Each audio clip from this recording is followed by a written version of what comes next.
So Shakira, one rock, puts the fingers, Shakira, on the fingers. Oh my!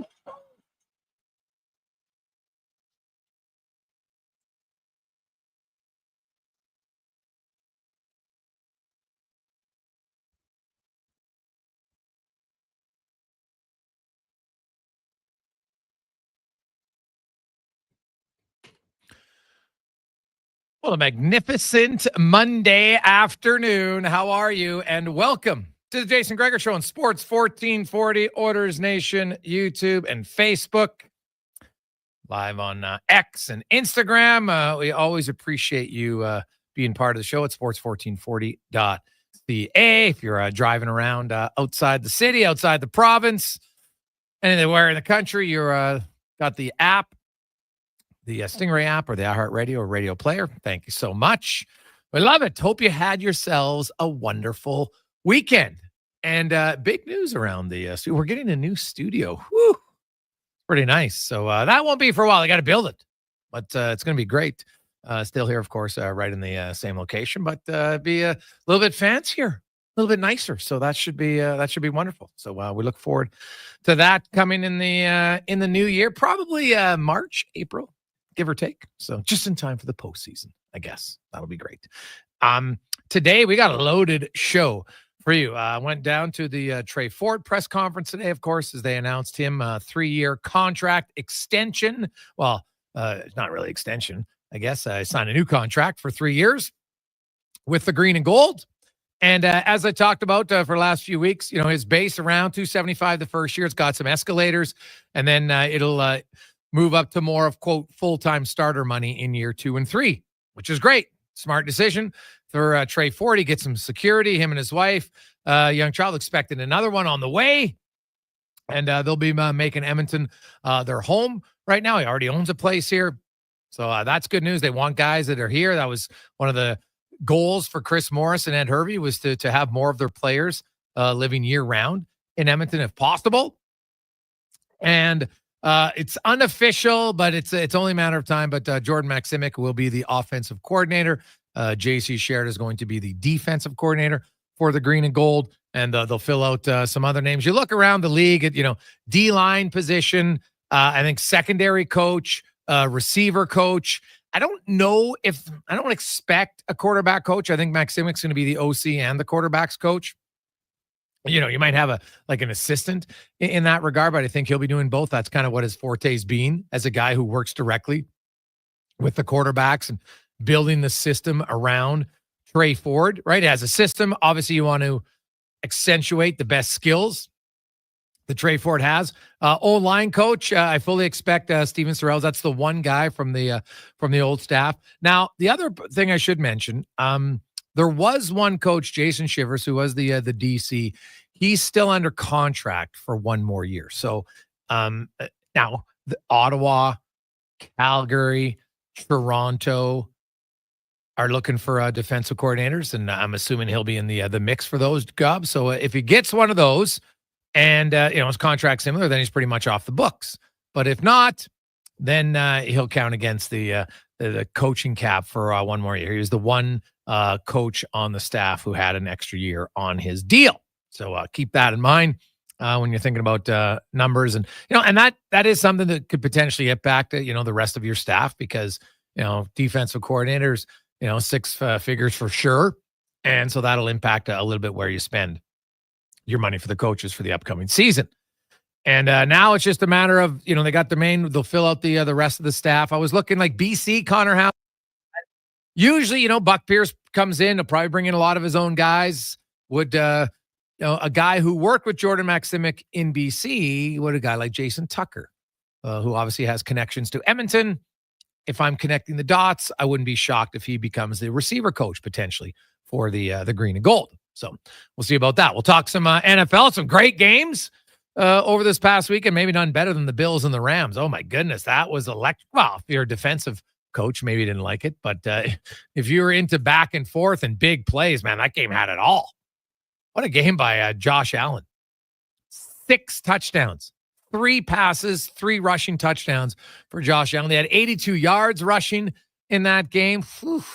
that he's probably getting closer, I think, to being the MVP in the regular season this year for the Bills. But now they're 2 games behind KC, and they do own the tiebreaker, though. So KC, there's 4 games left. If KC goes 2-2, the Bills got to go 4-0 to catch him. If KC goes 3-1, Bills can't catch him. All arrows right now are pointing to the Chiefs with the number 1 seed in the AFC. The NFC is a little bit tighter, but the Lions still, of course, they control everything there at the top. The NFC West race, Seattle, that's good. 49ers. It's going to be a heck of a race down the stretch in that division. And so, Cons, the Chargers, close, but the Chiefs just find ways to win. Can we just go back and loop exactly what I said at this time last Monday? The Chiefs are as beatable as ever, but if you give them a chance, you leave them within 7 points in the fourth quarter with 5 minutes left, you're going to lose the football game, and that was the case.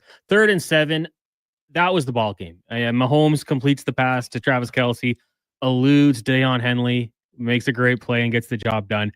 I think that's just it. Like, you have to go up by 14 points on the Chiefs heading into the fourth quarter, and that's the key to beating them. You can't play soft. Like, even if Jim Harbaugh decides to attempt a 57-yarder and they convert that, the Chiefs just score a touchdown and win the game. Like, that's what was going to happen. But you have to be a little bit more aggressive, I think, if you're Harbaugh and the Chargers. But the Chiefs just find a way to win. They get the job done. And Mahomes is at his best when the game's on the line. Dude. When you need to make a play, he does it. Whether it's his arms or his feet, he's going to find a way to get the job done. And he did it once again. It was the Mahomes masterclass. Well, the Kelce pass was one, but it was the pass earlier. Earlier in that quarter when he's in the air, both feet. He's in the air, Cons, and it's a perfect dart. Right, like not many guys. Like if you're planted, maybe you throw off 1 foot. He's in the air, steps over guys. Neither foot's on the ground. Completes a perfect pass, and just like it was. I can't remember the analyst. I really wish I was on the NFL Network, and they were talking about the Chiefs and their 3rd down conversion rate, and then their accuracy in the fourth quarter when the game matters, and that's where Mahomes is the best. Yeah. And right now, until someone can get a big lead and force them to play catch up, and I don't know, the Chargers were up, not big, but they were up, and it's clearly tough. Now the Edmonton Oilers right now, they playing great. They're 15-7-2 in their last 24 games. They had the 0-3 start. Since then, 15-7-2. You look at that game against the Blues. They didn't have a great start. Stuart Skinner, another solid performance. That's 5 of his last 6 starts. He has a save percentage above .930. Now, save percentage isn't everything, but his goals against is under 2. Pretty damn good. He's not giving up a lot of goals, making the saves. They got McDavid, who can take game over at any point. They get another depth scoring goal from Corey Perry. Troy Stetcher scores his first. Binnington obviously would like that one back. No question. It's 3-2. And now Stetcher, to his credit, because that's a terrible penalty. You can't take that penalty. It's a 5-on-4, and you're cross-checking the guy there. And to Stetcher's credit, I love his honesty. He said it right after the post-game interview. Yeah, it's a dumb penalty I took. And it's true, it was. But the best way to get over it is score your first of the season. And the Oilers' defense continues to score goals. That's the one element. Like, they're getting production. Zach Hyman is back, which the only people surprised that Zach Hyman is producing again are the management team of Canada, the Four Nations. Because explain to me why else he isn't on the team. I crunched the numbers today. That is such a moronic decision. I'm sorry. Look at all the numbers. So since the 2 years prior to this, most goals by Canadian players. Braden Point, 97. Connor McDavid, 96. Nathan McKinnon, 93. Guess what? They were already named to the team. You know who is next? Zach Hyman with 90. Reinhardt, 88. Now let's include this season. You know where Zach Hyman is? He's still 5th. He's 96 because Reinhardt's had a great start to the year. He's got 19 goals, so he jumps ahead of him. He's now at 107. He's actually ahead of McKinnon as well. Just behind McDavid, and Braden Point leads with 115. But Hyman has 96. Now, I don't include Mitch Marner because Mitch Marner is making the team. He's a different player than Hyman. He was on the team. I didn't even include Cirelli because he's a center.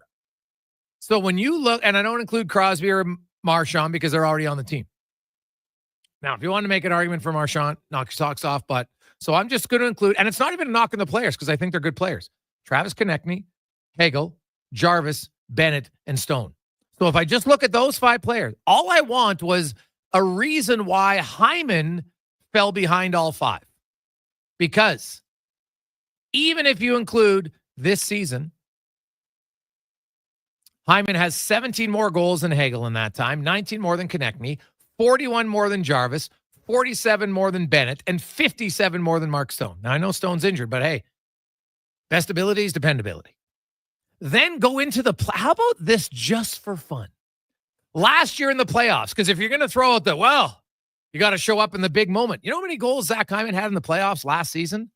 16.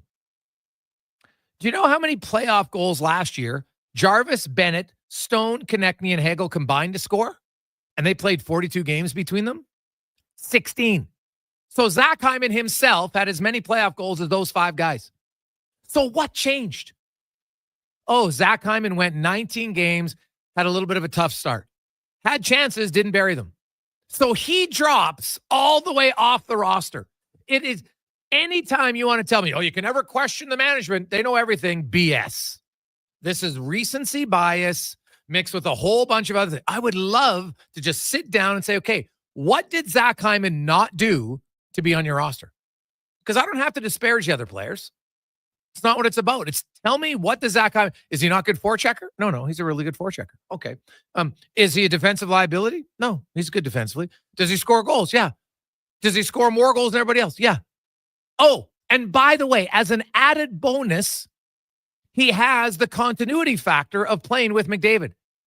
How many games, Doug Armstrong, Don Sweeney are in this tournament? 4. So you've got a built-in chemistry already for your best player. Is a big reason why you guys were raving about Taves and Makar is because you can play them together. Makes sense. But Zach Hyman, you know what? Continuity. Now, if Zach Hyman had way fewer goals than everybody else, the continuity wouldn't matter to me. And I would agree with that. But when he has more than everybody and the continuity factor, what are we doing? Like, what an absolutely bonehead decision. I'm sorry. There's no rhyme or reason. Goal 4, goals against, shot 4, shots against, drawn penalties, power play goals, 5-on-5 goals. Find the one where there's a weakness on Zach Hyman. And if you find it, let me know. That's all I'm asking. So let me know what's the weakness. What doesn't he do? Because the only thing they're going to say is, he had a slow start. Okay. So I will update you every Monday between now and February 9th. Starting from December 4th, the day the roster was announced. And I said it that day, Zach Hyman will be amongst the top 6 Canadian goal scorers. Mark it down. The only reason he won't is if he gets injured. I'm just saying it right now. Mark it down between December 4th and February 9th. They better pray that somebody gets hurt so they can put him on the team because it was such an asinine decision. There's no reason. And it has nothing to do with Zach Hyman playing for the Oilers. It has to do with simple, basic numbers and data and when you build a team. Zach Hyman can play in any line. Even if you don't want to play him with McDavid, he can still produce. No problem. He's produced for a lot longer. He's not slow. He's a really good... Guys outside of Edmonton tell me Zach Hyman might be one of the best forecheckers in the NHL. Okay. They're not going to have him. So it's a class. My gut tells me he'll be announced to the team because somebody's going to be banged up. And then people see, it doesn't matter. But it does matter because he wasn't announced initially and there was no sane reason why he wasn't. So we'll touch on that. 833-401-1440 in our email inbox, 833-401-1440. Also, a big shout out to Cons and everybody who donated in our month of giving, pyramid of giving on Friday. Awesome job, everyone. Big shout out to GS for matching. That's great. Love it. Con sent me the email. I was just amazed Turan didn't have any spelling mistakes in his email, Cons. That was the best part of that, eh? So, who knows? Maybe did AI type it or not AI? Did artificial did they write that email for Turan? I gotta know. I gotta find out. But no, in all seriousness, that's great that they did that. And so we're back. We got 2 packages today. Fantastic. Now, what I like about our packages, we like to get things. There's experiences or things that are kind of a necessity in your life that you're going to use. So you know what? I know people are going to bid on it because somebody needs it. And like now, I'm not talking like you need a jersey. You would like a jersey for sure. But most people at some point in your life, you're going to need a furnace in your home. It's inevitable. We don't live where there's no furnaces. You need a furnace. And so A1 Heating has provided a high efficiency furnace. It's the Aries 2-stage 97% efficient furnace. So the McDavid efficiency, it's pretty good. You get your choice of Google Nest or Ecobee thermostat. All materials, equipment, labor, and permits are included. 12-year factory-backed parts and labor warranty and a lifetime heat exchanger warranty. And, of course, they will remove and dispose of your old furnace. Okay, so that's package number 1. Package number 2, very simple. Some of you don't like it when it happens, but you got it in the basement. You maybe know it's on the fritz, or you got a new home. You want to put it, well, hey, here you go. You get a hot water tank from 1 Hour Plumbing. Okay, it's the Ream atmospheric vented 40 USG. So it vents out the chimney. So actually I learned because I studied up on this. So if your home is built in the last decade, it's different now. It's all electronic ones. So don't buy it. But everybody else, which is like 90% of people, you need that it vents out. You have a chimney in your home. Yeah, it's not a chimney you use. Don't worry. But there's still chimneys at home. You see it comes out. The steam comes out the roof of your house. Way you go. And so that's what the Ream atmospheric vented 40 USG top of the line hot water tank. So you probably know where yours is at the stage of your life for your home. So there you go. That's package number 2. So the hot water tank from 1 Hour Plumbing and Andrew Barrett. And then A1 Heating comes out with the high efficiency furnace. 833-401-1440. 833-401-1440. We have a loaded lineup for you today. I can't wait. Jeff Merrick's going to join us right away. Of course, he's back, host of The Sheet. Grant Fedoruk will join us, talk some injuries. Sean Brown will be by. Trey Ford will join us live at 3:20 today. Nigel Dubé will be by, former NHLer. Cam Tate in the 2-minute warning. We got Jason Smith from Fox. We're going to talk Juan Soto deal. Like, am I wrong on this? Seems like one of the most gross overpayments in sports. He's a really good hitter. He's an average defender. Mike Trout, prior to Ohtani, was the highest paid baseball guy at $432 million. Then Ohtani went up to $700. But Ohtani's a kind of a freak of nature. He's a pitcher and a hitter. And oh, by the way, he'll steal 50 bases for you. Juan Soto is a really good hitter. He is an average defender. He'll probably be a DH for a lot of this time. And oh, by the way, he doesn't pitch. 765 sheets, $75 million signing bonus. He can opt out after year 4. Wouldn't be stunned if he's opted out, but oh my goodness. We'll talk about that. Some NFL. Spec will be by. Kevin Woodley, as always, on Mondays. We'll talk all things goaltending. So we got a loaded show for you here on Sports 1440, Oilers Nation, YouTube, and Facebook. We'll return with Merrick. Checking off your gift list can go more smoothly when you give smoothies. From now till December 31st, buy a $30 Booster Juice gift card and gift yourself with any regular size smoothie for free. Try the new salted caramel smoothie made with vanilla oat beverage, vanilla frozen yogurt, and decadent caramel. It pairs magically with the salted caramel booster ball, bursting with Score toffee bites, cinnamon, maple syrup, cashew butter, and more. Happiest of holidays from Booster Juice. Download the Booster Rewards app today. Wow, get ready for a silly hockey fans. Your partner in power just skated onto the ice. EWEL.ca, the new e-commerce website for electrical wholesalers Edmonton, is ready for the power play 24/7, 365. UL skates to where the puck will be in 5 years. Now that's forward thinking. Killer selection, slamming products from the best brands, and legendary service. Don't sit on the bench. Get your account today at EWEL.ca and win that project. Plug into your partner in power. Get an EWEL.ca account today. 3, 2, 1. Happy New Year. Let's rock. Edmonton's biggest New Year's Eve party is at On the Rocks. Featuring Edmonton's #1 party band, The Barkels. The Barkels. Get ready to dance the night away as we ring in 2025 in style at OTR. Tickets include a 3-course meal, party favors, and bubbly at midnight. This party sells out every year. Oh, and if you don't have anyone to kiss at midnight, Marco is always available. OTR's New Year's Eve party. Tickets at ontherockyeg.com. Black Friday continues at the Brick. Hurry in and save up to $3,000 on big screen TVs. Plus, save up to 65% off genuine leather sofas when you buy the matching love seat or chair. Save up to 40% off mattresses and up to 25% off bedroom, dining, and home entertainment furniture. Plus, the more you buy, the more you save, with up to $300 off select brand name major kitchen appliances.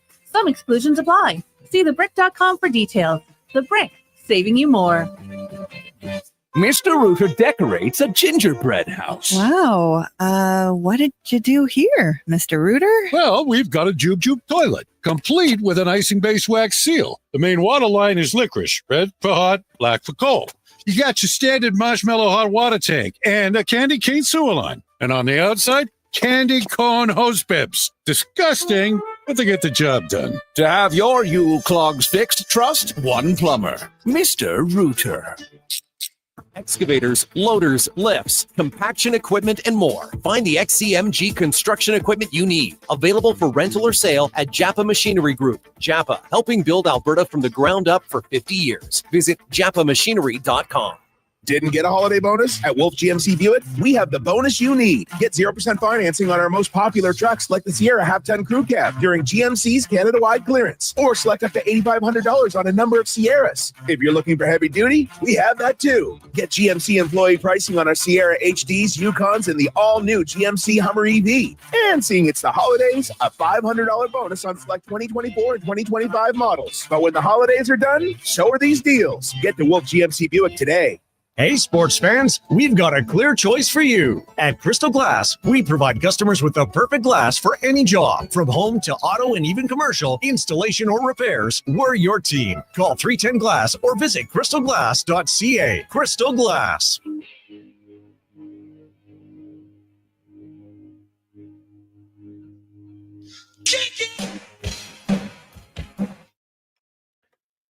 Portions of this hour brought to you by Crystal Glass, your clear choice for residential windows, locally manufactured and installed. Crystal Glass provides a beautiful product and incredible customer services for all of your residential needs. Call 310 Glass or visit crystalglass.ca for a quote. Best of Edmonton sports talk and beyond. This is Sports 1440. Presented by PlayAlberta.ca, Alberta's only regulated online gambling website.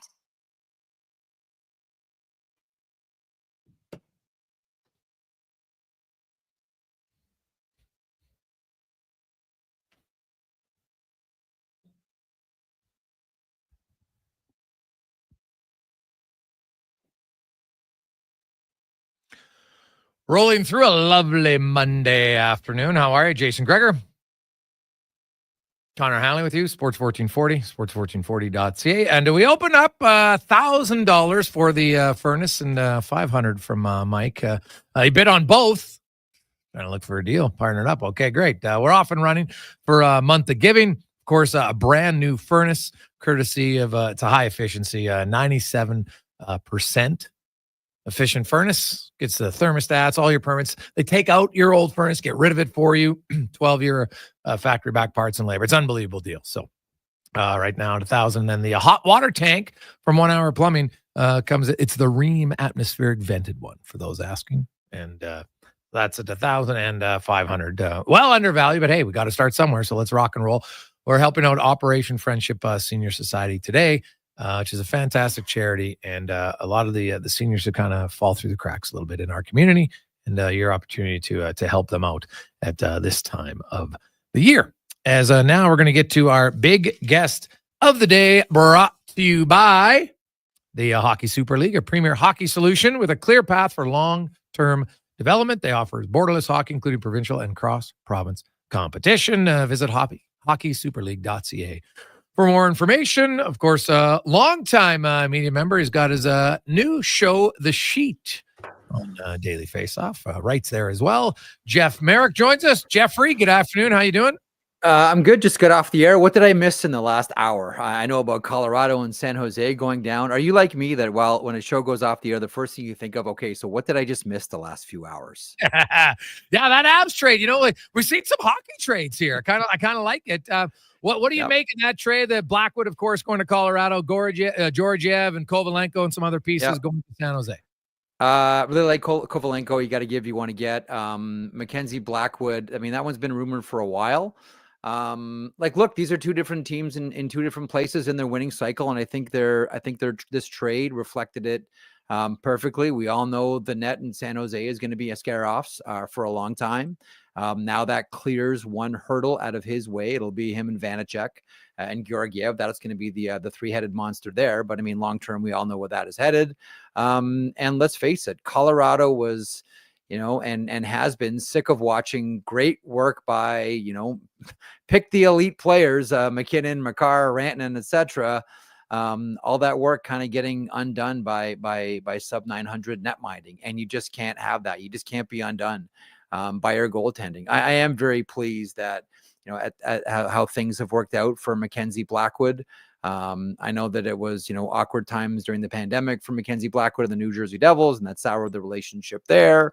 And did a great job getting himself back together with the San Jose Sharks, and now he puts himself in a position to be a legitimate cup contender with the Avalanche. So to me, it's that perfect reflection of where both teams are at in their winning cycle. Avs still have their eyes on the Stanley Cup. And, we saw this with Darcy Kemper. With that team, you don't need an Igor Shesterkin to win the Stanley Cup, but you do need saves. You can't have your work undone by not getting them. You can't have, how many times, Jason, did you look at an Avalanche game and go, they should have won that one, but the goalie was hard to hit. You just can't have that if you're the Colorado Avalanche anymore. And they addressed it as early as possible. And that leads to my first question, Jeff. So I'm looking at the NHL standings today, and I see the 8 teams in the East and the 8 teams in the West. And Florida, Toronto, Boston, Tampa, Washington, New Jersey, Carolina Rangers. And Minnesota the Wild, the Jets, the Stars, the Avs, the Knights, the Kings, the Canucks, and the Oilers. And I'm like, I don't see any team on the outside who gets in. The race for seeding, I think, will be intense. Yeah. But I think this playoff race, Jeff, and I think because of that, we might see more trades like we just saw today, because those 16 teams are like, I don't have to wait till the deadline unless I'm not up against the cap, because we kind of know who the sellers and the buyers already are. Yeah. The only, and someone brought this to my attention last week while I was, snooping around for a few things, and I threw it up my blog up at Daily Faceoff today, and that is the chill of 2006 and Dominic Hasek is still out there for a lot of teams. This, again, this is an in-season tournament, the Four Nations. We're all very excited about it. You and Frank did a great pod that I listened to on my way to and back from Hamilton for my kids' hockey tournament this weekend, where you talked about, snubs and what's next. And one of the things that someone brought my attention to is, don't be surprised if a lot of managers wait until after the Four Nations to make sure that their key players or any player that they're acquiring come out of that tournament healthy. And the one team that I sort of keyed on for my blog, and I'm curious your thoughts on this one, are the Dallas Stars. Now, you and Frank were talking about this on your pod. We all expect Connor Halley to be the starter and get the run. You're hot, you go with it. But what if Ottinger's in there? What happens to Dallas if they make all these moves, which I fully expect them to make? They're making at least one big move on the blue line, one big move up front, probably a depth trade as well for some toughness in the bottom 6. But what happens if Jake Ottinger gets injured in this tournament? You can recall 2006 and how Ottawa begged Hasek, even just to try, he wouldn't get on the ice unless he was 100% healthy. They begged him to get on the ice, even just to try to see how he could do it. And he ultimately refused. And, it put that Ottawa Senators team in the category of one of the best teams to never win the Stanley Cup. That chill is still out there. I'm with you in the sense that there are teams that are poised now to sell. I just don't know how many teams are going to want to wait until after Four Nations to make sure that everybody's healthy or their key guys are healthy before they make big moves. Yeah, you could be right. And I look at a few of those teams, like the Rangers. They make the Jacob Trouba trade. They free up essentially $6.9 million, right? When you take out the contract they got in return. And I look at this deal. Actually, I see it making sense for both teams. The Rangers, though, now it's about how do they use the cap space to really make the trade worthwhile. Yeah, absolutely. And I do. Are you like me that you looked at the Trouba trade and you looked at the Anaheim blue line and you said, okay, well, there's a couple of old school crushers on the blue line there now. But do you not look at that and say, okay, which one's going at deadline? And I think we look at it, and I do wonder if the Trouba deal was made so they could, knowing full well that they'll probably end up moving Trouba at the deadline. Did you get this? Do you look at this situation and feel the same way? Because I do. See, I look at the Trouba trade, and I thought the Trouba trade guarantees the Cam Fowler trade now. That's what I thought, because I think because Cam Fowler is going to play his 1,000th game on January 2nd with the Ducks, and they're not going to trade him before then. There's no chance. I think it means something to the organization and to him. But I look at Cam Fowler and I say, okay, well, who has the most value on the market? Cam Fowler or Trouba? And I think it's going to be Fowler. You see, that's interesting because we're coming at it from two different points of view. This is interesting because I look at it and I say, okay, you have two players that have an overlap in skill and what they do. Like what Jacob Trouba does is similar to what Radko Gudas does. He forces you to keep your head up. Now, once upon a time, as you well know, Jason, you and I are of a certain vintage. We remember when every team had 2 or 3 of those guys. Now you really can only afford to have the luxury of having one of them. That's kind of how I'm coming at this one. But you're right. Listen, Fowler's name's been out there for a long time. That's not exactly a secret. Is he more valuable on the market? More teams are looking for players that can move the puck out of their zone. Than guys who can crush teams. Although, again, I just mentioned the Dallas Stars a second ago.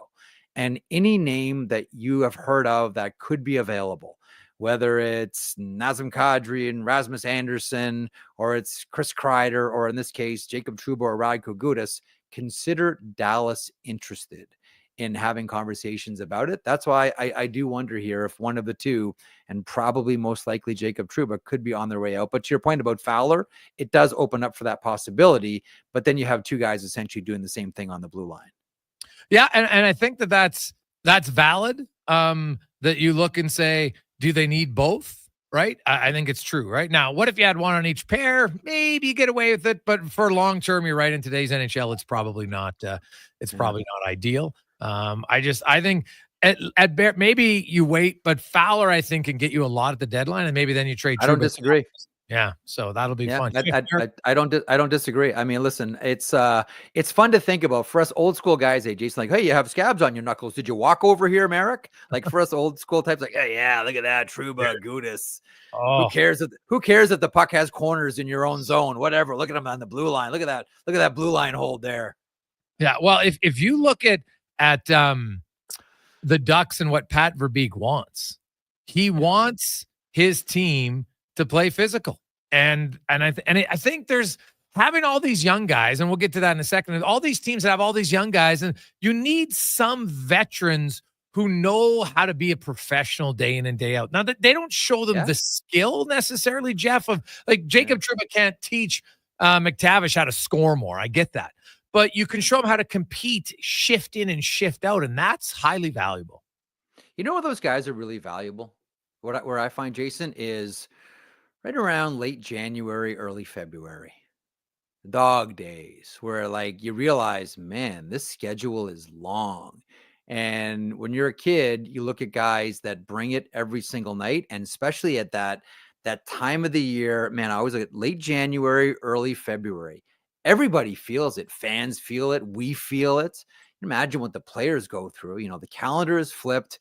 You're still a ways away from trade deadlines, still a ways away about thinking about the playoffs, and you got a bunch of games. And if you're on the road, it's like, man, this is really a grind. And as a younger player, having other players on your team that have been through that and can be a professional by taking care of themselves and their rest and recuperation and how they prepare for games and all their activation before games and how they play, and just like that day in, day out, the discipline, I guess you can call it the discipline of monotony that you have to get through an 80 game season.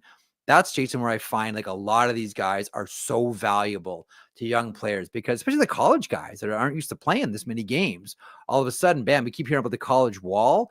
You need guys around there that can get you through and don't check out at that late January, early February, where a lot of other guys might, because these guys have gone through it and they'll show you how to do this. They get lead by example. Jeff Merrick joins us from the sheet on the Daily Face-Off. And Jeff, the Chicago Blackhawks and Montreal Canadiens are two organizations right now, prime examples of development for young guys in the NHL is not just an automatic straight upward ascent. Bedard and Slavkovsky both had good years last year.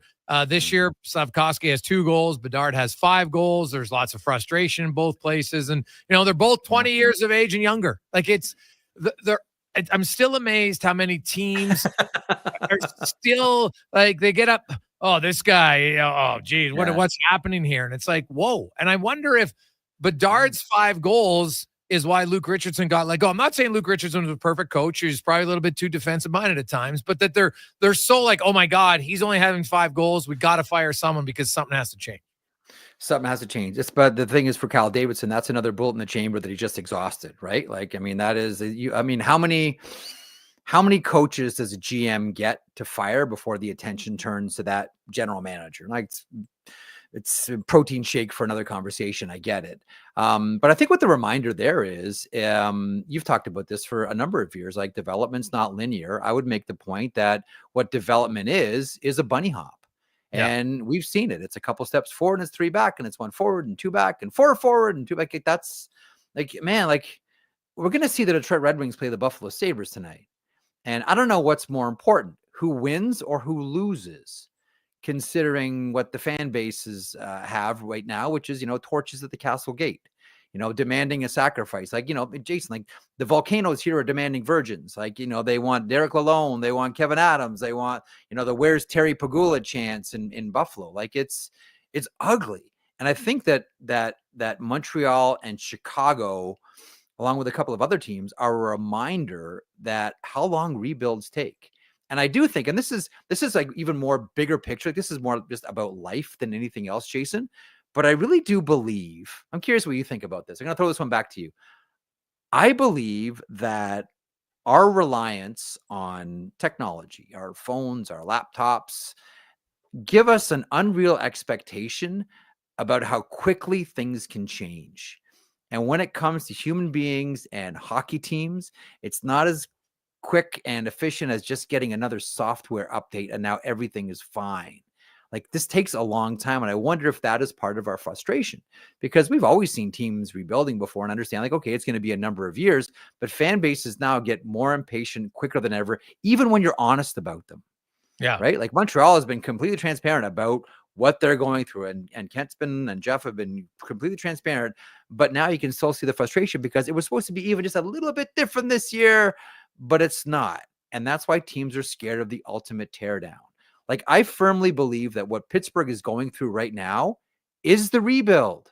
It's just not described as the rebuild. Kyle Dubas hasn't said this is the rebuild, but look, this is the rebuild for the Pittsburgh Penguins, and it's with recognizable names. So Fenway Sports can still say we have Crosby, we have Malkin, we have Letang, we have familiar faces. Please come still see the Pittsburgh Penguins when underneath the water, all these other things are happening. And, you know, Dubas is gambling on second chance players, whether it's Tomasino and whether it's Glass, etc. These second chance guys that need second chances. Dubas has always been a second chance guy. Sue, when he hired Sheldon Keefe, Toronto, when he hired him as well. I think that is what the rebuild is, but a long-winded answer for you, Jason. But really, I look at Chicago and Montreal, and like you, I say, this is a reminder that development is not a straight line. It is a bunny hop, folks. Get used to it. And Bedard's going to be fine. Slavkovsky's going to be fine. It's just not going to, they're just not going to get there as quick as you had hoped. And one other thing, I just want to slide in quietly. Shane Wright has more goals than Yuri Slavkovsky. Discuss amongst yourselves, Jason Gregor. He's on a heater. I know people were mocking me when I said I thought long. Not me. I remember. Can I just jump in on you? Yeah. I remember exactly where I was when I heard you say that. I was on my lawnmower in my backyard and I heard it, and I'm like, someone finally, because I've thought it too, just haven't had the balls to say it. I'm like, someone finally has the stones to say it. And I'm like, I'm embarrassed that even though I thought it, I never said it.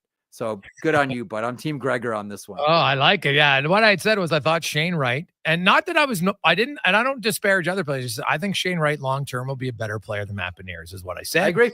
And, there's, now Shane Wright's still only 20 and he's starting to figure it out a little bit here. I'm not saying he's going to score 6 goals out of every 9 games, of course, but it looks like he's pretty confident right now. And that's such a big deal for young guys.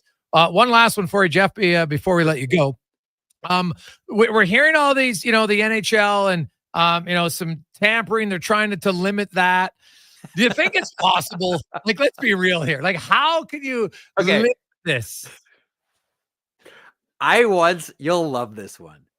I once asked a former general manager, because we're talking about tampering. And I said, listen, all you guys do it. You guys have all done it forever. Once upon a time, like early 90s, even before that with Pat Quinn with LA and Vancouver, but early 90s, it was all about coaches. And we all remember Keenan. There were the whispers about that Islanders Penguins series, and Detroit was going to get one of those 2 coaches, Arbor or Bowman, even before the series began.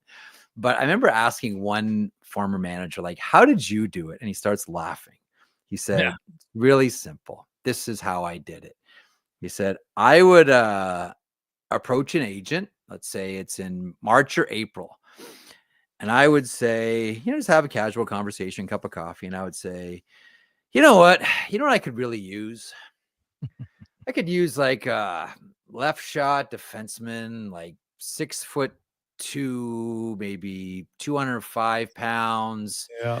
Played junior at Medicine Hat. Yeah, maybe also played at PG a little bit. Like that. That's the kind of guy I'd probably go like, I don't know, 4 times 3 on a player like that. I just can't find someone like that, even though that just completely described one of that agent's clients. Now, you didn't say anybody's name. Yeah. You didn't say anyone's name who was under contract. You just talked about a junior team and a size and the way that player shot. The message was very clear. I don't know how you police that, Jason Gregor. I don't know how you police that. No, I totally agree. I think I understand the rationale to try. I just don't know. I do. To do it. Like, because people say, oh, you can monitor their text line. Okay, well, they call you. So, hey, I talked to Jeff Merrick. That doesn't mean we talked about signing said player. Hey, Jeff, how's your wife? How's the kids? Hey, I saw you here. I hear you have interest in reading this type of book. We were talking about our book. Like, how do you, like, I don't know how you do it. I really don't. It's funny too, because they had that window period before, right? That everyone kind of said, okay, we know what's happening. But then all that really happened was GMs went on fishing trips to find out information about the other teams through all these players. So again, I come back to your point. How do you do it? Yeah. If you're not going to have that window and you're not going to do it the way that we're doing it now, is it one of those things we just have to sort of plug your nose and say, we know what happens, but yeah, I don't know how you do it. Jeff, my man, great. But you know what? And Lauer's hot about it. You can make it. He's hot about his team. He's hot about the Rangers. He's hot about all the having to go to Kachuk all the time. Yeah. He's hot. Make no mistake about it, Jason. Well, I can see why. Like, you leak it out there. Oh, Ottawa's trying to trade Kachuk, and it's not even true. Like, you can see how that would annoy you. But that's where you got to have faith in your organization. Say, dude, trust me. People are talking about you because you're good, but we have no interest in trading you. So you can either believe us or not. But anyway, if they were, if they're in a playoff spot, Jeff, I bet she's not nearly as upset. Oh, you think so? Yeah. Listen, if they had distinguished themselves amongst the Buffalo Detroit pack and they're tucked into a nice playoff spot, maybe facing off against the Maple Leafs in the first round, cha-ching. You're sure that Michael Andlauer would be in a much livelier mood right now. Jeff, great stuff, man, and congratulations with the sheet. It's going well. I'm fooling him again, Jason. I'm fooling him again. Appreciate your support, and let's do this again soon on the sheet, you and me. You betcha. That is Jeff Merrick, of course, from dailyfaceoff.com. When we come back, Grant Fedoric, we're going to get into mystery ailments and much, much more on the Gregor Show, presented by PlayAlberta.ca. They are nice, tasting just so right. You can order oodle noodle at oodlenoodle.ca, delivering you the news almost right away. Remember, you can order oodle noodle at oodlenoodle.ca. So stay on your couch all day and order oodlenoodle.ca. Oodle noodle. You got a go-to coffee spot, a trusted barber, even a lucky game day jersey. But when it's about looking your absolute best, there's only one name you need: Mr. Dirk. Family run since 1939, we're experts in crafting impeccable tailor-made suits and offering a wide variety of everyday styles. Pair that with personalized one-on-one fittings and the convenience of on-site tailoring. Mr. Dirk elevates your style game. Visit our Edmonton store or explore MrDirk.com. Score big on style with Mr. Dirk. At Leading Edge Physiotherapy, we believe in the wisdom of Patch Adams. Treat a disease, you win, you lose. Treat a person, I guarantee you'll win no matter what the outcome. We don't treat conditions, we treat people. From personalized treatment plans to compassionate care, we're committed to helping you achieve your goal. That's why hands-on techniques, unique technologies, and a commitment to hiring amazing people mixed with friendly, fun neighborhood environments. And ta-da! No, it's not magic. It's about being human. Sometimes being human hurts, but life shouldn't hurt. LeadingEdgePhysio.com. Weather forecast? Ugh. Savings forecast? Cha-ching. Save up to $225 on a set of 4 select tires, plus a bonus $50 off any service of $150 at Fountain Tire until December 14th. Restrictions apply. Fountain Tire. We're on this road together. Delicious news. The McDonald's meals you love are now $9.99 every day. Grab your faves like the Big Mac, 6-piece McNugget, McChicken, or Filet-O-Fish with medium fries and a medium fountain drink for $9.99 each plus tax. At participating McDonald's restaurants in Edmonton, Alberta, and the surrounding area. Prices exclude delivery. I'm making my list, checking it twice. And guess what? I'm giving Will Hawk beef jerky to everyone, naughty and nice. Because honestly, everyone deserves a taste of Alberta's finest, no matter if they've been bad or good. So this holiday season, skip the chocolates and pass on the turkey. Make sure you're Will Hawking around the Christmas tree with Alberta's best beef jerky. Ho, ho, ho! Call to place your pre-order today at 780-986-2537. Introducing the Female Super League. Female hockey is on the rise with more women playing the game than ever. Join us as we pave the way for the future of women's hockey. The FSL is more than a game. It's a movement and an experience for the motivated female athlete. Teams will compete in a showcase-style format featuring consistent interprovincial competition. Come be part of the journey as the 2024-25 season unveils a 12U division, as well as the launch of a groundbreaking progressive body-checking 14U division. For more information, visit FemaleSuperLeague.com. Hockey is back. And Play Alberta, Alberta's #1 sportsbook and official partner of the Edmonton Oilers, has you covered with bigger offers, boosted odds, live betting, player props, and more. New to Play Alberta? New players now receive $200 in free bets just for signing up. You already play? Get a $10 free bet for every $100 you bet. Every week, all season long. Visit playalberta.ca and make your picks today. Bonus terms and conditions apply.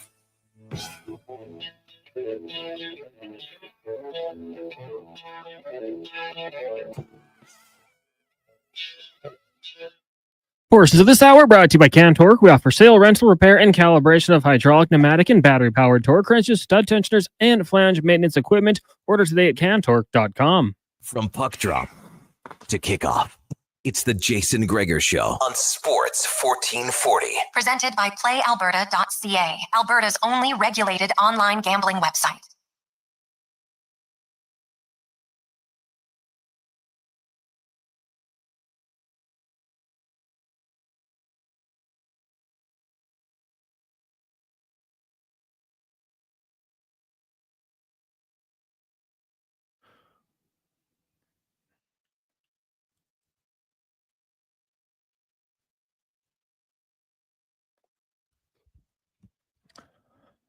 Welcome back, Jason Gregor. Connor Halley with you, Sports 1440, Orders Nation YouTube and Facebook. And we got some bids in now, which is always good for the month of giving. We're up to 800 now with Tim on package number 2, which is the hot water tank, right? It's the, I got to get the name right, just so you know. It's the Ream hot water tank.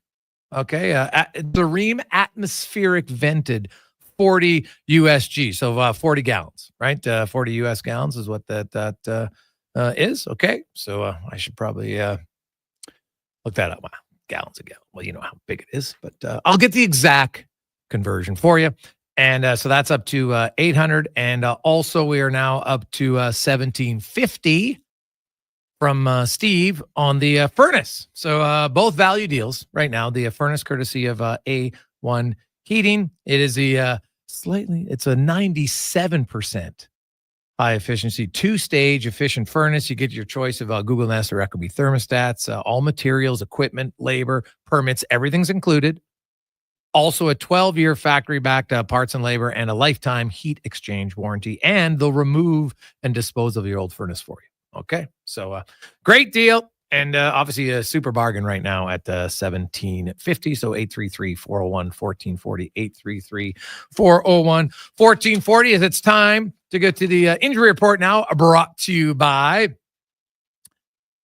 Leading Edge Physio. The team in Old Strathcona have special training dedicated to reducing the impact of cancer care before, during, and after your diagnosis.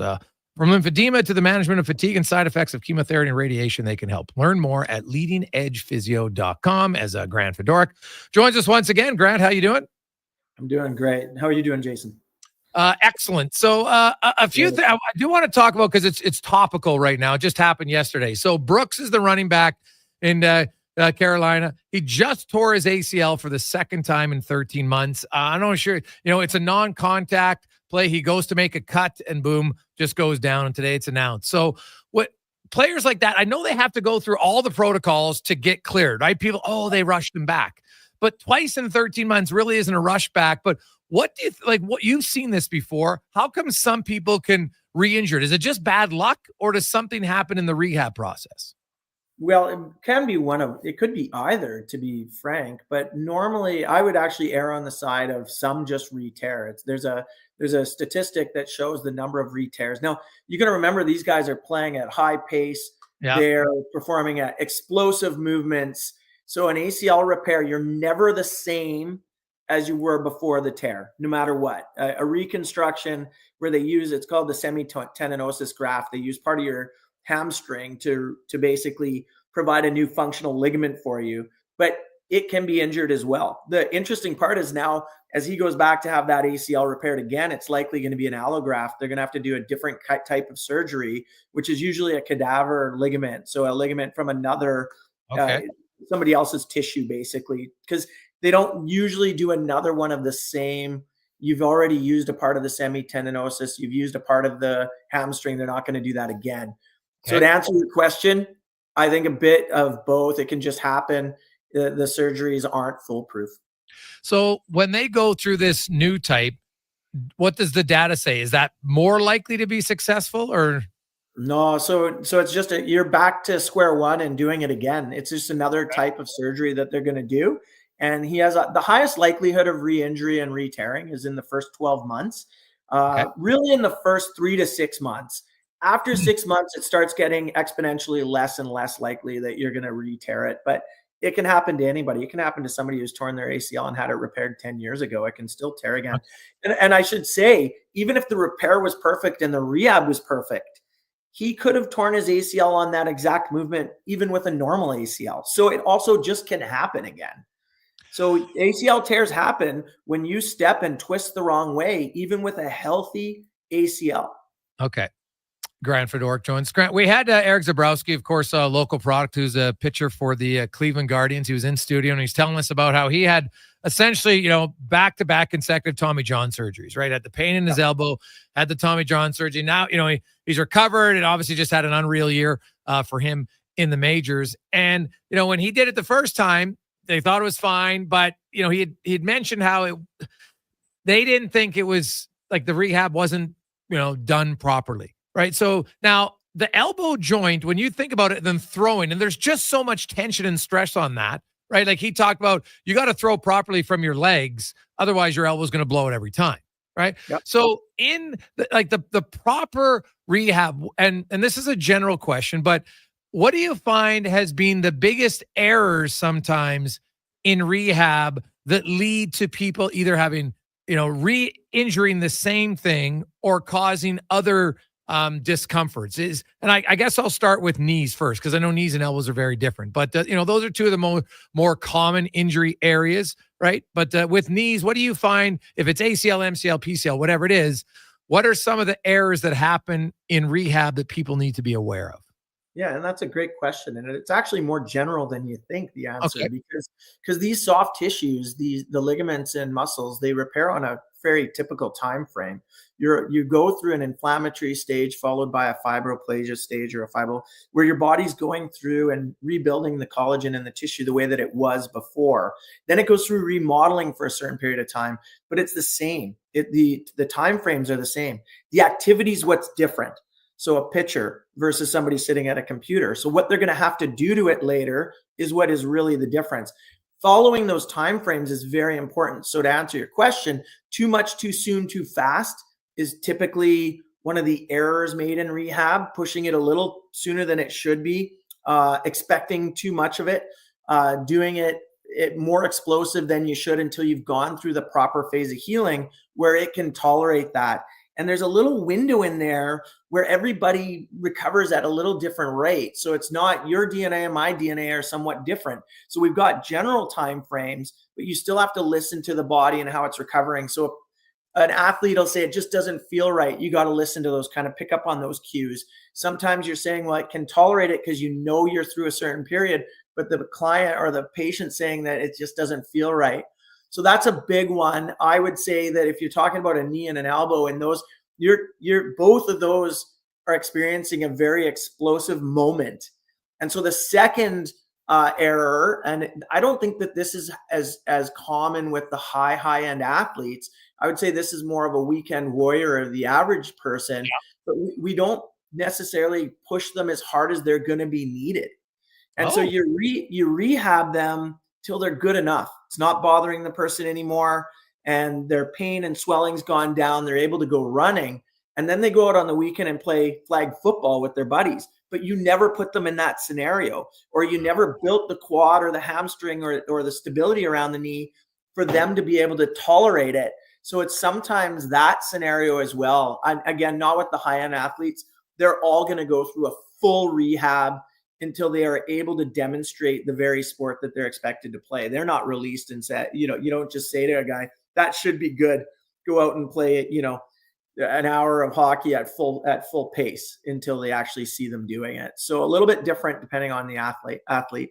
Do you have any training that mirrors the weekend warrior who shows up at hockey, does no warm up, and then goes 100% miles an hour? How could we, you could make $1 million, I would think, if you could somehow do a training facility that sets up baseball, slow pitch, hockey, weekend warriors.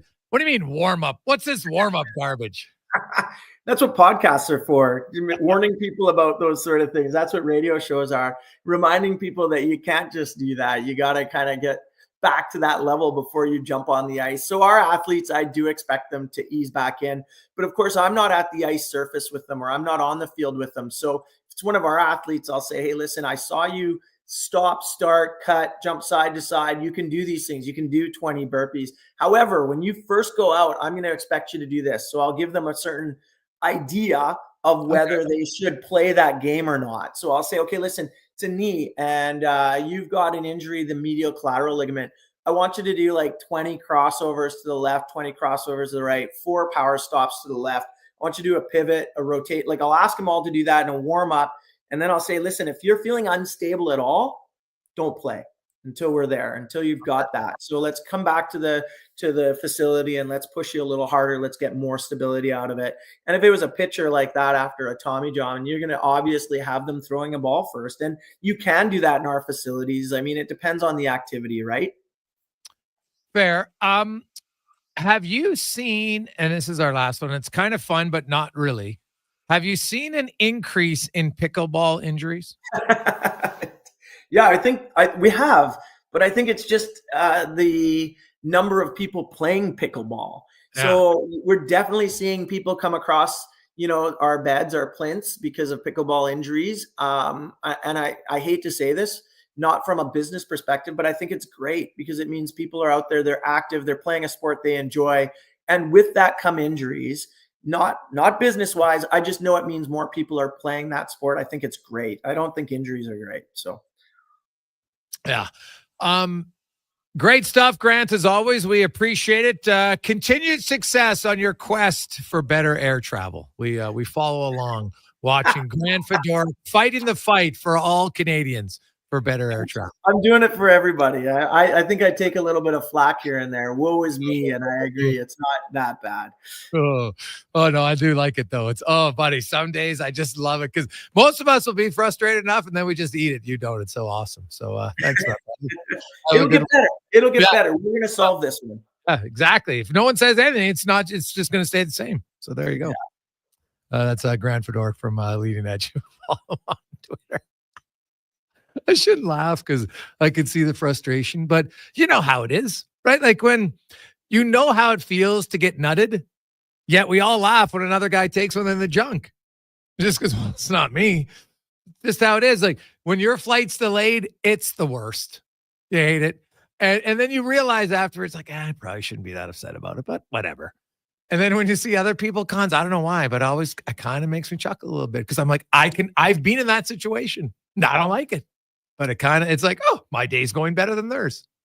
What's the worst you've ever had? Because I will say I've been leaving Vegas delayed basically every time, but we just expect it. But an hour and a bit, I've never had to deal with like the canceled flight abruptly at 5 a.m. Thankfully. Well, I've never had that. I've had, one time when we were flying, we were going to Costa Rica, we got into Houston, and then there was a little bit of delay. And so then they couldn't get us out to Costa Rica that night.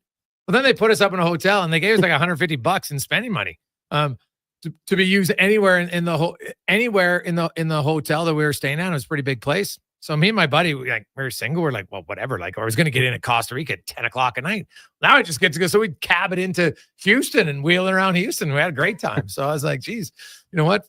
And our flight was like 10 in the morning the next day. So I was like, wasn't bad. So that was the only time I ever got like a real. The worst, I guess, was when I was with the Rush and I was doing play-by-play, and they're obviously flying coach and just, normal. And it stayed up all night because our flight was at like 5 a.m. The wake-up call was like 3:30. Got to the Portland airport and all the flights were canceled and delayed. And it was like they had to scramble to get like 2 people out. And it was the worst. So I think I got home at like 8 o'clock at night, like living, you're sleeping on the floor in the airport. Now, some would say, well, Gregor, that's your fault because you didn't go to bed. I'm like, yeah, true. But I didn't expect it. So now you're just dead tired. You can't really sleep in the airport. It's the worst. So that was the one where I'm like, I don't care. Next time I'm never not going to bed again. And I never did. I always I don't even care if it's 3 hours. I'll get 3 hours sleep because I'm guaranteed I have 3 hours sleep. That would have been the toughest one. We got some bids in. We'll update you on that and more on Sports 1440, Orders Nation, YouTube, and Facebook. Continuing on a great month of giving. Let's get to the con man. Sports 1440 update brought to you by Booster Juice. This holiday season, give the gift of Booster Juice. You can buy a $30 gift card and get a free regular size smoothie for yourself. Gifting never tasted so sweet. Download the Boosters Reward app today. This is the Sports 1440 update.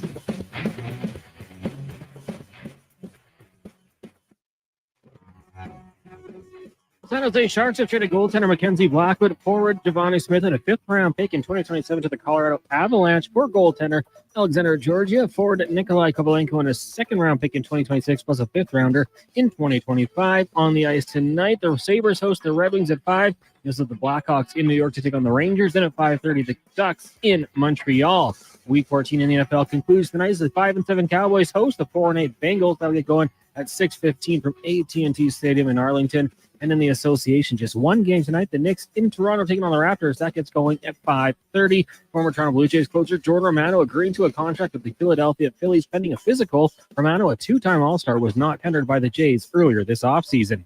Coming up in hour number 2 of the Jason Gregor Show, we will be joined by our co-host and former NHLer Sean Brown, also Trey Ford of the Edmonton Elks, and Nigel Dubé of Hockey Canada. I'm Connor Halley. This has been a Sports 1440 update. It's Sports 1440, a Stingray radio station broadcasting on Treaty 6 territory. Download the free iHeartRadio app and listen to CKJR wherever you go. Checking off your gift list can go more smoothly when you give smoothies. From now till December 31st, buy a $30 Booster Juice gift card and gift yourself with any regular size smoothie for free. Try the new salted caramel smoothie made with vanilla oat beverage, vanilla frozen yogurt, and decadent caramel. It pairs magically with the salted caramel booster ball, bursting with Score toffee bites, cinnamon, maple syrup, cashew butter, and more. Happiest of holidays from Booster Juice. Download the Booster Rewards app today. At On the Rocks, everyone's on the nice list this December. Even you, Sierra. We saw you shaking your ass on the dance floor. Until December 31st, purchase $100 worth of gift cards at OTR and get a bonus $20 GC for free. That's like 10 free hot dogs on Mondays. Or 10 free tacos on Taco Tuesday. How about 30 free wings on Wednesdays? Or even 4 free drinks during happy hour. However you divide it up, it's $20 free at On the Rocks. Calm down, Sierra. On the Rocks, Jasper Ave and 118. Actions speak louder than words. Japa Machinery Group puts your construction plan into action with XCMG construction machinery you need. Available for rental or sale. Learn more at japamachinery.com. I'm Colin Livingston, president of Cantork. Since 2016, we've been at the forefront of hydraulic torque wrenches in Canada. I'm delighted to share our latest venture, in-house production for quicker turnaround, superior quality, and heightened versatility. Experience excellence at Cantork. So there you go. Oodle Noodle Origins. In 1864, Francis Oodle took over his dying father's business as a leatherman. He was quite proficient, but his heart was never truly in the trade. After his father's death, Oodle met a cocksure young man named Vladimir Nudel, who was a trailblazer in the popular new art of food boxes. They formed a partnership and aimed to ply their trade in the new world. At Ellis Island, Nudel was renamed David Noodle, and henceforth, the franchise has been known as Oodle Noodle. Experience more at the Edmonton Expo Center. Come for Canada's largest trade show, the biggest names in entertainment, exhilarating sporting events, and more. Stay for the experience. But it doesn't end there. Maximize your brand exposure with Edmonton Expo Center's new cutting-edge feature screens, spanning Western Canada's largest venue space. Captivate an annual audience of over 1 million visitors during iconic events like Pro Rodeo, Disney on Ice, Glow, K-Days, and so much more. To learn more, call 780-660-0514 or visit edmontonexpocenter.com today. The job isn't done until the last load is hauled, and having a semi-trailer out of commission is not an option. Whether replacing or adding to your convoy, Edmonton Trailer has a huge inventory of new and used semi-trailers, trusted by the gravel, logging, oil field, fluids, and freight industries. Find a trailer right for you online or at one of their 3 locations. For sales, service, parts, rental, and finance, when you're in it for the long haul, Edmonton Trailer.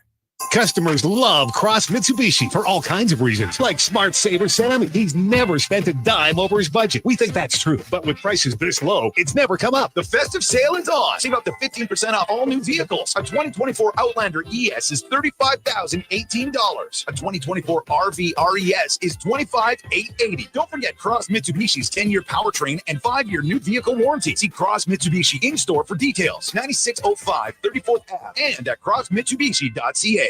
Need a solid foundation without the fuss? Richard and Kalina at DCL Pile Driving have your back. Locally owned, they offer straight, driven piles.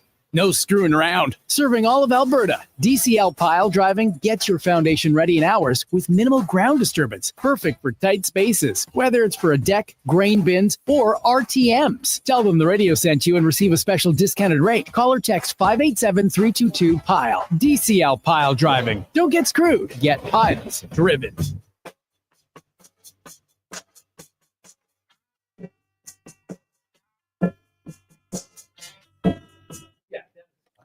Portions of this hour brought to you by Japa Machinery. Japa is digging deep on their 50-year history, supporting Alberta's construction industry with their line of special edition blackout excavators. Visit japamachinery.com for all the details. The Jason Gregor Show, the best of Edmonton sports talk and beyond. This is Sports 1440. Presented by PlayAlberta.ca, Alberta's only regulated online gambling website.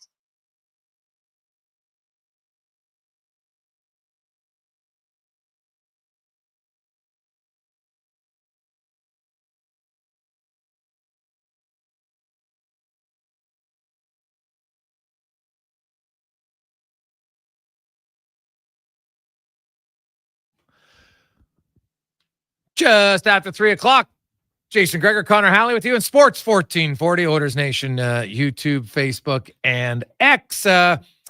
Steve, a Rough Rider fan, is up to $3,000 on our furnace package from A1 Heating, and we're up to $1,000 now on the Mike's back in at $1,000 for the hot water tank, and it is 40 gallons. So just change gallons to liters, which would be it's like 4 and times 4. It's like 125 liters, give or take, right?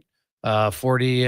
So if it's 40 gallons, that would be 150. My bad, 150 liters. In case you're wondering, for the size of the hot water tank, 40 gallons, so decent size. So that's package number 2 is the hot water tank, and it's the Ream atmospheric vented hot water tank. And package 1 is the Aries 2-stage 97% efficient furnace. You get all the thermostat of your choice, Google Nest or Ecobee thermostat, all the materials, the equipment, labor, permits, all of that's included, and a 12-year factory back parts and labor warranty, and a lifetime heat exchanger warranty, and removal and disposal of your old furnace. Okay, so we're rocking and rolling as we welcome in studio former NHLer, first-round selection of the Boston Bruins, played for the Edmonton Oilers, amongst other teams. Sean Brown joins us. Brownie, how you doing? Very good. What a beautiful, beautiful day. Like, even last night, I let my dog out last night, and with all the snow on the trees and just how mild it is, it's nice. Did you learn anything this weekend that you didn't know before? About life, anything, sports, life, anything. What did I even do this? What did I learn? That's a tough one. Put me on the spot. I don't do when you put it on the spot. What did I learn? Well, I can tell you what I learned. Okay, sorry. So I went to Brooks. First of all, I learned that it was farther than I thought.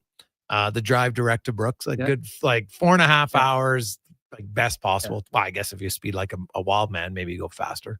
So 2 things I learned. Coming out of Brooks could be really windy, very windy. And one of the parents on our team was driving between Brooks and Strathmore, and a pheasant flew into their windshield, and I'll show you a picture of it, blew it up. And I'm like, I didn't know there were pheasants in Brooks. So that's what I learned. What about the smell? Did you roll your window down going in there? No, you know what? Honestly, reeks. I didn't notice it at all. Really? Yeah. There's the one major feedlot that I noticed when you come in. I guess that would be on the west side of town. And I don't know if the wind wasn't blowing or whatever, but I didn't notice it at all. And my wife, who's like a bloodhound, can smell anything. It's the worst at times. She noticed it when we drove in once. Yeah. And I was like, oh yeah. I was laughing. I'm like, oh, what is that? I'm like, oh, it's, there's a few feedlots here, and I'm just trying to downplay it a bit. Yeah. And that was it. Didn't mention again. So no, it was, I don't know if it was because the winter or what have you, but no, there was no smell. We did play in Dutchess. Oh, Dutchess, Alberta. Dutchess, Alberta, where the small town. I gotta love the small towns. They had you could at the cafeteria you could buy beer while you watch your kids' U11, U13 games. And also, I did not know that Dutchess is the hometown of Jeff Shantz.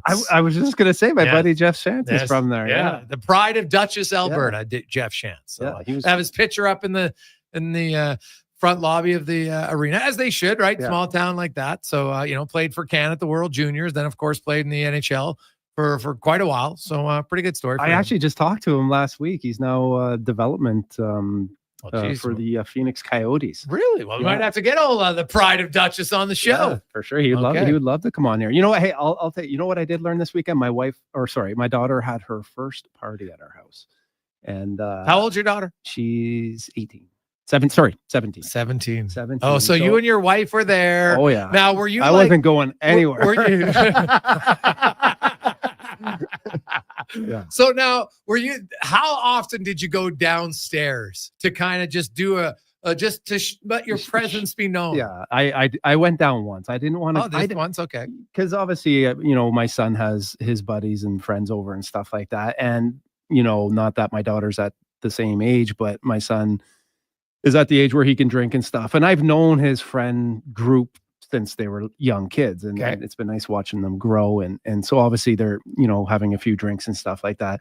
So I enjoy watching them. I don't necessarily I don't want to say I don't enjoy it, but I don't want to necessarily be a part of that. So I usually go down kind of early just to let them know that we're there. But with my daughter and that, yeah, I definitely, it's the trick is how do you find a way to go down there without, bring snacks? There you go. That's what I did. So my wife have they ever seen chips before? Was this a new thing for them? You'd think these kids didn't see anything before the way they were eating. But yeah, my wife actually wound up making some grilled cheese sandwiches. And so I went down there, and you know what? Were they playing spin the bottle? No, no. I have bubble hockey. You know, the old school. Yeah. I got bubble hockey. All right.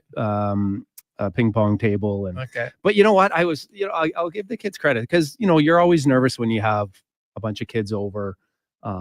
You want to make sure that they respect the house, and I was really, really quite pleasantly surprised on how appreciative and thankful and well-mannered these kids were. Okay. Right. So, there was a lot of I was a little bit nervous, to be honest with you, but the kids all handled themselves really well. They were appreciative, and it was nice. They, and it's also nice when they make an effort to kind of come up.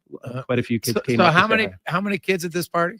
I think there was about 30. 30. Yeah. Oh, geez. I thought you were going to say 10. All right. So it's a legit party. Yeah. So now, did you bust out your dance moves? Did you go down there and show them your dance? I had karaoke. I had to I have a karaoke machine, but I don't want to. My kids don't want. You're going to learn. That's why you embarrass them. That's the greatest part about it. You just should have wheeled down there in some of your usual super tight pants and just wheeled in on the karaoke machine. I did let a few, because quite a few of her friends I've known for a long time, and they do our camps and stuff like that. So I did text them. I said, hey, listen, there is a mandatory karaoke fee to get in. So I was kind of, but the kids, you know what? They had fun. They were loud. There was there's no way you're sleeping, especially our bedroom is right above, where the kids were and stuff like that. But how late the party go? It was about 1:30. Oh, okay. It was good. So she was happy. I think she was a little nervous too. Yeah. But she's got a really good friend group. We're very thankful. My wife and I think, that's obviously really important, especially for girls. But so I guess if anything, what I learned this weekend is that my kids have some good friends. All right. So, is the Brown household going to be the party household now? Well, yeah, they did bring up do you think we could have a New Year's party? Oh, geez. And I'm like, I don't know. My son's coming back. We do like having kids. It is nice to have kids at your house because you know where they are and what they're doing. Were they watching the hockey game by chance? No, they weren't. No.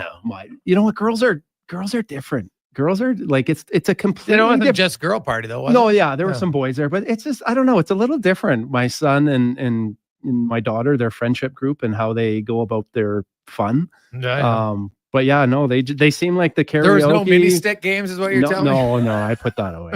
Only one broken pitcher, pitcher, which was minor. All right, and our floor is pretty much our house is kind of indestructible as far as we got.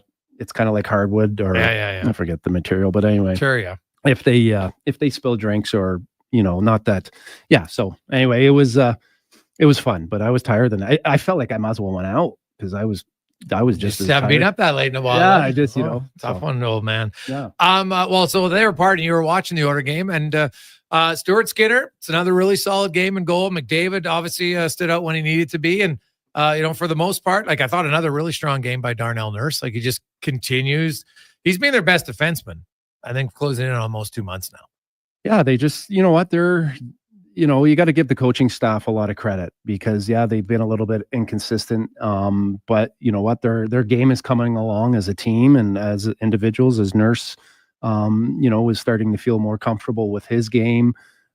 Skinner, both Skinners actually, are playing really well. You got Stetcher, coming in here, getting a big goal. And I thought that was actually really nice, because obviously he took a penalty that, if he could take that moment back, he would. But, I've been in those situations where, everyone's rope's a little different. And, I think he talked about it in his post-game interview that he kind of thought his day was done and Coffey decided to put him out there. And that's not normally how he, we don't look for necessarily offense for him, but good on Coffey for giving him a chance and putting him out there because that, for a guy that's just gone out there consistently and put in the work, and I love his approach. I loved his interview. I love the fact that, he's not taking anything for granted. And if you want to bring, or you want to build, character, and you want to have a good dress room, you gotta be able to give guys bones at different situations at different times. So I give the coaching staff a lot of credit for, where this team is at right now, because I'm sure, there's a lot of buttons and a lot of conversations that have to be had behind scenes. I look at Stetcher, and good for him to score the goal. And I loved his honesty. It was like his dumb penalty, because it was. When you're down 5-4, I've taken lots of you can't take that cross-checking penalty at that play. Like if you're cross-checking a guy to save him from stopping a goal in front of the net, completely different, right? But and Stetcher's not really that guy. So you know what? Yeah, he took a bad penalty, whatever, you move on. But then he scored a goal. Obviously turned out to be a pretty significant goal to clinch the game. And now 2 more days rest. They practice today. They'll have an optional skate tomorrow. And then you take on Tampa Bay. They just got Kucherov back. And you saw him in point kind of dismantle Vancouver on Sunday night. So, this will be another good test for Edmonton. But, that's 2 games now. I felt like in December, they really needed to take advantage of home ice. And they've won now, I think, 5 of their last 6 at home. And last year, they were the second best team in the NHL at home. And I think, it's not, home ice isn't just the last change. I could argue it's not nearly the issue. It's the crowd and getting into it. And I love the fact that the crowd were giving Holloway and Broberg the little bit of the boos. I thought that's great. Like, there is nothing less harmful than booing an opposing player. Like, people that were upset, why did you boo them? Are they not supposed to take the contract? Do you not even understand who cares why they're booing them? It's irrelevant. They're booing them. They're getting the buildings fired up. It makes it more of a fun place to play. It was great that the fans did that. And for anybody complaining about it, like, honestly, explain to me your rationale. And what, like, if you think the Boo Birds meant that meant they shouldn't have taken the contract, no, they're booing them because they don't play for the team they cheer for. That's why they're booing. Yeah. I mean, it's, I would have expected it maybe to be a little bit more on, especially on a late game, on a hockey night in Canada on a Saturday night. Like, I mean, you go to enough games, that those late games, people are drinking and having a good time. And, it's just all part of it. It has nothing, there's nothing personal about it. I mean, that's just the fun part of being a fan. Jason Gregor, Sean Brown, Sports 1440, Oilers Nation, YouTube, Facebooks, and X. Trey Ford signed a big deal. He will join us next. We'll talk a little hockey. We got Dubé and Smith and Tate. Woodley is by, of course, for his regular goaltender. Couple update you on our month of giving. 2 decent, 2 really good packages. Bids at $3,000 for the full furnace package, courtesy of A1 Heating. It's a 97% high efficiency furnace. And also we're up to $1,000 on our Ream atmospheric vented 150 liter hot water tank. That's a 40 gallon tank, but 151 liters, courtesy of 1 Hour Plumbing. So package 1 is at $3,000. Package 2 is at $1,000. So, hey, we're getting closer, about halfway to face value. It's all good. We want to get it up. 833-401-1440. 833-401-1440 in our E-Well inbox.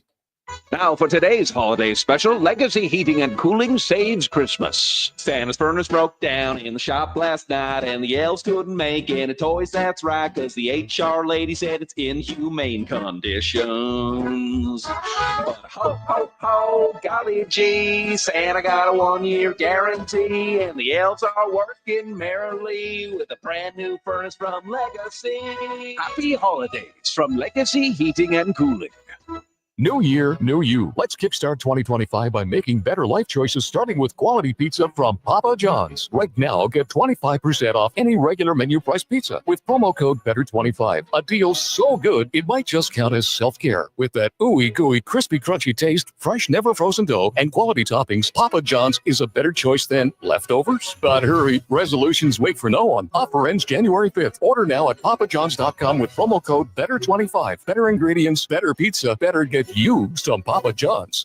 Ain't it beautiful? The inventory is unprecedented. Volvo Cars Edmonton is proud to boast an amazing selection of in-stock Volvo XC40s, 60s, and 90s. Visit Volvo Cars Edmonton today and experience the exemplary service you've come to expect and the affordable luxury only found with Volvo Cars Edmonton, Canada's only 12-time Volvo Excellence Award winners. Experience the difference. Volvo of Edmonton. Weather forecast? Ugh. Savings forecast? Cha-ching. Save up to $225 on a set of 4 Select tires, plus a bonus $50 off any service of $150 at Fountain Tire until December 14th. Restrictions apply. Fountain Tire. We're on this road together. Hockey is back. And Play Alberta, Alberta's #1 sportsbook and official partner of the Edmonton Oilers, has you covered with bigger offers, boosted odds, live betting, player props, and more. New to Play Alberta, new players now receive $200 in free bets just for signing up. You already play? Get a $10 free bet for every $100 you bet. Every week, all season long. Visit playalberta.ca and make your picks today. Bonus terms and conditions apply. Delicious news. The McDonald's meals you love are now $9.99 every day. Grab your faves like the Big Mac, 6-piece McNugget, McChicken, or Filet-O-Fish with medium fries and a medium fountain drink for $9.99 each plus tax. At participating McDonald's restaurants in Edmonton, Alberta, and the surrounding area. Prices exclude delivery. Employee pricing is on now at GMC. Get up to $10,104 off select 2024 Sierra 2500 AT4 models. Make loading easier than ever with the world's first 6-function multi-pro tailgate. Make hauling easier than ever with up to 14 available camera views, including transparent trailer view. And make finding tunes easier than ever with a class-leading 13.4-inch diagonal center touchscreen. Yeah, let's get to work. Ask your GMC dealer for details. Hard to believe it's already that time of year again. Time to get your festive aluminum pole at Metal Supermarkets, where the staff will be completing feats of strength to get your metal ready without any grievances. When your project needs a festive miracle, Metal Supermarkets offers in-house bending, often by the next day. Plus, metal cut to your exact specifications, fast. The convenience stores for Southside, West End, metalsupermarkets.com. The wrapping paper is coming off, the gift box is opening, and the crowd goes wild. When they want sports in their stocking, you'll find gifts that score big at St. Albert's Source for Sports. From jerseys and accessories to all kinds of skates and everything hockey, it's here alongside expert advice from pros who know sports. Put the best sports brands under the tree for less with St. Albert's Source for Sports, your source for hockey and the best sports gifts for over 35 years. Hair Aware with Dr. Vance Elliott. Hey, Dr. Vance, does a hair transplant have to look like a hair transplant? There's a guy at work, his is totally obvious. My goal is to give every one of my patients a full natural-looking head of hair, so I stay up to date on the latest innovations. This is science, and more importantly, an art. I do things differently and move more hair than is normally done, resulting in a thicker look that is also more natural. Trust a world-renowned expert in hair restoration. Book an appointment at drvanceelliott.com today. It may not mean nothing to y'all. Understand nothing was done for me, so I don't plan on stopping at all. I want it forever mine, ever mine, ever mine. Shut it down anymore. Portions of this hour brought to you by Culligan for all your residential water needs. Your local water treatment company, more than just big bottles. Culligan.com. The Jason Gregor Show, the best of Edmonton sports talk and beyond. This is Sports 1440. Presented by PlayAlberta.ca, Alberta's only regulated online gambling website.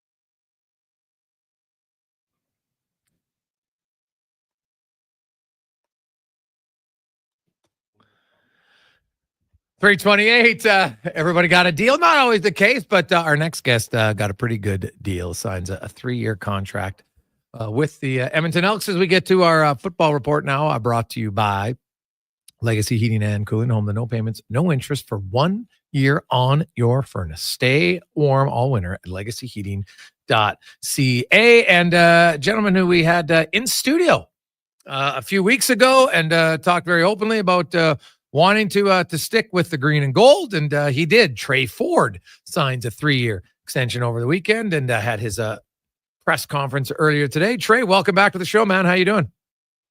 I'm good. Thanks for having me. It's good. It's been a while, not really, but since we chatted, Trey, kind of take me through, because I know you said that, Chris Morris told me on my show the first thing he did when he was signed as CEO and president was he went and had dinner with Trey Ford. And then Ed Hervey, when he signed, said, hey, the one thing I want to do is I want to sit down, I want to talk to Trey Ford. I want to hear kind of what his experiences were. Kind of tell me how those conversations went from your vantage point. Yeah, I mean, I thought the conversations went really well, actually. I wasn't sure if I was going to stay in Edmonton or not. And then, we made those 2 hires and sat down and talked to both of them. Chris in person, Ed over the phone. But I had a conversation with both of them. And, I think the conversations went really, really well. And I think that was part of the reason I stayed in Edmonton, right? I mean, I asked people who had experiences with them in the past, like are they good people? You know what I mean? Like, the people you want to be around, right? And everybody that I talked to, everybody said yes, that good people, only had good experiences with them, right? And, I think that's, half the battle is, surrounding yourself with good people, right? On the field, players, coaching staff, and I think they're going to do a good job of doing that.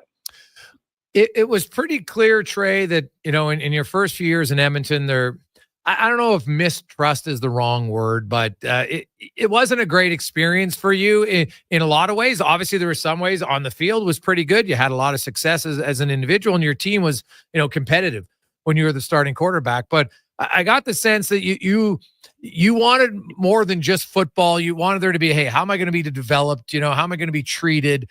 Kind of, and obviously your head coach plays a part in that. So. Hervey and Morris kind of convinced you, hey, the organization is going to be good, but, you sit down, did you have a conversation with your coach and kind of maybe to see how he views you as a player? Yeah, for sure. I talked to him too, before I extended to. We didn't, talk obviously like numbers and contract extensions or anything like that. But, we talked about, just football in general, being a dad, we talked about, he's a father as well. So we just talked about those kind of things, and we just had a really smooth conversation. He's, again, another great guy who I've only heard good things about, right? So the three guys that they hired were, just phenomenal men. And I think that was like the key factor. And then the fact that they all believed in me and they thought I could succeed at playing quarterback at the professional level was, just that was the icing on top right there, right? They made me feel comfortable and confident in being a professional quarterback, and I think that's the big reason why I ended up signing. Congratulations on your signing. Obviously it wasn't quite the season that you were hoping it to be, but you were in and out of the lineup. You got in there, you performed well. Mentally, it must have been challenging. What were some of the positives that, in a challenging season that you could have taken away from last year? Yeah, I mean, I think there was a lot of positives. I think the big one is that we were a better team than the 7-11 record that we had. We lost a lot of close games, when I wasn't in there playing, right? We lost some games that I thought, we had opportunities to win. And if we do win some of those games, right, we get some of them to go our way, then we're a playoff team at that point, right? Chasing the Grey Cup. So I think there was a lot of good things that happened on the field, just with the aspect of we can't compete with anybody. We can beat any team, and we are a playoff contender. Right? Obviously, the record doesn't say that going 7-11. In the previous years before, obviously we're worse, but I feel like we did take a big stride this year, my third year, compared to my first 2 years here. And I think we're going to continue to grow together as a team, right? I think we got a little bit more stability now with all of our hires and the way our team's going to be formatted and everything like that. So I'm definitely looking forward to this year, and I think it's going to be a big year for the Edmonton Elks. So Trey, it's the off season. Like, there's, as a former professional athlete, there's always areas in our game that we're looking to grow. What areas are you looking to grow in your game, and how do you go about doing that in an off season? Yeah, for sure. I mean, so there's a couple things going on this off season. One is obviously going to be moving up here full time, right? So I'm planning on doing that in January just to have access to my coaches throughout the off season, right? Especially trying to learn a new offense, right? I want to get a good handle on that before training camp actually kicks off and not just looking over a PDF that's sent or whatever it is, right? So I think that's a big part. I want to be here in the off season, also being able to, reach out in the community and help out where I can, as well as doing football. And then the other thing is in my workouts, I want to do more preventative stuff, right? Like you can't help the team when you're hurt on the bench or anything like that, right? So I want to try to tune my body up and get it a little bit stronger so I'm able to try to play the full 18-game season. I know a lot of quarterbacks miss games throughout the season. A lot of players miss at least a game or two or whatever it is throughout the season, but I want to try to have my body prepared to play a full 18 games. So obviously that's getting stronger. Is flexibility. What do you do to help you build up your body so you can endure the punishment that a quarterback takes? Yeah, see that's not my specialty, right? That's why we're going to get a strength coach and everything, and I'm just going to let him know what I want to improve on, right? Like I do want to improve my health and risk prevention and everything like that, and whatever they tell me to do, that's what I'm going to do. So whatever, that's what they get paid to do. That's their specialty. So, that's how it goes. You gotta trust the coaches and the strength coach that are implemented in your team to be successful.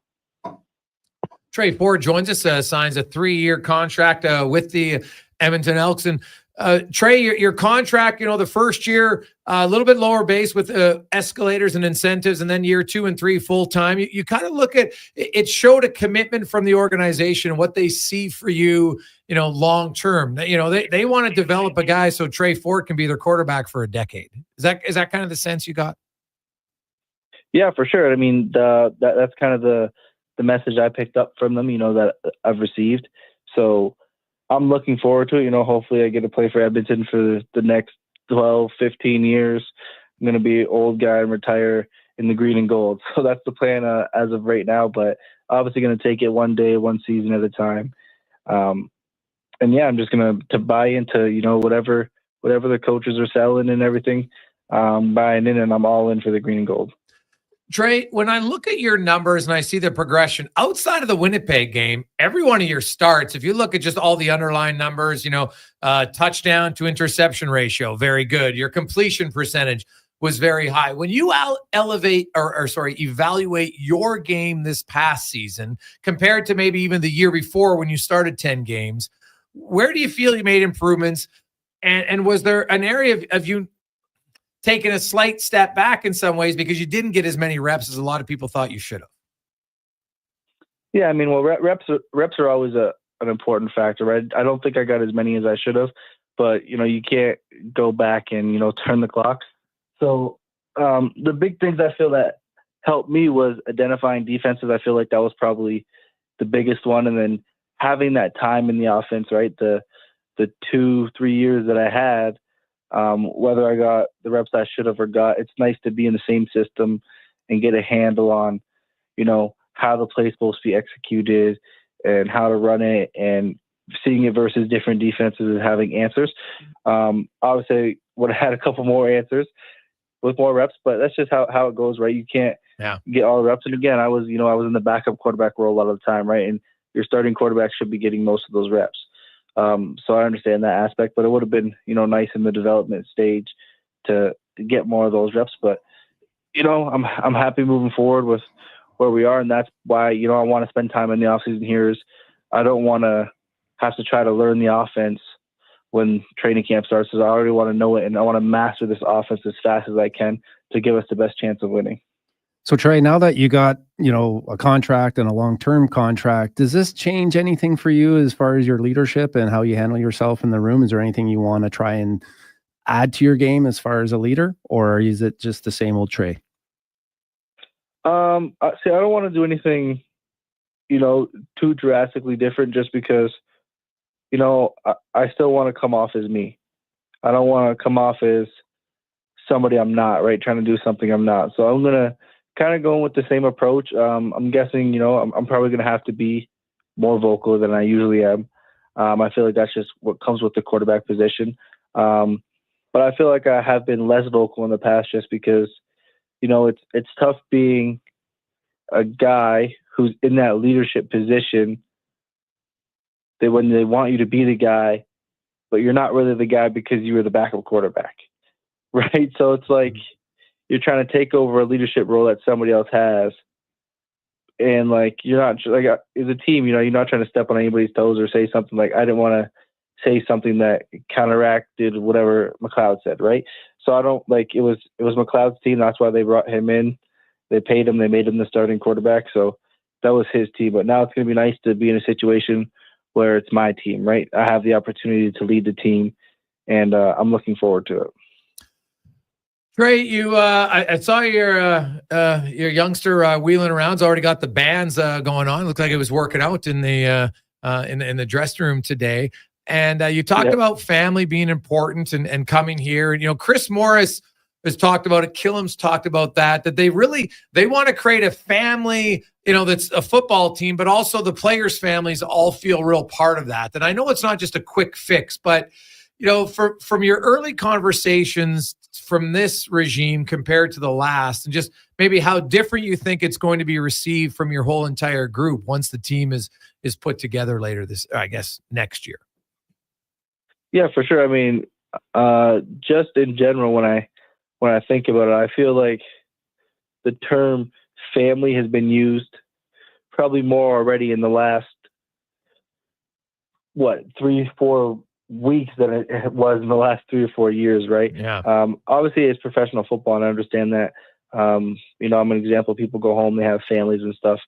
But, finding that time to spend with your teammates, like Zach Mathis, for example, I know he lived with me and stuff, but he was able to, he was spending time with me, my wife, and my daughter, right? So really jumping into that family aspect, he's had the opportunity to meet my brother in some certain situations too. So it's been cool just to reach out to guys and, interact with their families and have them interact with my families. It's been a pretty cool experience.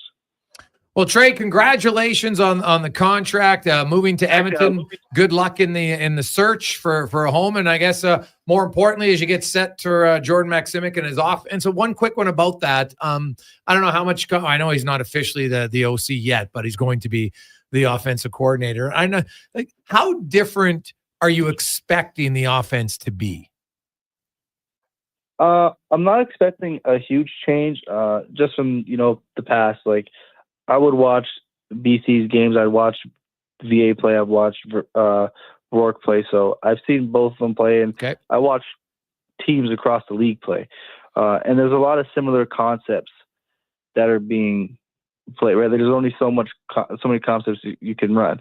You can't reinvent the wheel. Like football's been going on for a long time, but there's different ways to attack different players, attack different zones. And ways of getting to it, right? Which I'm interested to hear his point of view and how some of his reads may differ from what we did, right?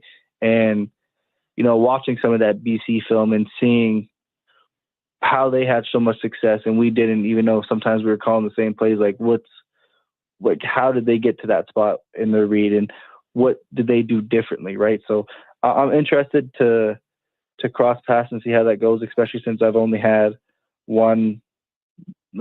two offensive coordinators. But it's been pretty similar throughout my 3 years, and it's going to be nice to get a different point of view. Well, Trey Ford, congratulations, and we look forward to talking again soon. Have a great Christmas. Perfect. Thank you. You too. Have a good one. Happy holidays. There you go. That's Trey Ford. He remains as the QB. Not surprised. Said it. There was no better option at this stage. Financially, and I think potential-wise than Trey Ford. I think this is, and honestly, for Trey Ford, I don't think there was a place where he was going to get a better opportunity to become, a superstar quarterback in the league. I think this is going to be a win-win for both sides. And Killam, Hervey Morris, they're going to do everything they can. Maksimic's a guy who's worked with lots of young quarterbacks and had success. And I think that's key. If you have an offensive coordinator who's going to also be your quarterback's coach, right? You got to be on the same page as your QB. They're without a doubt. And so that leads me to the question will be, I'm curious kind of who's going to be the backup quarterback. Because I think it's important, somebody who's got some more experience, who nudges you, but maybe doesn't push you for the job, if you know what I mean, Brownie. Yeah. That you want to know that, hey, if I just totally soil the sheets, I'm going to lose my starting job. But if I have one bad quarter or game, I'm not out, right? Yeah. And so I'm kind of curious to see where they go. I know some people mentioned Mazzoli. I don't think Mazzoli's going to be the guy that comes here, to be honest. So I'm curious to see where they go. It's hard to find. I imagine it would be hard to find guys that understand their role. Like you said, that are like, hey, listen, we have this young up and coming quarterback that we think is the future of our team. Can you help him? Can you also, come in there in a pinch if we need you? But we also, like, the biggest thing is accepting your role. Right. And if guys come in accepting the role and exactly what they need to do to be, that's obviously how you have success as a team and an organization. Right. How do you find that veteran presence that's like comfortable being in that situation? Jason Gregor, Sean Brown with you. Chris is in at 4,000. Well, we had 3,500 from Doug, and then Chris came in now at 4,000 for the furnace, and we're up to 1,200 for the hot water tank from Tim. So we're off and running on another great day for the month of giving. We'll tell you exactly what the packages are. We got the 2-minute warning with Cam Tate. Also, the Oilers. Not much to complain about, Oiler fans. Are you feeling okay? The Oilers are playing very well as of late. Arvidsson. An update on Arvidsson next on the Gregor Show, presented by PlayAlberta.ca. Santa sweat, dripping on the tree, due to that new furnace that you got from Legacy. Legacy Heating and Cooling wants to help you prepare for Santa. A nice warm stop during the cold night is the gift you give him. And Legacy can help with no payments and no interest for 1 year on your festive new furnace, because warm homes get better presents. Happy holidays from Legacy Heating and Cooling. Everybody now, Santa sweat, Santa sweat. This ad's really weird. Santa perspiration. In 1973, deep in the basement of an Edmonton family home, an elite team of specialized forces came together to form Action Electrical. Action Electrical Divisions, assemble. Projects team reporting. Service team reporting. Testing team reporting. Energy team reporting. Supercharged with skills in their electrical fields and grounded by strong family values. Facing an electrical menace? Call on the men and women of Action. Operating throughout Alberta at actionelectrical.net. New year, new you. Let's kickstart 2025 by making better life choices, starting with quality pizza from Papa John's. Right now, get 25% off any regular menu price pizza with promo code BETTER25. A deal so good, it might just count as self-care. With that ooey gooey, crispy, crunchy taste, fresh, never frozen dough, and quality toppings, Papa John's is a better choice than leftovers. But hurry, resolutions wait for no one. Offer ends January 5th. Order now at papajohns.com with promo code BETTER25. Better ingredients, better pizza, better get you some Papa John's. You've got a go-to coffee spot, a trusted barber, even a lucky game day jersey. But when it's about looking your absolute best, there's only one name you need. Mr. Dirk. Family run since 1939, we're experts in crafting impeccable tailor-made suits and offering a wide variety of everyday styles. Pair that with personalized one-on-one fittings and the convenience of on-site tailoring. Mr. Dirk elevates your style game. Visit our Edmonton store or explore MrDirk.com. Score big on style with Mr. Dirk. A lot of things were going on in 1974. Happy Days premiered on television. The Rubik's Cube was invented. Halley and Foreman fought the rumble in the jungle. And GS Construction started their first job. Yes, for 50 years, GS Construction has been building the infrastructure of Edmonton and surrounding areas. Think of the neighborhoods that weren't even built yet. Think of all the work that had to be done to get them built. Probably about 50 years. But for GS Construction, it's been time well spent. For more, visit gsconstruction.ca. A career in the public service is better in Alberta. Better wages, lower taxes. Better job opportunities with our thriving economy. Better chances for advancement. Plus a better future with new investment in healthcare and education. Public service. It's better here. Learn more and discover new career opportunities in the public sector at alberta.ca/betterhere. A message from the Government of Alberta. Employee pricing is on now at GMC. Get up to $10,104 off select 2024 Sierra 2500 AT4 models. Make loading easier than ever with the world's first 6-function multi-pro tailgate. Make hauling easier than ever with up to 14 available camera views, including transparent trailer view. And make finding tunes easier than ever with a class-leading 13.4-inch diagonal center touchscreen. Yeah, let's get to work. Ask your GMC dealer for details. Portions of this hour brought to you by Papa John's. Better holiday start with better ingredients, better pizza from Papa John's. Get 25% off any regular priced order with code BETTER25 at papajohns.ca. Look good, feel good, play good. It's the Jason Gregor Show. Thanks for listening to Sports 1440. Presented by PlayAlberta.ca, Alberta's only regulated online gambling website.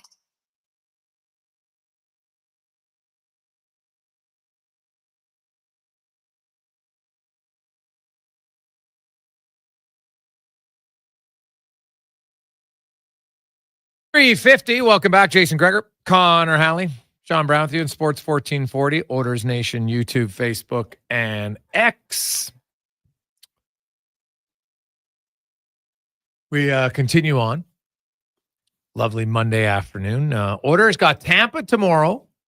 Then they're in Minnesota for their only road game before Christmas on Thursday. And then they are back home, an afternoon game on Saturday against the Vegas Golden Knights. So a busy week for them. Busy week in hockey, of course. The Junior A Challenge going on right now in Camrose, the Wild Rose City. I love the Camrose. Used to have one of the greatest farm auctions ever, by the way. God, it was good. Anyway, Nigel Dubé joined us. He is the GM for the West Canada representation and the defending champ. So Nigel, you come in as the defending champ. Did you guys get a ring for that last year? No, we got some custom jerseys out of it, but hopefully this year we can do it again and go for a ring maybe. So what did you learn last year in putting together the team that made it, I don't know if easier or maybe more comfortable or confident in putting together this year's squad?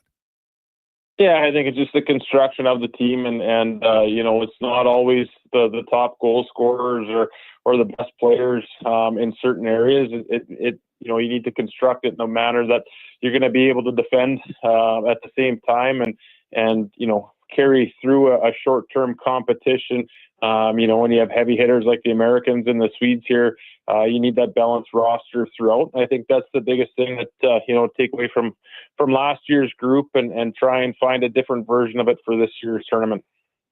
So Nigel, as coming off the defending champs, who do you see? You got, I think today you play the U.S. I think that them and Sweden are two of the stronger teams in there. What are some of the challenges you see with some of the teams that you're going to be playing?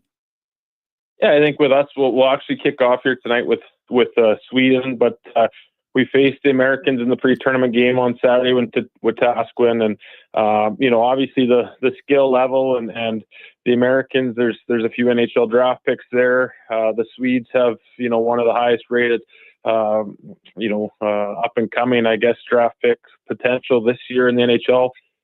So for us, it's a matter of being as close to perfect as you can through 60 minutes and taking away the time and space. And, our model here is the Western way. And I think we have to find a way to do that for 60 minutes or 60 plus. It might be the biggest cliche in hockey, but, that's what our group needs to do. And I think we have a good group here that's come together in a real quick hurry as far as being a team and lots of laughs, good group there. So, it's just a matter of now, starting the process and, not worrying about being nervous out of the gate, but play with excitement and get after it right away. With all the nerves that these kids must have going into a big tournament like this, I know that a lot of my buddies are actually in town to scout this tournament. How is it? Do you talk to the kids or how do you handle that with the kids? Because there's probably a little bit in them that, they're probably going to want to try and do too much and it sometimes might want to hurt them or hurt the team. Is there ways that you approach that or talk to the kids? Yeah, obviously the conversation around it and the experience around it. But I think at the same time, the pre-tournament game was great for that. I don't know if we made, 3 passes in a row in the first 5 minutes because everything that was on the stick was off the stick. And, we were lucky if the glass could keep it inside the rink. So we definitely had a lot of that to kick off on Saturday, especially with Task when they packed the rink there. And the Americans came out hard. They had been at it for a week of practice before that game, where we had one practice together. So I think the guys have settled in. I think the big part, we talked about it earlier today, is how do you transform your nervousness into excitement now? But I think we did have a lot of that on Saturday. We got better as the game went on, and now it's just a matter of learning from that experience. And it's on the kids now to be prepared for tonight. General manager of the Lloydminster Bobcats in the AJHL is also the director of operations for the World Junior A Challenge. Nigel Dubé joins us. And Nigel, you played in the SJ, you played in the BC, you played in the AJ, and then you, of course, played NCAA. So you've been all around. What's your thoughts as a GM of an AJHL team with the announcement of NCAA and players who played major junior can go there? How do you think this is going to impact your league? Yeah, I think for us, we've seen the impact on our roster. We had a young Anders Miller that came up from the U.S. and I think his goals against was 1.98 and a save percentage well over 900. And he's now with the Calgary Hitmen. So it's something, especially with American player that we maybe would have never seen before, but a route that's opened up for them. And I think a big part of our Alberta Junior Hockey League and the Western Canadian Development Model out west here. I think that's built the partnership stronger between the WHL and the AJHL for sure. And we're seeing more of that. And, hockey as a whole has evolved a lot here in the past few years, and it seems to continue to do that. So, our rosters in Lloyd aren't always the oldest. We're medium to younger. So some of our players now, can look at those different options and see what's best for them. But a big thing I said to our coaching staff, we just have to make sure that we're developing our guys every day, that, the next group that wants to come up, if we have one move on, that, we can be a place that develops hockey players and people. So, Nigel, you've had quite a bit of success in the AJ, and you've been around. You've had success last year winning the championship. Like, what do you want? Where is your career goal, or what is it that you want to try and get out of this? And I guess the second part would be you have former Oiler Jeff Wawicka coaching there. How's he doing? Yeah, I think I enjoy hockey every day. It's one of those that, it's great to work with these kids and not only help them out in the hockey world, but also, help them learn some life lessons. They can be better humans out in the world after hockey's done for them. And we'll see which way the pathway goes moving forward and where we go from here for myself. But it's been an exciting year for Jeff, former Oiler, NHLer. It took us a little bit to get going at the start of the year. I think when everybody looked at our record through 8 games, some panicked, but we actually didn't make any moves at all. We got some guys back, and Jeff's done a great job, moving that group in the right direction, going through the injuries, doing all that. And then also with our young assistant coach, Matt Broussard, a former Vancouver Canuck draft pick there too. I think we obviously have 2 of the best hockey minds on the bench helping these kids out every day, and we're seeing the growth through our group and through our young players especially. How have you noticed, what's been the biggest difference for you this season in the AJHL with, the 5 teams that aren't there anymore and then adding Devon? Yeah, I think the parity through the league is great. I think it's an opportunity for everybody to go every night, and a chance to win. I think that our league through the process and through the transition is growing closer. I think organizations in the league, work together to continue to evolve the Alberta Junior Hockey League, and it's exciting hockey. We just have our semi-annual general meeting, and attendances are up across the Alberta Junior Hockey League. Some of those teams are seeing the biggest numbers they've seen before, and some of the best still, junior hockey around that I think is a little bit younger than most communities have seen. But sometimes that can be some excitement when you get some real high-end skill guys out there that aren't afraid to make 3 or 4 mistakes instead of 1. Well, best of luck. I guess one last one for you. When you talk about like U.S. been practicing, they skate together a lot more, and you obviously take pride in winning it last year. If you look at this year's roster compared to last year, it's different. If you had to give yourself a ranking going in, how confident are you that you can repeat? Well, this one, I think, everybody's going to be in it together from the top to the bottom, and understanding that's how we need to be to have success. And that's been the message across the board. I think it's a bit of a more with, work boots on kind of group that's willing to, maybe the offense isn't quite as heavy, but the defensive willpower throughout this group is a little bit stronger, and the buy-in from everybody from day one. Especially this year with having, a training camp in Calgary with 29 players there, it's a different feel. Last year in Truro, we went in with the 22 we had.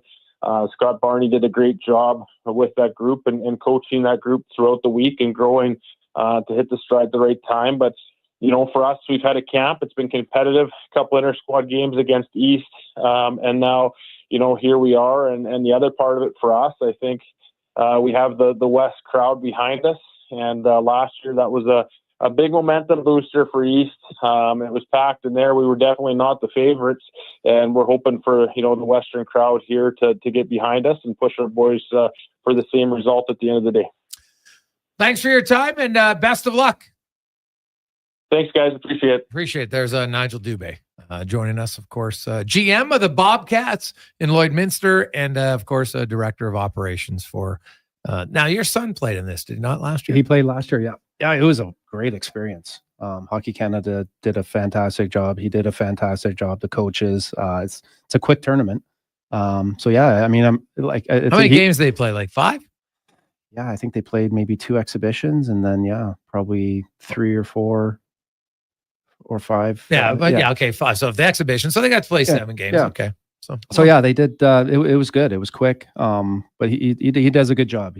That guy works hard, very detailed in what he does. And it's funny that he talks about the out east. There was definitely an advantage for Canada East. The fans were into it and behind them. So yeah, it will make a big difference being here with the Western Canadian. Well, with Tasman and Camrose, man, they're hockey fans. They are diehard. So those 2 rinks will be hopping, I think. And it's a sweet setup in Camrose.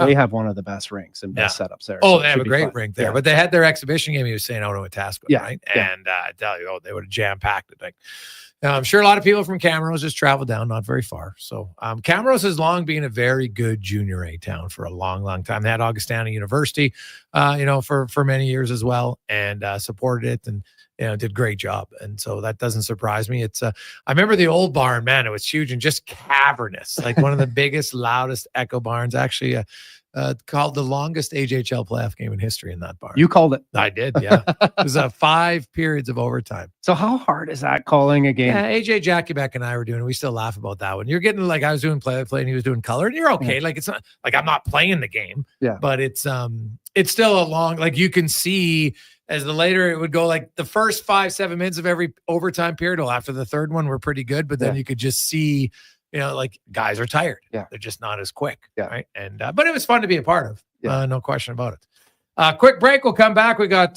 Tater Spec. We'll update you on the month of giving also.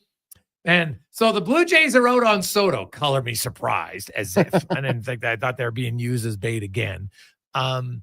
And their manager, like, did you see what the Phillies signed Romano for? And the Jays let him walk? What? Like, how these guys are still the GM of this org, I do not understand. We'll get to all that and more on the orders. We'll hear from McDavid and Arvidsson, by the way, folks. A little teaser on Arvidsson. I know I teased the last time, my bad. But I will tell you the latest on Arvidsson. There is a little, when you're at the tunnel and you can see far ahead, there's a little bit of light. There's at least a shining light there. It's not very big, but at least you can see it. Like if you squint, you can see it. We'll tell you what's up next after Connor Halley in a Sports 1440 update brought to you by Fountain Tire. The big deals are happening right now at Fountain Tire. You can save up to $225 off of a select set of 4 tires and get a bonus of $50 any service of $150 or more, but only until December 14th at Fountain Tire.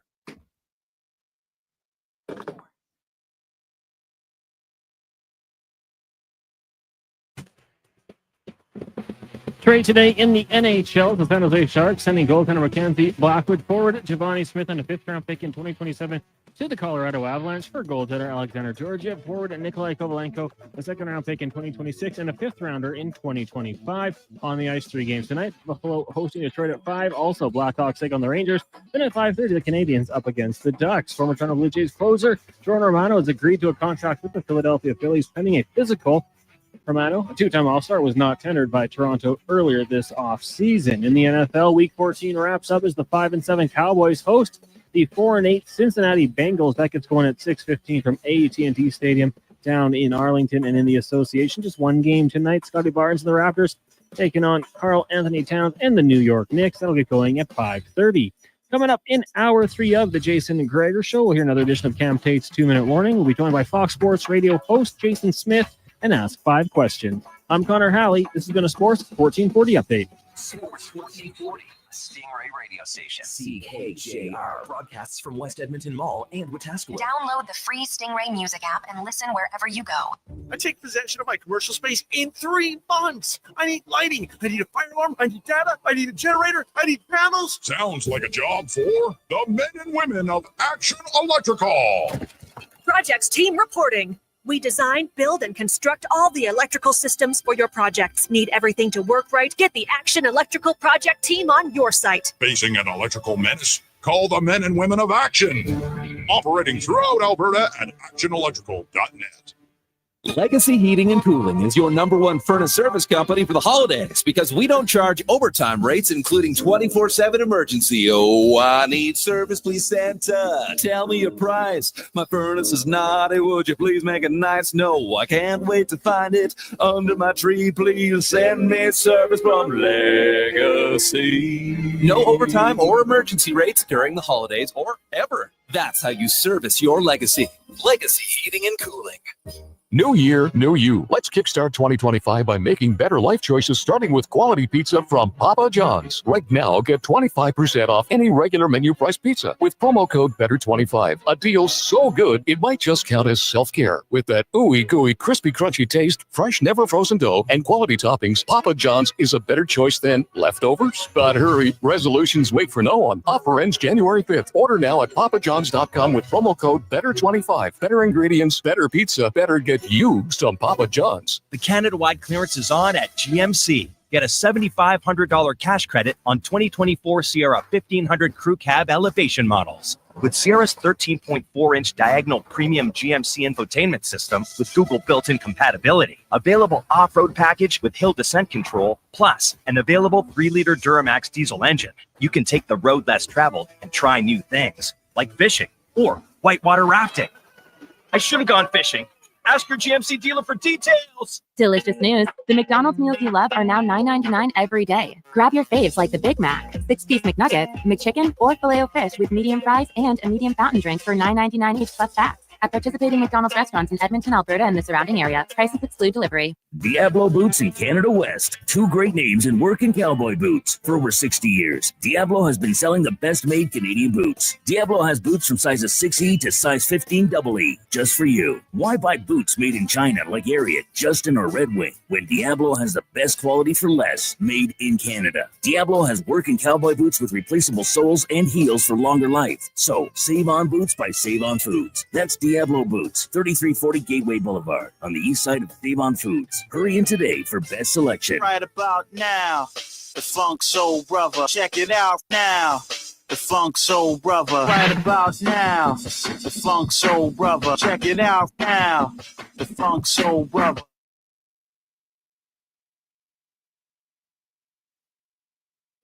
Portions of this hour brought to you by Leading Edge Physio. The team in Old Strathcona have special training dedicated to reducing the impact of cancer care before, during, and after your diagnosis. From lymphedema to the management of fatigue and side effects of chemotherapy and radiation, they can help. Learn more at leadingedgephysio.com. The Jason Gregor Show, the best of Edmonton sports talk and beyond. This is Sports 1440. Presented by PlayAlberta.ca, Alberta's only regulated online gambling website.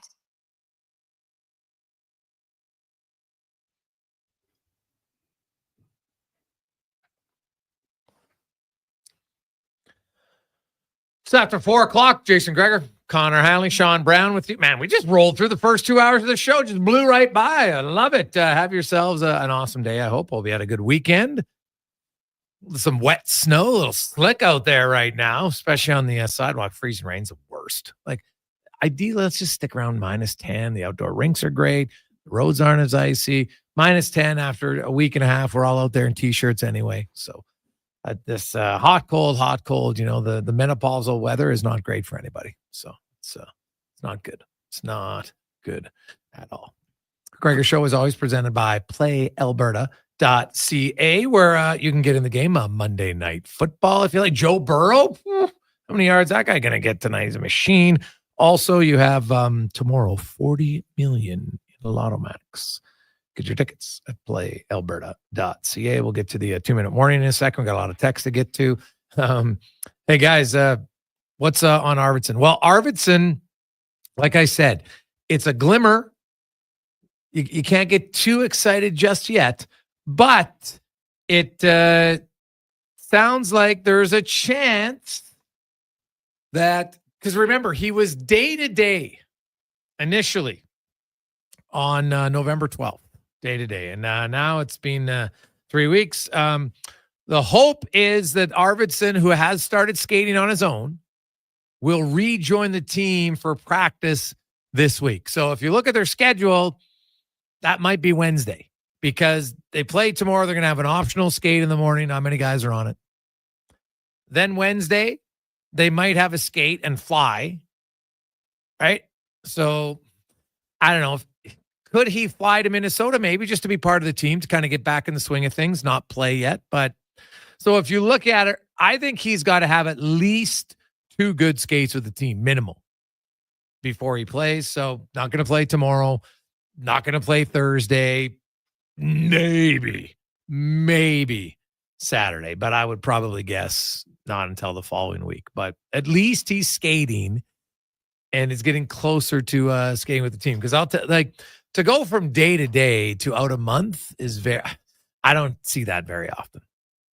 Something serious. I mean, the nice thing is that they're playing well enough that I haven't really missed them. Yeah. Well, and there's no urgency, because you obviously need them, but now you're not rushing them. Right. And he's a guy that I think has some injury issues in the past. So if you can, the more time you can take it, I think it could only benefit him and the Oilers. Hey, guys, in my experience, the light at the end of the tunnel is usually a train. Hopefully Arvidsson can stay healthy, but the jury's still out from Jay.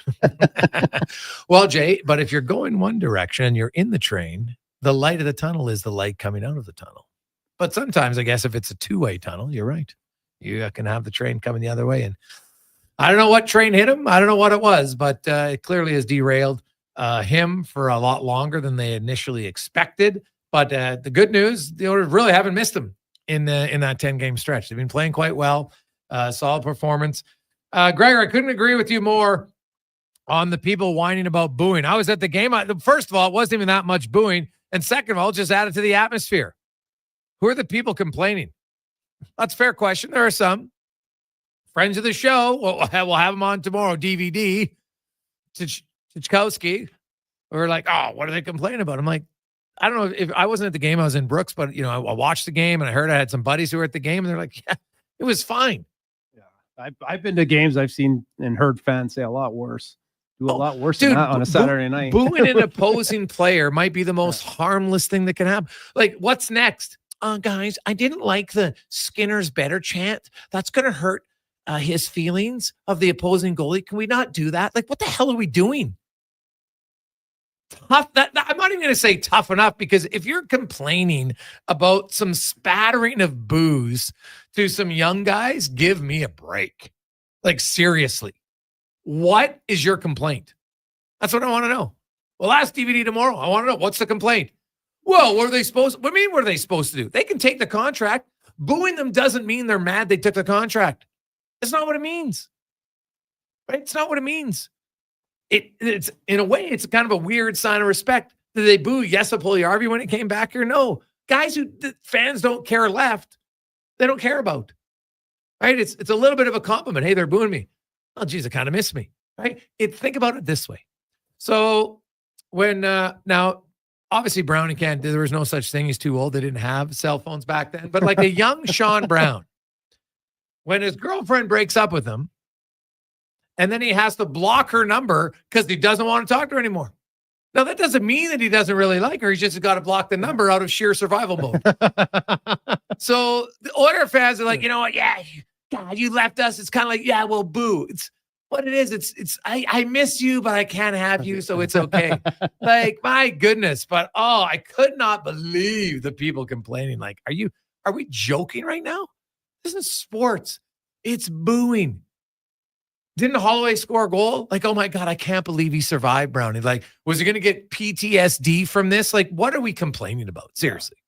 Yeah, no, I love the fact that the fans are into it. I mean, you could play in Toronto where there's very little emotion and people are actually even in the seat, especially to start a game. So yeah, I mean, any type of emotion and fans getting into it just only creates the atmosphere to be that much better for everyone on the ice and the fans. So like if fans were booing you, Brownie, when you were playing, wouldn't you love it? Yeah, but I would probably love it, but to be honest with you, I probably wouldn't hear it either. Right? Okay. Because you're kind of into it. Okay. So I mean, the last thing you're thinking about is what a fan is thinking about. Okay. Well, that's valid. You wouldn't. But hey, I'm sure they've booed at me. I hear it after my career when you start getting to know people outside of hockey. It's no, I'm not talking your home crowd. I'm talking I'm talking the visiting crowd. Yeah. Yeah. I don't know. I've had for different reasons people, but yeah, I mean, it doesn't. Oh God, if everybody likes you. That doesn't have, some people like, nah. I mean, what are they booing at? The fact that obviously because they left for more money and I think they're booing because they're not on the team they cheer for. They're not there anymore. So everybody like remember Ryan Smith, big round of applause. Then after that got booed. I like that. Like show some respect at the beginning. Ryan Smith was like, no offense to Broberg and Holloway. They're not in there. They don't deserve a round of applause. They weren't in the Ryan Smith category. Ryan Smith is he's in the Oilers Wall of Fame. He was, has played, what is he, third or second in games played, I think, all time amongst Edmonton Oilers. Like he was their Gretzky for an era of fans, right? Like these guys they didn't even play 100 games for the Oilers. No offense. They did not deserve a big I don't even know. Connor, please tell me they didn't get a video return. I was just going to ask that. Did they get it? I didn't see one. I would hope not. Like, Sean Monahan got a welcome back to Winnipeg the other day. And I'm like, what? What is the criteria? Yeah, for like all it's, this? Did you play one game for us? Hey, welcome back. Like, give me a break. Like even Sean Monahan on the bench, he's kind of like, what? Stands up and waves, kind of like, why are they giving me a welcome back to Winnipeg? I was barely here. So they didn't need to give him a round of applause. Yeah. Boo him, like add some enjoyment to the game. Some games can be, it's like a morgue in there. Yeah. Right? Like, so make it loud, make it fun, and it's booing. No one's getting hurt. No one's calling anyone names. It's the most simple thing to do.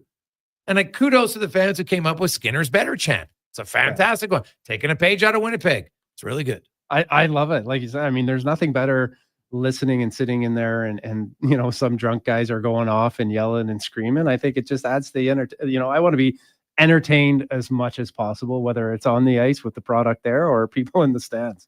Hey guys, Rudy was complaining about it on Hockey Night in Canada. They showed the clips. You could hardly hear the booing for Spectre Trap. Well, there, bingo. So my buddy said, he goes, there were some people booing. It wasn't like it was crazy. And honestly, I don't know what Kelly said, but I will strongly disagree with him. What are you complaining about? Oh, they shouldn't be booed. Why? Here's my biggest beef. And by the way, I'm a season ticket holder. It irks me when media people who don't pay for their seats tell fans how to act when they're doing nothing that's disrespectful. There was nothing disrespectful about that. If fans are throwing stuff on the ice or swearing, or throwing drinks on kids, then you can rip them. Booing an opposing player might be the most harmless thing you can do. There should be no one complaining about it. Like, give me a break. And if Rudy was, that's even worse. Oh, geez, shouldn't boo Philip Broberg in those 89 games he played here in Edmonton. Give me a break, right? Like, good for Broberg. He took the money. I would have done it too. I think everybody listening would have done it. Didn't Gretzky get booed coming back? Well, not the first time, but eventually. Sure, exactly. So if Gretzky can get booed, anyone can. Yeah. Like, now, if you're booing your own player, that's a little bit different. That's right. Tough. Like, and that's happened. Like, I remember Corey Cross, and there's been a few others. Bodie. Right. There's that is not ideal. I get it. I can see why the player like that sucks. What? Kind of, even if I'm not playing well, you don't want that. I can understand that one, but booing guys who used to play on the team. That's why they're not on the team. Oiler fans, the majority of them who go to the games, are going to cheer for the Oilers. So that means they're cheering against the opposition. Simple. Let's get to the 2-minute warning with Cam Tate, brought to you by Legacy Heating and Cooling. Where the rates never change. All of a sudden tonight, your furnace conks out, no overtime charges. That's how you build a legacy at legacyheating.ca. Cam Tate, of course, a longtime journalist in town, has cerebral palsy. He's in a wheelchair. And due to his disability for the longest time, couldn't speak on the radio until now. Through the wonders of his technology, Cam Tate's words come to life in the 2-minute warning. Listen, I get it. I really get it. When you are a fan, a customer, a stakeholder, someone who pays the freight, you are paying for a product, a service. And when you are not happy, like when the meals say a pizza, and when it comes, you flip it over, and oh my gracious Aunt Maxine, it's burnt. Black, black, black. You call the waiter over and ask for a new one, right? Now, when you are a customer at a sporting event, a hockey game, let's say, and your favorite team is soiling the sheets, you can walk out. Sure you can. And you also can voice your displeasure. Yes, you can. And that includes get ready for it, Grandpa. Booing. You don't like a play. Let the Bronx boo go. You don't like the effort of your team. Let them have it. Sure, go ahead. It's your right. You bought the ticket. You hope for a good experience. You hope your team plays hard, works hard, and honestly points on a good show. I get that. All day home. But here's what I don't get. But before I go into specifics, another question. One of your coworkers, the person you always ate lunch at your favorite table, in the corner by the fridge. But then, your friend gets a chance to go to one of your competitors. Good money, in fact, twice the money he was making. You were sad to see them go, but you didn't really show it. And then he came back a few weeks later to say hi. To the place where your friends really, helped you last year. At a time when you needed them the most. Do you invite them back to your favorite table for a good visit, to thank him and see how things are going? Or as soon as you see him and walk the other way? Interesting, isn't it? Philip Broberg and Dylan Holloway both played very well in the playoffs for the Edmonton Oilers, right? Both were unrestricted free agents after the season, right? Both had the opportunity, keyword opportunity, to sign with the St. Louis Blues, doubled their salaries, right? So why, my friend, were Broberg and Holloway booed Saturday night? Sorry, I don't get it. 2-minute warning with me, Tate Gregor Show, Sports 1440. Well, add Tate to the list. We're going to add Tater to the list. Oh, my goodness. We got a soft list. I never thought Tater would be on it. He's on it for today. I know one guy who's going to talk to him. We're going to see Tater tomorrow. We'll find out. The one guy that's going to get booed is that Juan Soto. Could you imagine those Yankee fans? The Yankee oh. So I can't believe he walked away from the Yankees to go to the Mets for $5 million. Yeah. Not $5 million a year. They offered him $760 million, which is mind blowing to me. Now, the only difference would be some of the Yankees' money deferred. That's the only thing because then that's a significant difference, right? Because they crunched all the numbers on Ohtani's $700 million because so much of it was deferred due to inflation costs, blah, blah, blah. They valued it at only, and I'm putting that in quotation marks, like $560 million, right? Yeah. And so, but none of Soto's money by the Mets is deferred. None of it. He gets a $75 million signing bonus. And he has the option to opt out after 4 years. You know what would be a good question? Because you have a great segment there with Rich Winter, the agent. Yeah. That's unbelievable. This is the sport. Yeah, you'll really like this week's Wednesday edition with Rich. We're really going to dive into the technology in hockey and all that's coming. I love listening to him. It's a great, he does a great, super job. But it'd be interesting, what would an agent's cut be of that? Would it be different? That'd be a good question. It's a good question. Yeah, I could ask him. It's not your typical 3%. Because I do know that some agents, you get 3% on a player, some are 2%, some are only 1%, right? Some of the higher ones, because it's 1% of 12 million is still more than 3% of $1 million. But I think that percentage is also depending on how much they do for you too, right? There's a lot of they can take care of your finances. Normally that's different. My understanding is that, you get for your contract, but then if you want them to do your finances, but a lot of players have said they try to diversify, right? You don't want one person because sadly, that's how you've seen some of the players get defrauded. Yeah. right? Yep. Which is awful. Yeah. But did you have somebody manage your money? Did you manage your money? Or did you do it yourself? We had a different guy do it, separate from our agent. Yeah. So separate from your agent. Where, it'd be, you know what? It was kind of, I'm not even so sure he wanted us to be separate, right? Because I think at that time it was kind of like, hey, I'm representing you. He has his people that also do other things to help. I think they wanted to kind of keep it in-house, but I went outside.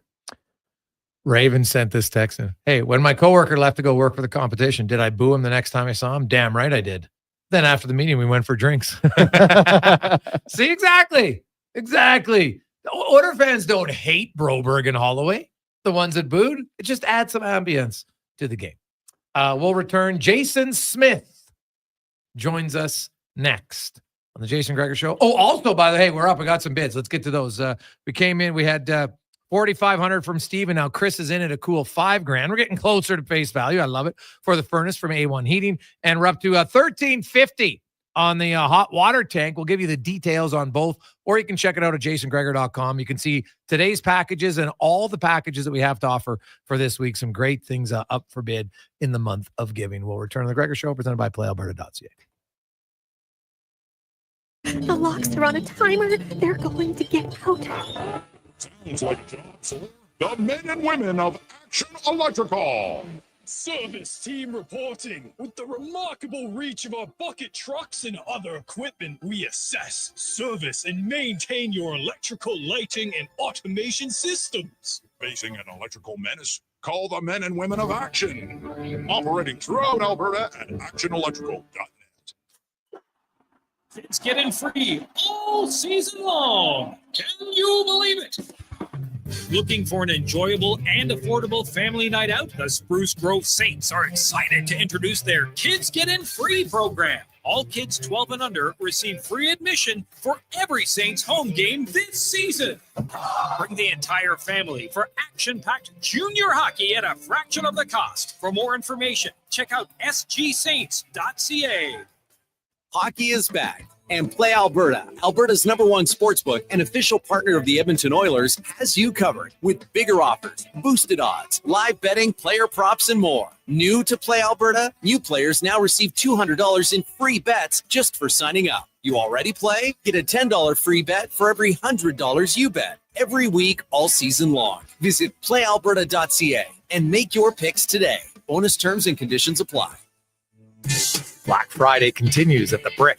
Hurry in and save up to $3,000 off big screen TVs.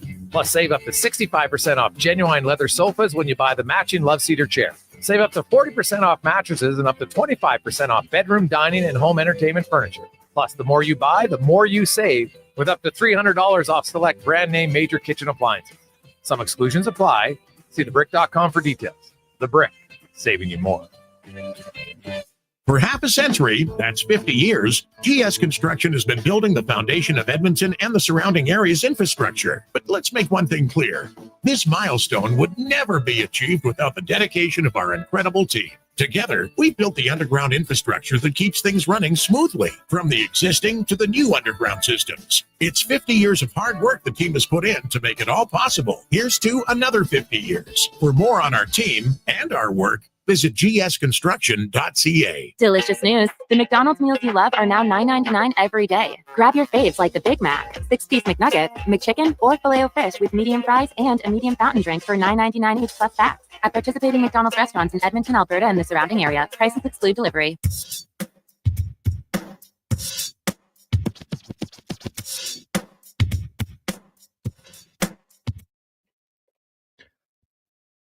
Portions of this hour brought to you by Papa John's. Better holidays start with better ingredients. Better pizza from Papa John's. Get 25% off any regular price pizza with code word BETTER25 at papajohns.ca. From puck drop to kickoff, it's the Jason Gregor Show on Sports 1440. Presented by PlayAlberta.ca, Alberta's only regulated online gambling website.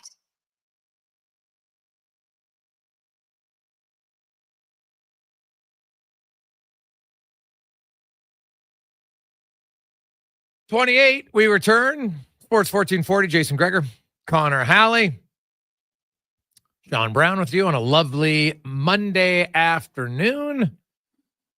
Oilers host the Tampa Bay Lightning, and Kucherov and McDavid will go head-to-head, both with 37 points on the season. Kucherov just came back to lineup after missing 2 games, and him and Braden Point look pretty good. So lots of skill. Draisaitl, Point, who are battling for the goal lead. Kucherov, McDavid battling in points. It's going to be awesome. Like, there's 4 of the top 10 elite players in the NHL will be on the ice tomorrow night. So that should be a very fun game to get to.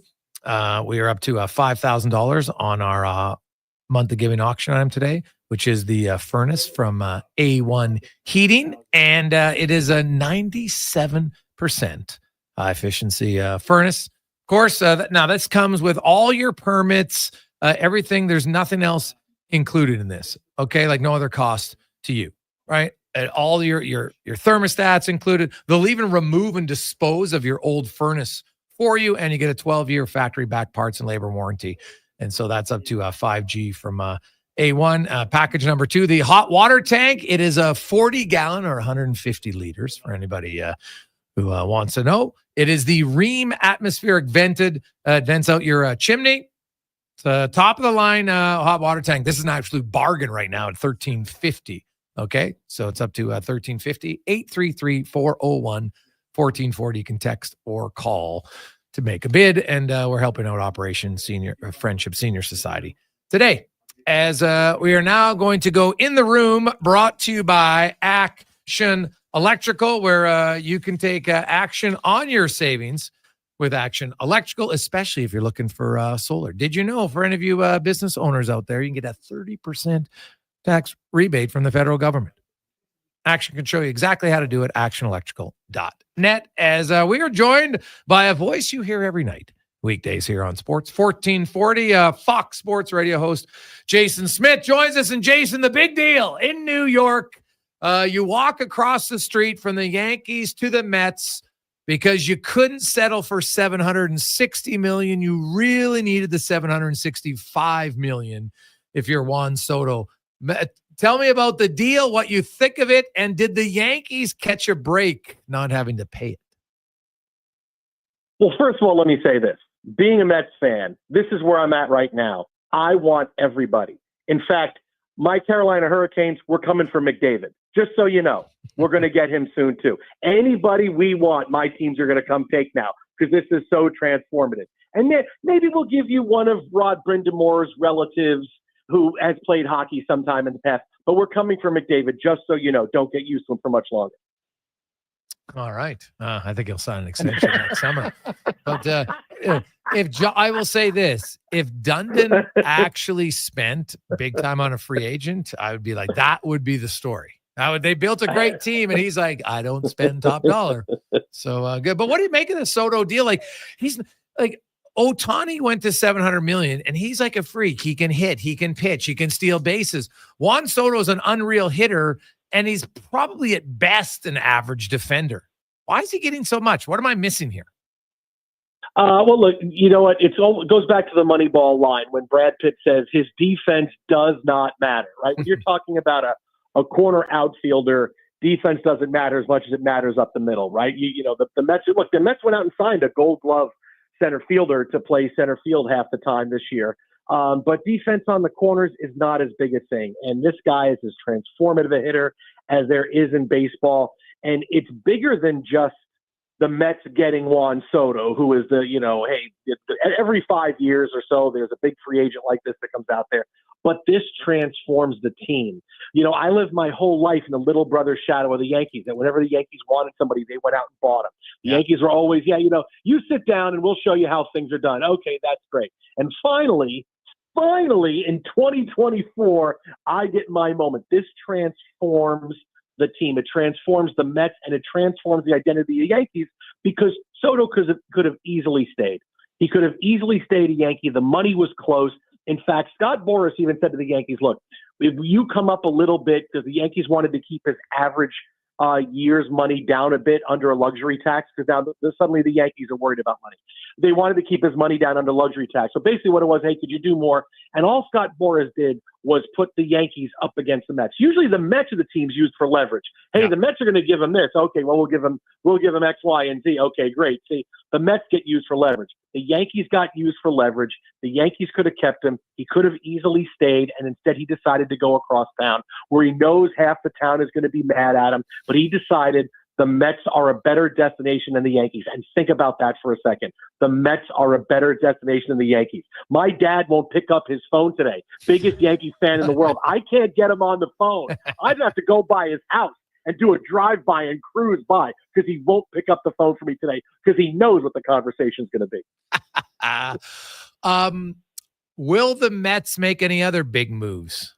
How all in are they?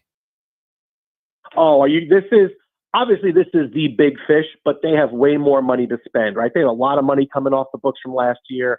They're going to. I don't think this takes them out of re-signing Pete Alonso. I think they can go. They're going to go get another bat at some point. Like they're still going to spend. They still need another starting pitcher, so they're still going to go out and spend money, kind of like the aftershocks we saw last year. The Dodgers sign Ohtani, and then here comes so and so. Teoscar Hernandez comes in for $20 million a year. Here comes Tyler Glasnow at $140 million.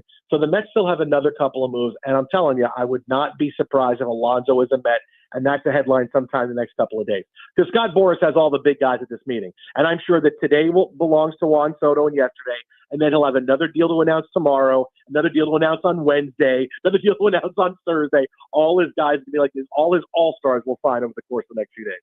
So does for as exciting as this contract is right now, does this contract at some point become a problem or where it's not so exciting? Well, you know why? It's fine because I'm not paying it. It's not my money. I'm not a hedge fund capitalist who makes. I think Steve Cohen makes somewhere in the vicinity of $90 million a day. Like, I mean, it's just insane.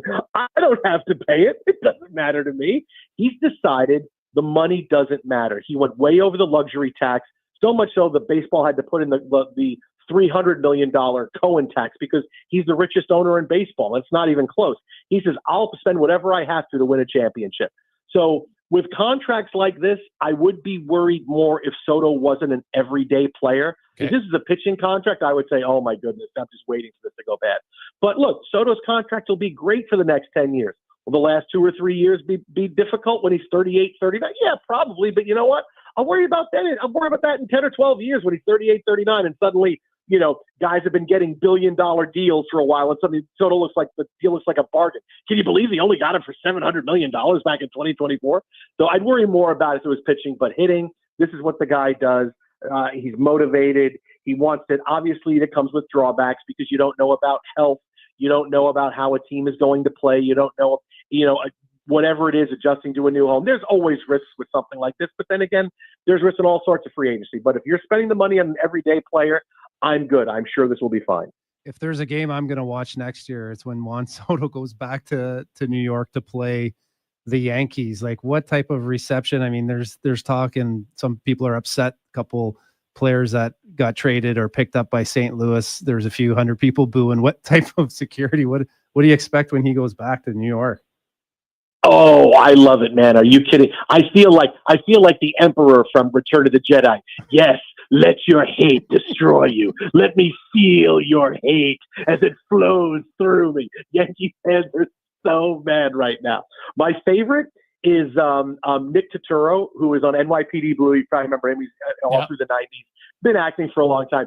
He put out this thing on social media. Every other word is an F-bomb. And he's so mad at Juan Soto. He's screaming at him, you betrayed us. You didn't even leave for the Dodgers. You left for the Mets. And I'm just sitting there putting my hands out going, yes, let me feel your hate. I feel the hate and jealousy through the computer as it enters my veins. I'm powered by your hate. This is the best. Seeing the Yankee fans' reaction to this is almost as good as getting Soto. Not quite as good. I mean, I'm not that crazy, but almost as good as seeing the Yankee fans' reaction. When you look at other big name free agents, so they lose Juan Soto, is there anybody they can go at? It obviously isn't Juan Soto that they can find a replacement for? Yeah, the two guys to look at now, if the Yankees are really playing mean, if the Yankees are really playing, okay, you take one of mine, we'll take one of yours.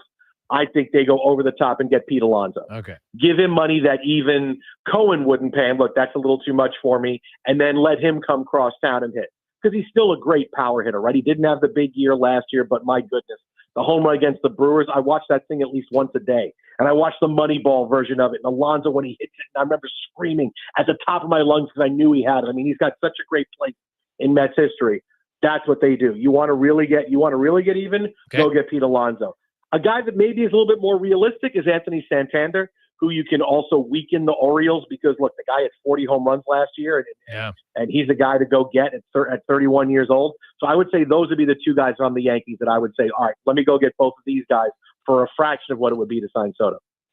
Quickly to Monday Night Football, the Bengals offense is much-watched TV. Sadly, so is their defense for all the wrong reasons. What's your expectations of Monday Night Football tonight? I'm telling you, Matt, it's weird because I thought the Cowboys would fall on their faces, and they have, and it's been really fun. But since Prescott got hurt, they've sort of been rallying around this, hey, everybody thinks we're done. No one's coming to the rescue. And they've played pretty well. And you know what? The Bengals, it's just not their year. They're just, they just haven't been able to put it all together. They have too many problems.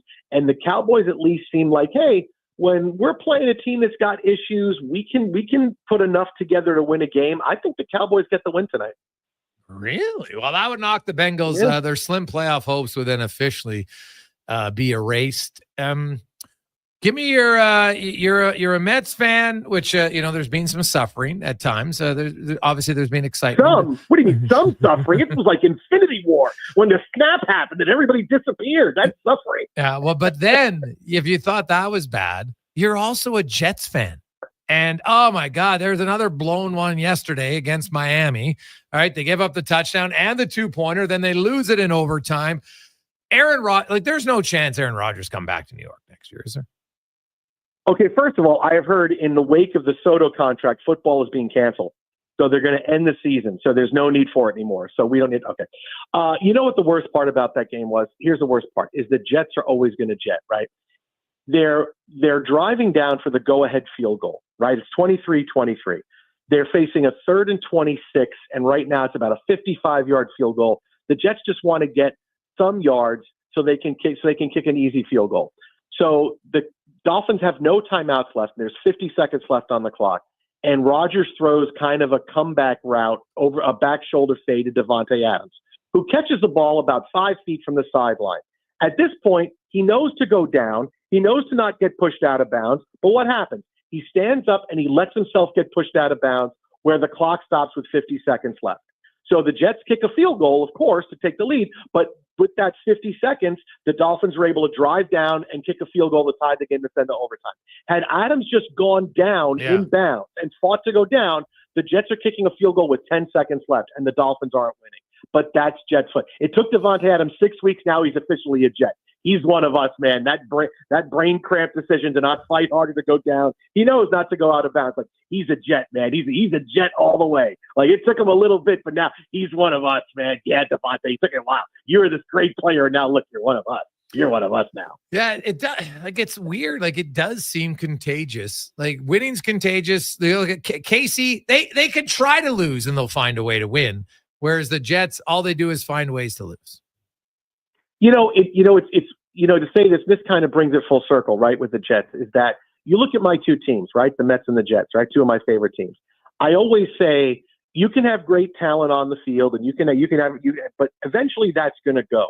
The 3 most important positions you need to have filled on your team is a good owner, a good GM/president of operations, and a manager, head coach. If you have those 3 things are strong, you will be able to contend over a long period of time. And the Mets never had that. Never. The Wilpons were off like a cotton Ponzi schemes. They had to pay back all kinds of people because they wanted to invest in Ponzi schemes back in the early 2000s. But now you have an owner that just wants to win, that doesn't care, that's a fan. You have a GM who's probably the best GM in baseball in David Stearns, and you have a great manager in Carlos Mendoza, who was a finalist for Manager of the Year in Major League Baseball. Like, the Mets have that. And I am all in because now I know we're going to sustain success. Then you look at the Jets. Woody Johnson, who is the same exact owner as Jerry Jones, he just doesn't get the publicity for it, but the decisions he makes, firing coaches, and he's terrible. Yeah. And then you talk the GM Joe Douglas, who the Jets fired, who had a horrible record as a GM, couldn't build the offensive line, and now I don't even know who the Jets head coach is going to be next year. Jeff Ulbrich is a bad guy to take over for Saleh. Like that team is an absolute mess. How are they going to win when the top three most important things are bad? Your owner is bad, you have no GM, and your head coach is bad. So how are you going to win? Like you got to fill those three things before you even think about players and strategies. You got to get a culture in. You got to get some sort of, hey, this is who we are. This is how we do things. This is how we're a destination. And the Mets figured that out, and that's why Soto was there. Soto wouldn't be a Met if the Wilpons were there and they just said, here, we're going to give you the most money. He would say, yeah, I could get money anywhere. Because that's the thing now. You could, the overall advantage that New York and Los Angeles and the big cities have. Hey, we can give you more money. Yeah, that's great. But guys can get paid a lot of places now. You got to bring something extra to the party. And now the Mets bring something extra to the party that the Jets just don't, because they do stuff like, hey, Devontae Adams not going down and letting the Dolphins go down and kick a field goal. Jason, great stuff, man. We'll be tuning in. I'm sure it'll be Juan all the time on your program tonight. Yes, and I'm also putting in the trade machine fair trades for McDavid. So I'll get back to you on that. That will go over very well. You'll get lots of good responses from Edmonton fans. Lots of really good responses. You might not be able to read any of them, but you'll get a lot of responses. No, not on the air. No, yeah. Surely not on the air. That's not going to happen. Thanks, Jason. Have a good one. You got it. See you guys. Talk to you soon. It's Jason Smith, of course. You can hear him in weeknights here on Fox Sports on Sports 1440. And yeah, that Juan Soto deal, I get it from a Mets standpoint. They took it away from the Yankees. It's hard to compare to other markets, like, because it's right in the same city. Like, there's a legit, if you're an Oiler fan, like, there'll be a few Flame fans you walk around town you bump into. But man, like, you're on New York, you're on the subway. It's probably half Yankee fans one day, half Mets fans the other day. It's a little bit different. So there'll be some good trash talking. I'm sure some will take it too far as usual, and there'll be fisticuffs in the street over Juan Soto. If there's a guy that I think looks like he could handle it, is Juan Soto, though. Right? Does he not just come across as a guy that's just like oozing with confidence? Looking like he's ready to throw down? Well, he wouldn't care. I don't think that guy would care, just the way he comes off to me. The guy seems so confident, and he's obviously, a tremendous athlete. But yeah, I can't wait to see that game when he goes back into Yankee Stadium. Oh, that'll be must-watch TV. They will lose it. Oh, it'd be great. Like, well, people would pay just because they want the opportunity to go boo him. Oh yeah. I would pay just to see what the atmosphere is like. Yeah. Oh, you would. Titch and DVD. No, guys. No. Can't do it. You're not allowed to boo. Not allowed to boo the former players. It's too hard. We'll take a quick break. We'll update. We're up to 5,500 from Doug on our phone. We're getting to the final hour of the show, and everything speeds up. A hot water tank is a bargain right now at only $13.50, so you want to get in on that. We'll update you on what they are next in the Gregor Show, presented by PlayAlberta.ca. Beautiful. There's electricity in the air. Carrie Dahl here for Volvo of Edmonton, where the Volvo XC40 and C40 fully electric vehicle is now in stock, along with a great selection of Volvo T8 hybrid models. Experience the trusted Volvo quality and technology to power into tomorrow at Volvo Cars Edmonton, Canada's only 12-time Volvo Excellence Award winners. Experience the difference. Volvo of Edmonton. Scott McGilvery here, HGTV host and renovation expert. The one upgrade I know homeowners will love: better, fresher Culligan water straight from the tap. Culligan's Aquasential reverse osmosis filtration system takes your water to the next level. With up to 7 stages of filtration and 14 filter options, they're certified to reduce over 90 contaminants. Your tap water is about to get a major upgrade: safer water that tastes great. Get started with a free in-home water test at Culligan.com. Culligan, water you love. Delicious news. The McDonald's meals you love are now $9.99 every day. Grab your faves like the Big Mac, 6-piece McNugget, McChicken, or Filet-O-Fish with medium fries and a medium fountain drink for $9.99 each plus tax. At participating McDonald's restaurants in Edmonton, Alberta, and the surrounding area. Prices exclude delivery. For years now, we've been warning Edmontonians on the hazards of our stormwater facilities. While they may appear to look like still ponds, there is moving water beneath the surface, which makes the ice dangerously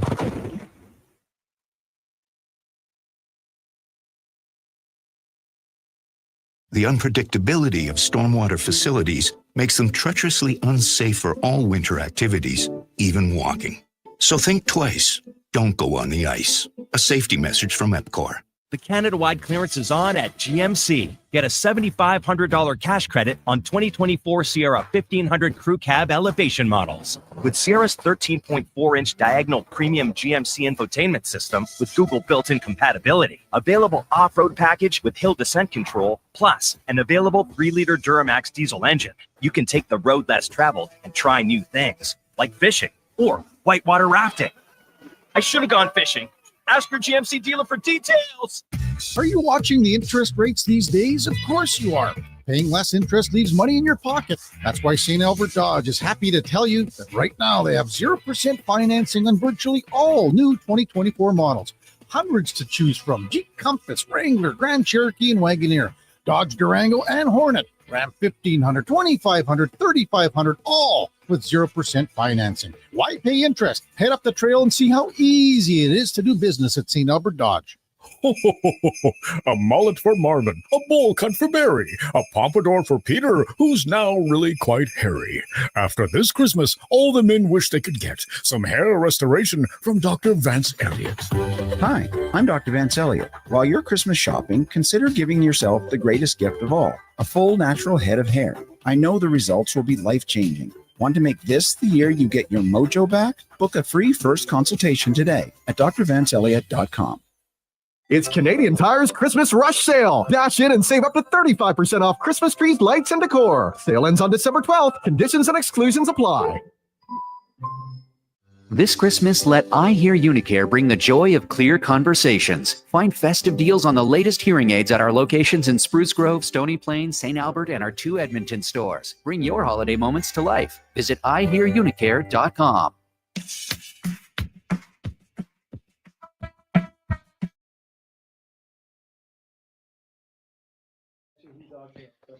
Portions of this hour brought to you by Cantork. We offer sale, rental, repair, and calibration of hydraulic, pneumatic, and battery-powered torque wrenches, stud tensioners, and flange maintenance equipment. Order today at cantork.com. Hat tricks, touchdowns, and home runs. Get it all with the Jason Gregor Show on Sports 1440. Presented by PlayAlberta.ca, Alberta's only regulated online gambling website.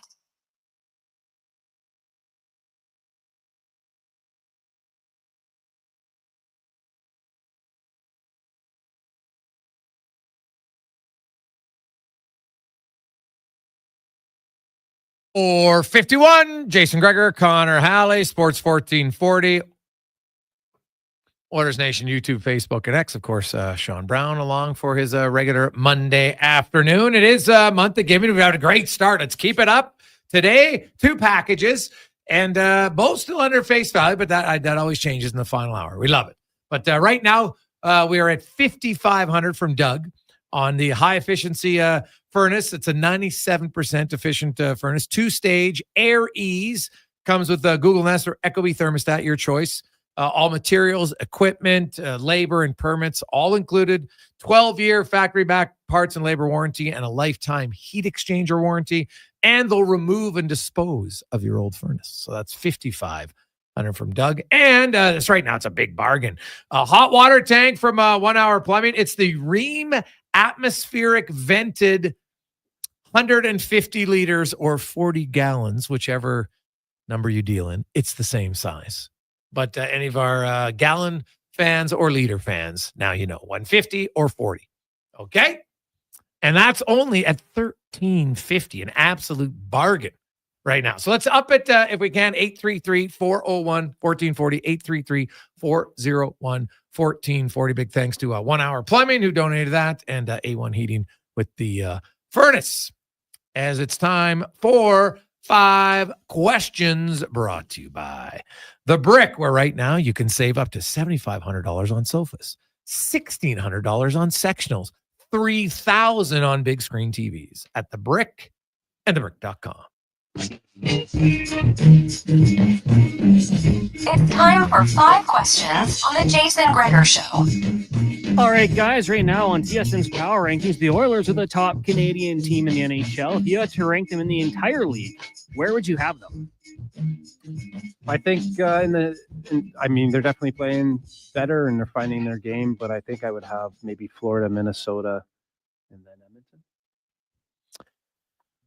Edmonton. Well, I'd still have the Washington Capitals being good all year long, man. And they lose their best goal scorer, and they really haven't missed a beat. So they are definitely the Oilers, since starting 0-3, they got the 4th best record.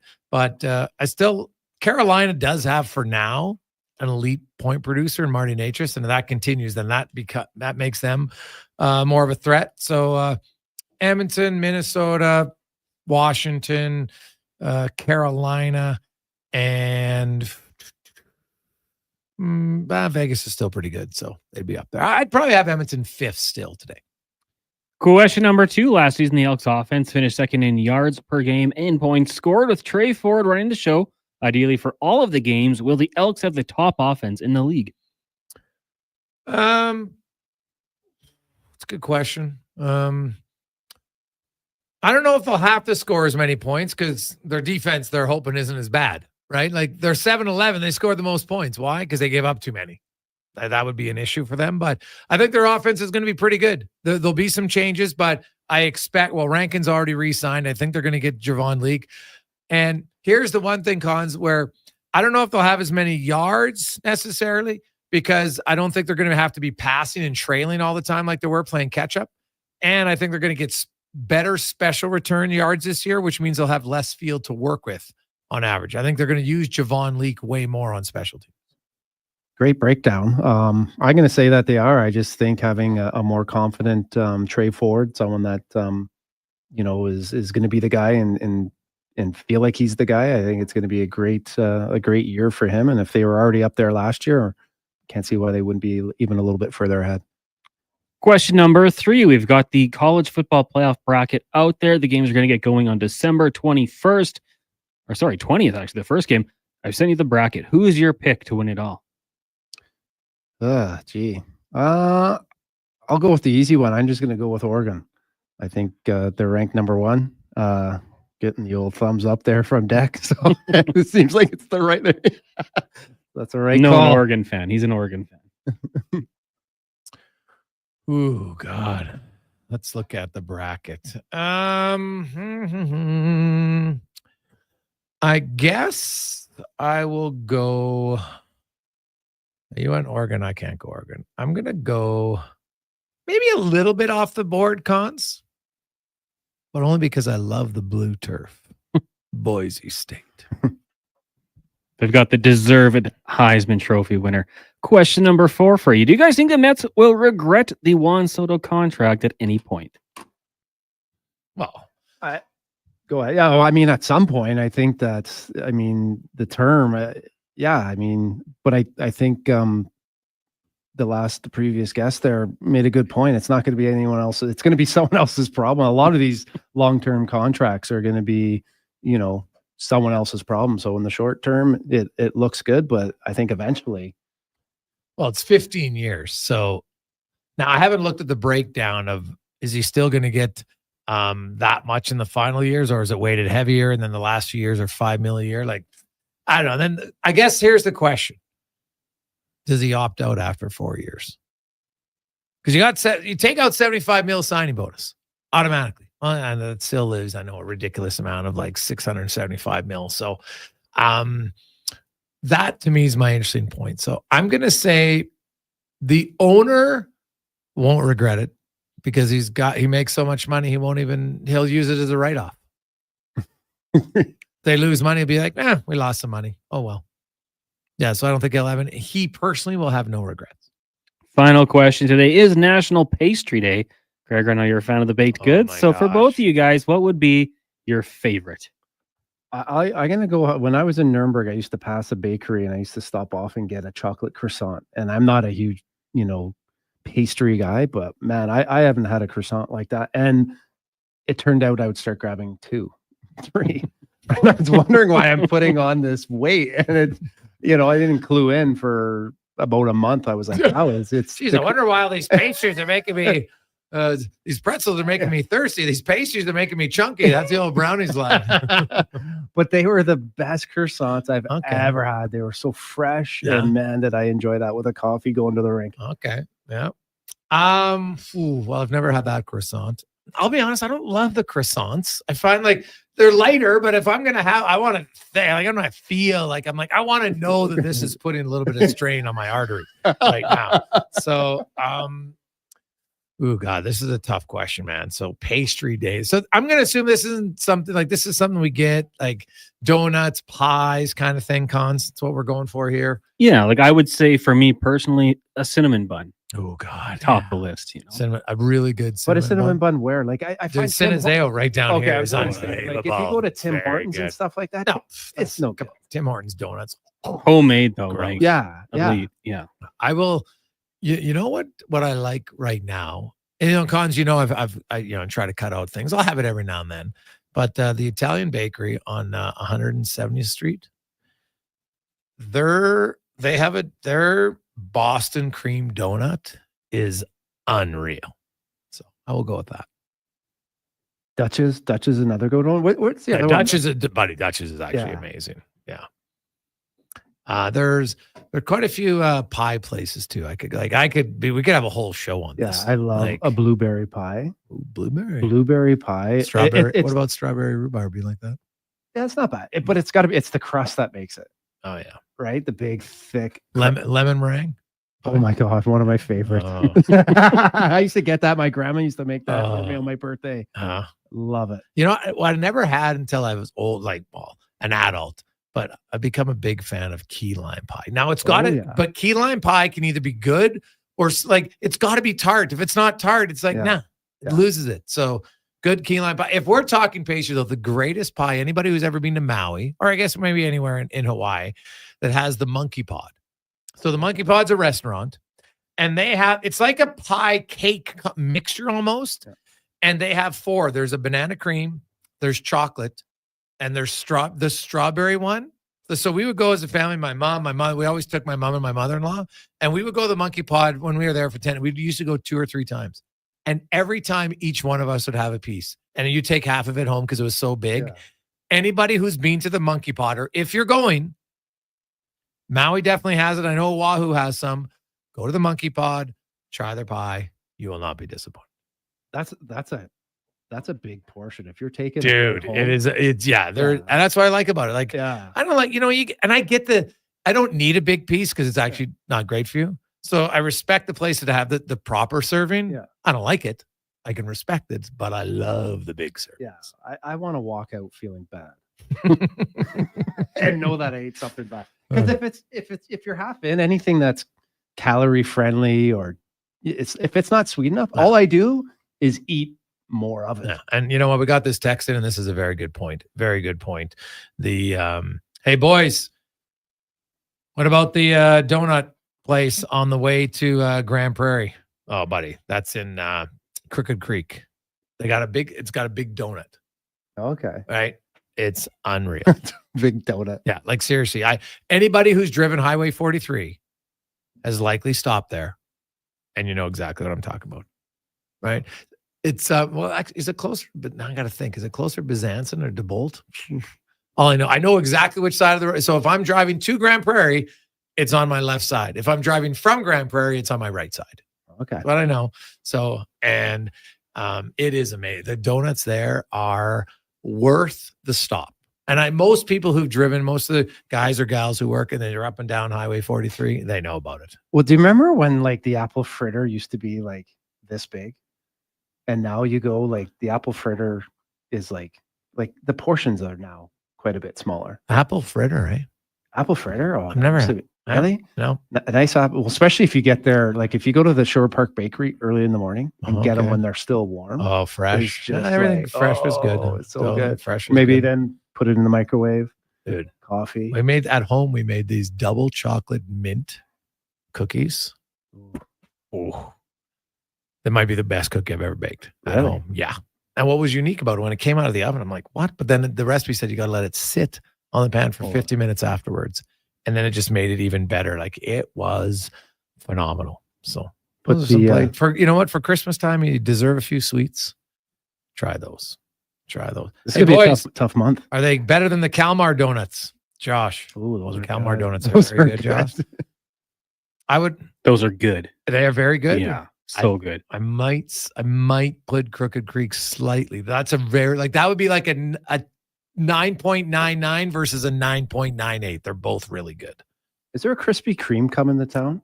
Yeah, they're not. It's here already. Was it here? The big chain donut. when you have Haven't been yet. You have the good donut places. Yeah, I thought. Yeah, the big chains. I'm sorry, they're not.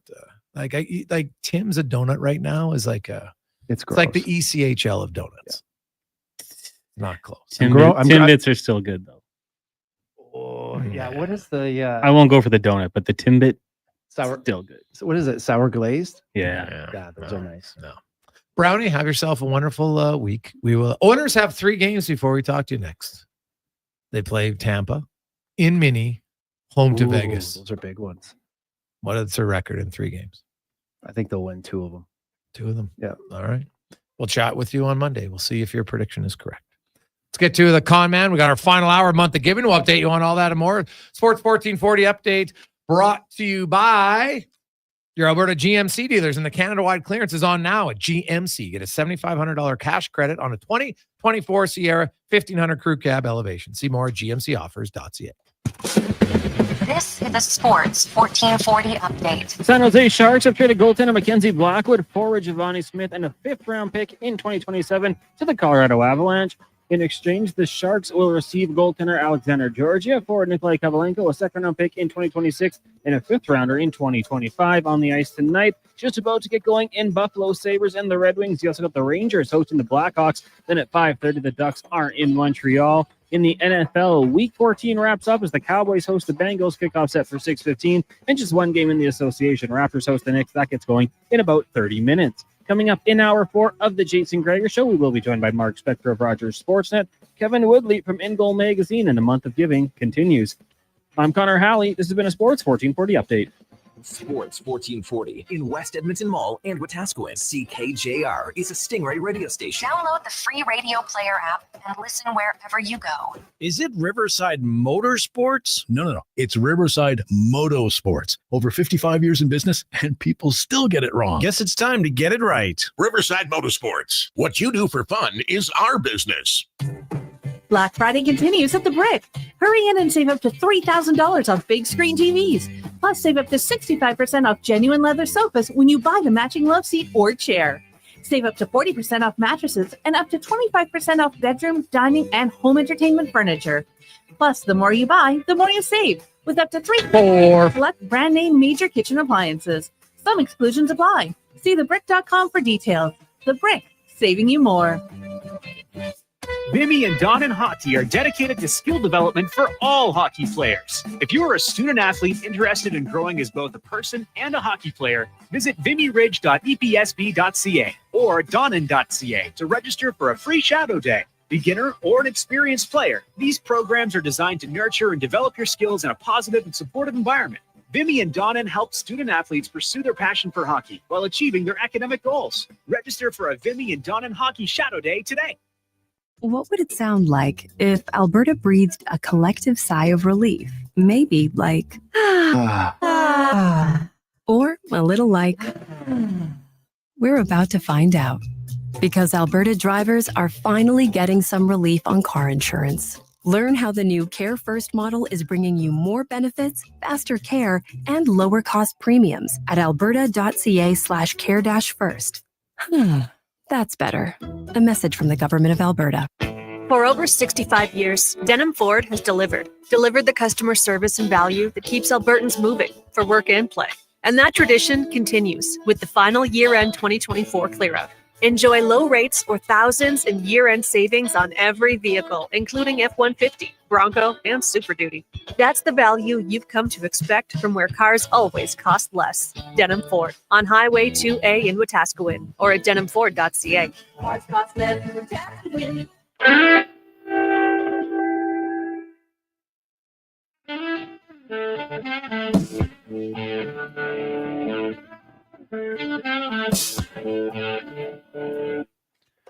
Portions of this hour brought to you by eWell. eWell.ca is your power play partner with a new website that puts the power in your hands with 24/7 ordering and shipping within Edmonton and across Alberta. Score an account today at ewel.ca. The Jason Gregor Show, the best of Edmonton sports talk and beyond. This is Sports 1440. Presented by PlayAlberta.ca, Alberta's only regulated online gambling website.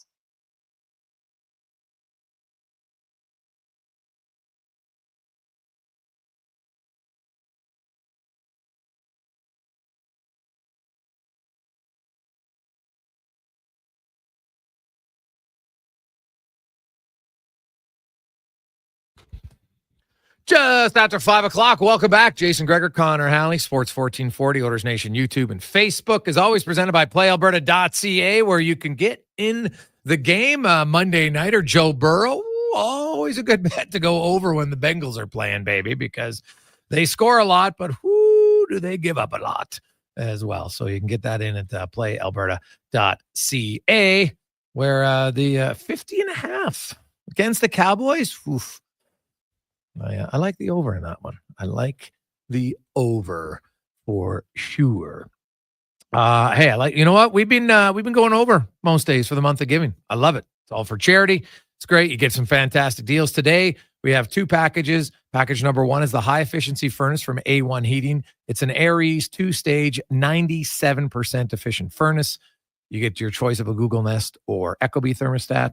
Comes with all the materials, equipment, labor, permits, all that's included. You get a 12-year warranty for parts and labor and a lifetime heat exchange warranty. And they'll remove and dispose of your old furnace at no charge. So that's all included. And currently, Doug has it at $5,500. So 833-401-1440. 833-401-1440. Package 2. This is a steal right now. It's the hot water tank from 1 Hour Plumbing. It's the Ream atmospheric vented 40-gallon, 150 liters. That's the size of it. Brand new. It's the vents out the chimney, in case you're wondering for your home. I've had a few people asking about it. And yes, that's it. So it's a steal at $1,350 right now for 1 Hour Plumbing. So 833-401-1440. We'd like to get them both up, get closer to retail value. He's always like to raise more money. And today we're helping out Operation Friendship Seniors Society.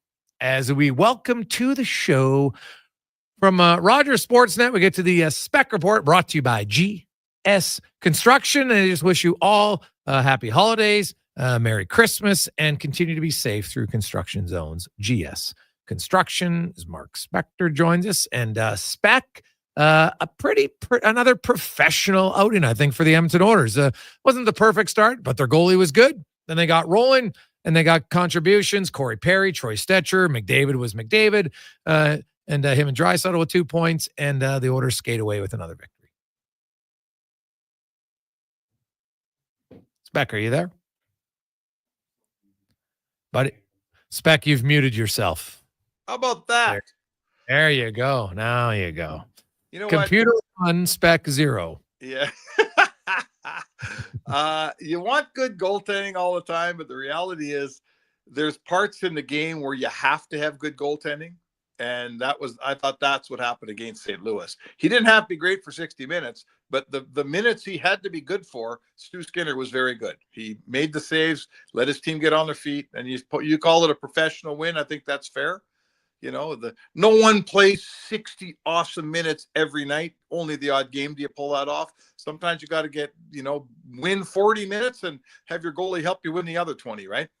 Oh, 100%. Yeah. And, you know what? McDavid's obviously been very good during this stretch. Leon Draisaitl. Darnell Nurse just continues to play well. I think on most nights for the Edmonton Oilers, he's a difference maker, whether it's with Kulak or whether it's Troy Stetcher. It doesn't really seem to matter at this point for them. And, you know, that's a good sign. Corey Perry chips in, doesn't play a lot, doesn't do a bunch, but always finds ways to chip in a goal, which is nice. But let's talk about a guy who obviously hasn't done much because he hasn't been playing for a month now. But Arvidsson might be joining the team on the ice later this week. If I look at the timeline, Spec, I don't know if that means tomorrow. It's an optional skate, so I don't know if that counts. Like a real practice, maybe they would practice and fly Wednesday. We'll see. Depends how they play. But, you know, it's still at least probably 2 more games before he plays. Oh, at least 2 more games. Yeah, probably. I think Knobloch's trying to give us an answer because we keep asking him every day. I'm not sure he really knows the answer. I think we've passed the point where maybe they knew an answer and they didn't want to tell us. I think now, I'm not sure they know how long he's they hope he's going to skate with the team. Okay, we all hope that. I'm not sure the Oilers know the answer right now. This isn't me saying he's gone for the next 2 months. I'm not saying that.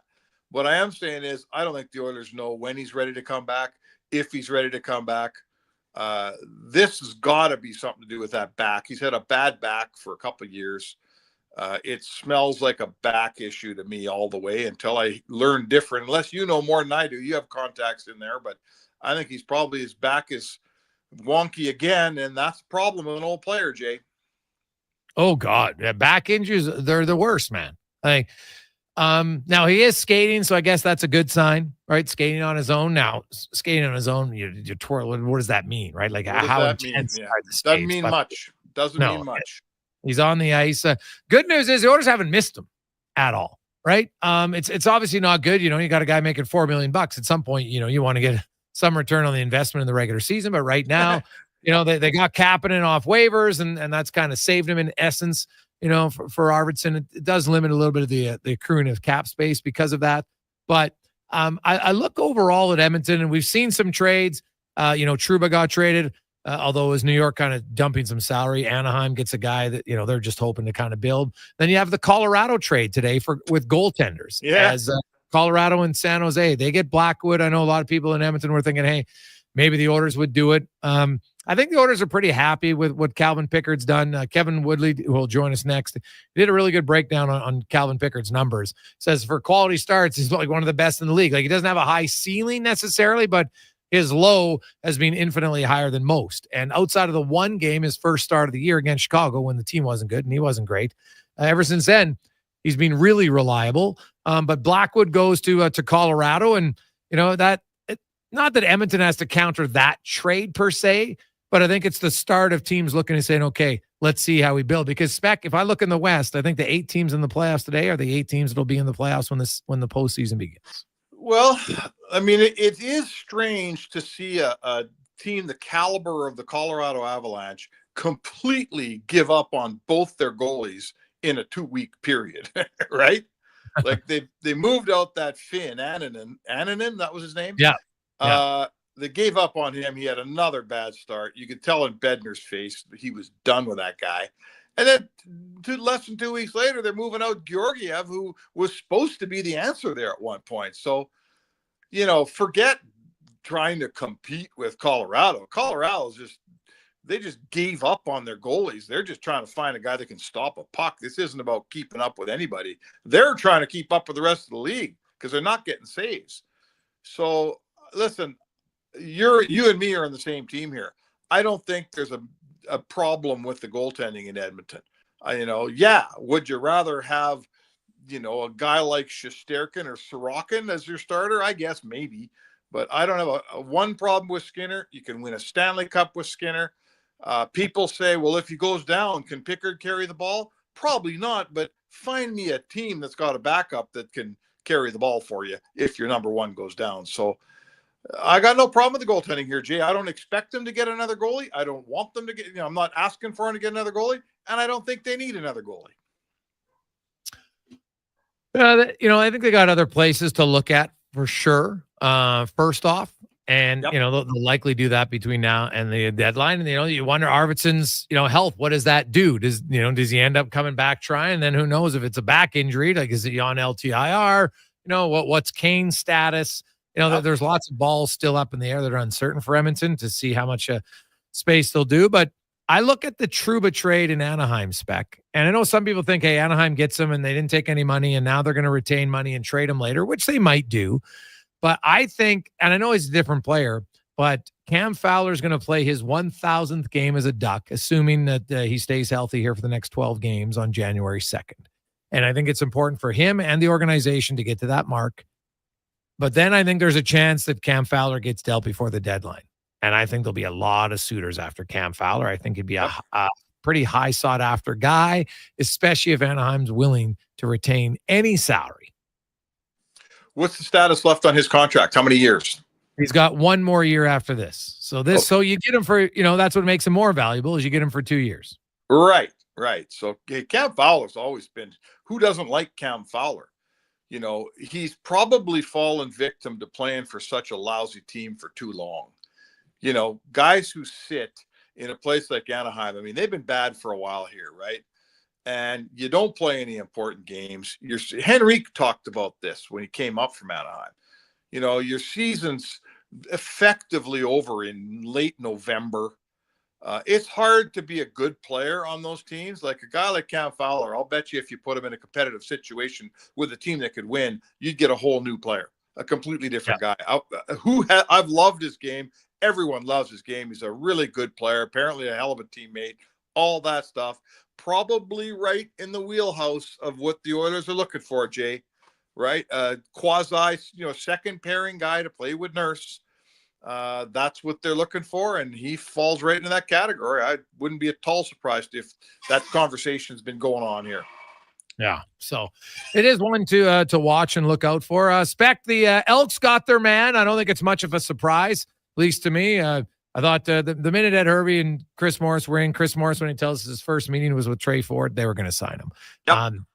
I think the whole organization, top to bottom, it's very different now under Morris and Hervey and Mark Killam compared to the previous regime.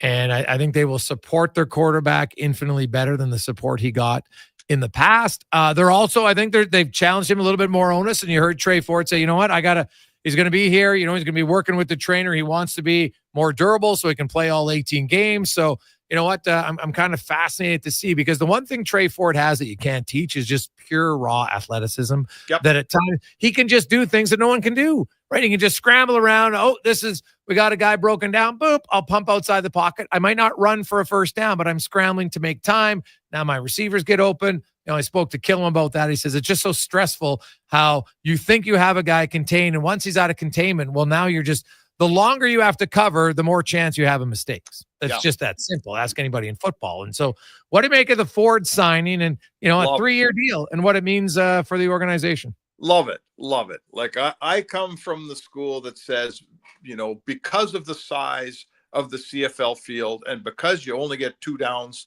to get your first down, you can't live without a quarterback that can make some, can run. A quarterback, like you say, I'm not saying he's got to run for the first down all the time, but there's a lot of room outside the CFL pocket, more than the NFL pocket. And if you don't have a guy that can exploit that, and, it's harder to contain your receiver in the CFL because he's got more, more grass to find to be open. So these drop back pocket passers that Jones and the Eskimos or the Elks have been bringing in lately, I never got it. I never liked it. They had a guy who, think about all the best quarterbacks in Elks Eskimo history, man. Damon Allen was a scrambler. Tracy Ham was a scrambler. Nobody rolled out like Warren Moon rolled out, right? He was a roll-out quarterback. He was the greatest ever, of course, but Matt Dunnigan was a scrambler. All the best guys, you got to scramble. So now the onus is on Ford, right? Okay, you're going to get a chance here. No more Jones putting you on the bench and fighting with you and all that stuff. Now you got to be there. You got to be ready. You got to do your homework. You got to get your playbook. You got to be in fantastic shape. You got to become a leader, right? He's got his end of this bargain here too. No one's handing him this job. He's got to get the job. He's got to earn the job. He's got to keep the job. If both ends of this thing hold up their bargain, Jay, if both sides do what they say they're going to do, the Elks are going to be infinitely better. Yeah. Oh, no question. The next thing for me for the Elks is they got to vastly improve their defensive line. I never understood the trade when it happened, when they traded Serezna for a Canadian for a receiver. I'm like, pardon? Like, I don't get it. And it was fun. Like the old regime, they paid linebackers huge money and receivers huge money. And then what's funny is most of the winning teams, that's not where you pay huge money. You just don't. And Ed Hervey, I kind of joked about it last week on the show. I heard that. Yeah. And he actually laughed and goes, yeah, you're kind of right. Where I said, no, it's things I know. Ed's got blind faith for the Dodgers and the Lakers, and he'll never overpay receivers and linebackers. And that's, and he was the receiver. And he was the receiver. Right. So it doesn't mean you don't value them. They can't be the highest paid guys on your team. There's just other positions that are the importance for the other ones are there. And so I look at, I'm kind of curious about, Niles Morgan, who had a very good year, but what money is he going to be looking for? And I don't know if I see Edmonton paying him, especially when you got Nick Anderson, who's a natural Mac anyway, and might be able to play there. So we'll see. And then the D-line, though, that's the one I was looking at potential free agents right now. There are quite a few of them out there, and I see how many of them get to market. And if some get to market, I got to think that's where I think the Elks are going to go big, is on their D-line, specifically on the interior D-line. Right? The good D-line, I mean, obviously it stops the run. It creates pressure on quarterback, which creates turnovers. You win the turnover game, you tend to win the football game. So pressuring quarterbacks, absolutely massive if you want turnovers. A non-pressured quarterback may make a bad pass. He very seldom throws an interception. The place I would want them to, I would love to see Ed Hervey, do some scouting and find someone. Man, I'd love to see them bring in a return guy that's effective. Oh, they got Leak, right? Leak was the return guy of the year. They just didn't use him last year. I think there's your answer, Spec. I'd be willing to make a good wager that you'll see Javon Leak used much more on the kick return. Okay, if that's the case, then whatever. But give me a guy that scares the other team. Give me a guy that you can sit in the seats and go, hey, you know what? I got to watch this punt return because something might happen here. It's been so long in this town since we had that guy, and we were spoiled because we had some damn good ones. But boy, it's been a long time since we've had one in green and gold, hasn't it? Yeah, it's been a while, but Javon Leak can be that guy. And I think, if they want to use him, keep in mind their head coach is also a guy who was a special teams coordinator for a long time, still going to be involved in special teams coordinating at a point. So I did actually talk to Mark about that, and he was he was pretty adamant that the return game will be better. Mark his word. So that's good news. Because last year, Purifoy basically was a guy who would catch the ball and never fumble, which is great, but he wasn't going to give you any sort of return. Give me more than that. I need more than a guy who won't fumble. Oh my God, come on. Yeah. Give me more than a guy whose goal is not to fumble, please. Yeah, it's true. Very true. Nick, have a good one. We'll chat. Point, Kucherov, David Draisaitl. Tomorrow's game looks awesome. I can't wait. So I love watching Tampa play. I love when the Oilers play Tampa because Tampa's always good. And it's a big week. After Tampa, they play 3 division-leading teams: Minnesota, Vegas, Florida. Starts with Tampa. This is the week where if you thought the Oilers were a good team, well, we're going to find out how good they are over the next 4 games, boy. You betcha. Awesome. Thanks, man. Have a good one. All right. There you go. That's Mark Spector, the Spec Report, brought to you by GS Construction. We'll come back. Kevin Woodley in our weekly goaltender talk. We're up to we got a $1,400 bid. Now we're back at $1,450 from Tim on the hot water heater, and we're at $5,500. Ooh, is Doug going to get a deal? I know that a few guys like to wait for the furnace. $5,500, still shy of face value. Want to get that up from A1 Heating. 833-401-1440. 833-401-1440. It is the Jason Gregor Show, presented by title sponsor PlayAlberta.ca. The Junior Prospects Hockey League proudly presents the Bauer Winter Championship, taking over the Silent Ice Center from December 5th to 15th. This winter is all about silent ice, not silent night, as the rinks will be anything but quiet during the Bauer Winter Championship. This year's event will feature over 70 teams with more than 1,300 athletes from 4 different provinces competing for the championship. Be sure to catch all the action at the Silent Ice Center or online at silenticetv.com. For more details, go to jphlwinterchampionship.com. Hockey is back, and Play Alberta, Alberta's #1 sportsbook and official partner of the Edmonton Oilers, has you covered with bigger offers, boosted odds, live betting, player props, and more. New to Play Alberta, new players now receive $200 in free bets just for signing up. You already play? Get a $10 free bet for every $100 you bet every week all season long. Visit playalberta.ca and make your picks today. Bonus terms and conditions apply. Ain't it beautiful? What does excellence mean to you, and how does it impact your decisions? Friends, it's Carrie Dahl, and I know that at Volvo Cars Edmonton, excellence isn't an option, it's their everything. From customer satisfaction in sales, service, inventory, and retention, they excel in all. Congratulations, Volvo Cars Edmonton, Canada's only 12-time Volvo Excellence Award winners. Volvo of Edmonton. Legacy Heating and Cooling is your #1 furnace service company for the holidays because we don't charge overtime rates, including 24/7 emergency. Oh, I need service, please, Santa. Tell me your price. My furnace is naughty. Would you please make it nice? No, I can't wait to find it under my tree. Please send me service from Legacy. No overtime or emergency rates during the holidays or ever. That's how you service your legacy. Legacy Heating and Cooling. The Canada-wide clearance is on at GMC. Get a $7,500 cash credit on 2024 Sierra 1500 Crew Cab elevation models. With Sierra's 13.4-inch diagonal premium GMC infotainment system with Google built-in compatibility. Available off-road package with hill descent control, plus an available 3-liter Duramax diesel engine. You can take the road less traveled and try new things, like fishing or whitewater rafting. I should have gone fishing. Ask your GMC dealer for details. Snow removal contractors and community leagues. The tools you need are available at the prices you want. Now at the Lawnmower Hospital. Save up to $1,300 and get a free Echo backpack blower. All of BCS's industry-leading belt-free snow sweepers are on sale. And you'll get the powerful Echo PB9010 backpack blower free with select models. Find out more at thelawnmowerhospital.com. The Lawnmower Hospital. Looking at the Alberta weather forecast, wild, unpredictable, brutally tough. When the weather turns tough, Titan Supply doesn't back down. Titan Supply has been protecting workers from conditions like this for 50 years. We stand tall with you against the elements with the industry's best rigging, hauling, and lifting products to get you home safe. Tire chains, wire rope, round slings, chain slings, and a whole lot more. Titan Supply in Edmonton, Grand Prairie, Red Deer, and Calgary. Online at titansupply.ca. Lift, dig, haul.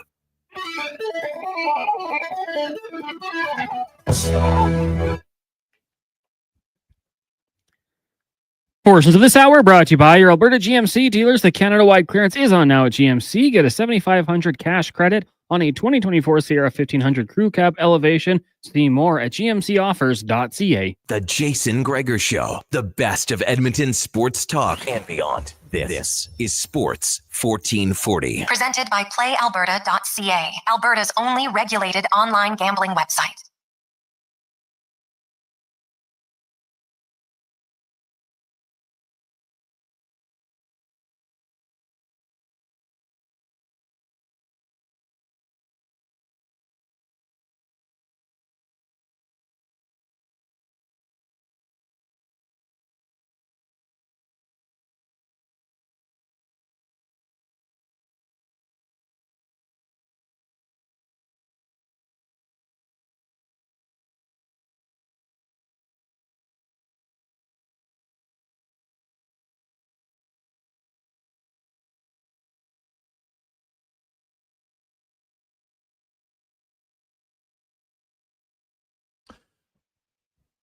Rolling through, Gregor, Halley, Sports 1440, sports1440.ca, and Orders Nation YouTube and Facebook, X, Instagram. For all of you watching, listening, streaming, thank you very much for always making the Gregor Show part of your routine. We very much appreciate it, as do all of our sponsors. So thanks for listening. Thanks for supporting them. And thanks for all of you who have bid on the month of giving packages that we have. 2 great packages today. Currently, Doug has our furnace package from A1. It's an Aries 2-stage, 97% efficient furnace. You get the thermostat with it. You get all the materials, equipment, labor, permits, 12-year parts and warranty. 12-year parts and labor warranty, as well as a lifetime heat exchange warranty. And they'll remove and dispose your old furnace. So that's currently at $5,500 from Doug, and we're up to $1,450. Even 15. Oh, $1,500. Okay, now we're at $1,500. All right, $1,500 for the from 1 Hour Plumbing, the hot water tank. It's very simple. It's a Rheem atmospheric vented 40 gallon or 150 liters hot water tank. So fair size. There you go. Let's now get to the oil report brought to you by Volvo Cars Edmonton. They are Canada's #1 Volvo dealership. And they got great clear out prices right now where you can lease a 2024 XC90 for 0% or on all remaining 2024 demo vehicles, you can save up to 10 grand. So stop in right now at volvocarsedmonton.com. As we welcome to the show, it is Kevin Woodley from In Goal Magazine and NHL.com. Woodley, how you doing? I'm good. We survived the Eras Tour here in Vancouver. I got to say, though, it had a very distinct effect on the visiting hockey teams.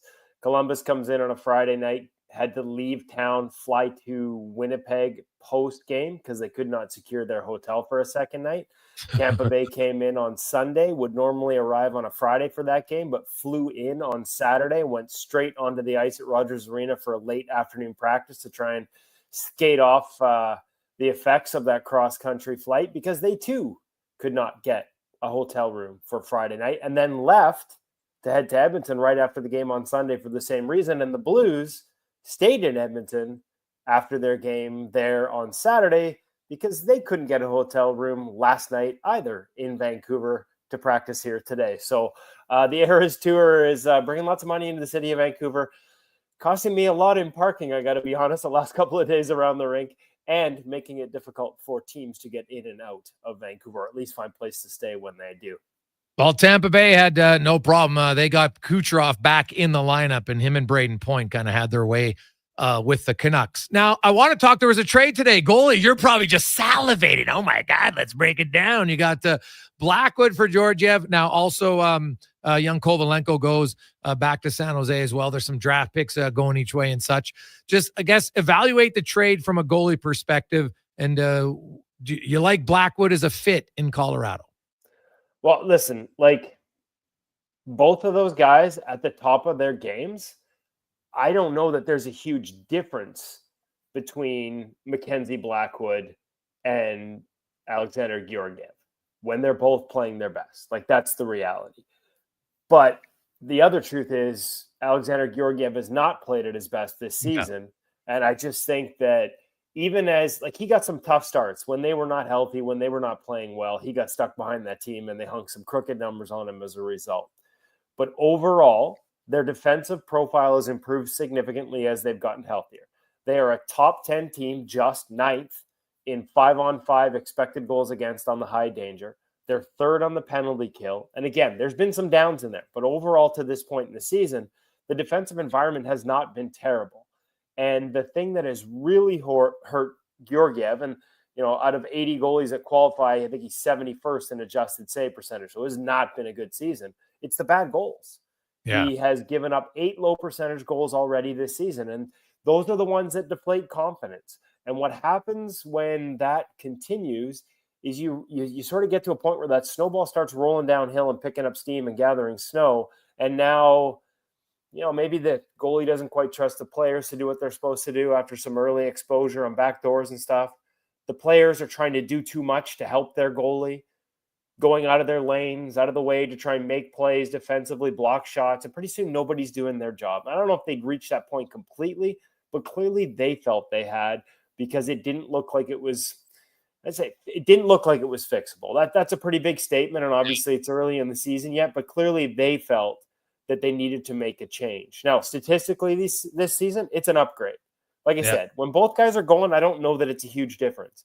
But Blackwood behind the Sharks has been a positive, 38th out of those 80 goalies, plus 0.2%, just slightly above expected. San Jose also not as bad defensively as a lot of people might expect. They've made improvements there. Upside, there's a lot with Mackenzie Blackwood. We've been hearing it for years. What would this guy look like on a good team? He's huge, physically, imposing. Yeah. He's built like a linebacker. He is powerful. He is explosive. He's a guy I would have considered for Team Canada based on all that potential.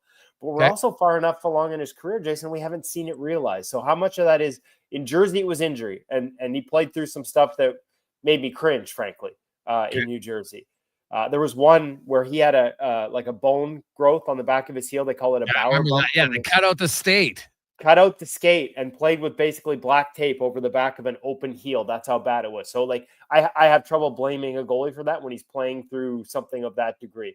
And then he hasn't been behind a great team in San Jose. So the tools are there. I know the Sharks like the tools. They thought he had the potential to be a number one goalie, and that's maybe why I'm a little bit surprised by this. Maybe he had no intention of re-signing as a pending UFA. Right. They believe he can be a number one. There's a lot of upside. There's a lot of potential. Now he's behind a good team again, and as I said, a better defensive team than I think most realize. Let's see if it can finally be realized. I like the gamble for Colorado in large part because it just felt like that snowball had gathered too much steam, and it was going to be really hard for them to get Georgiev back to where he was a couple of seasons ago. I always wondered, like, they overplayed him last year, and I just wonder if he just never seemed to recover from that. So you'll see. I mean, obviously, it's not fatigue anymore this season, but sometimes some of those trust issues just get baked into some of that, right? And I still believe he's a good goalie. And you watch San Jose turn him into an asset before the end of the season. Like, I could see that happening, change of scenery for Alexander Georgiev. But like you said, it just felt like it wasn't going to happen in Colorado, no matter how hard they tried to, pound that square peg into a round hole. Kevin Woodley from Ingo Magazine and NHL.com joins us.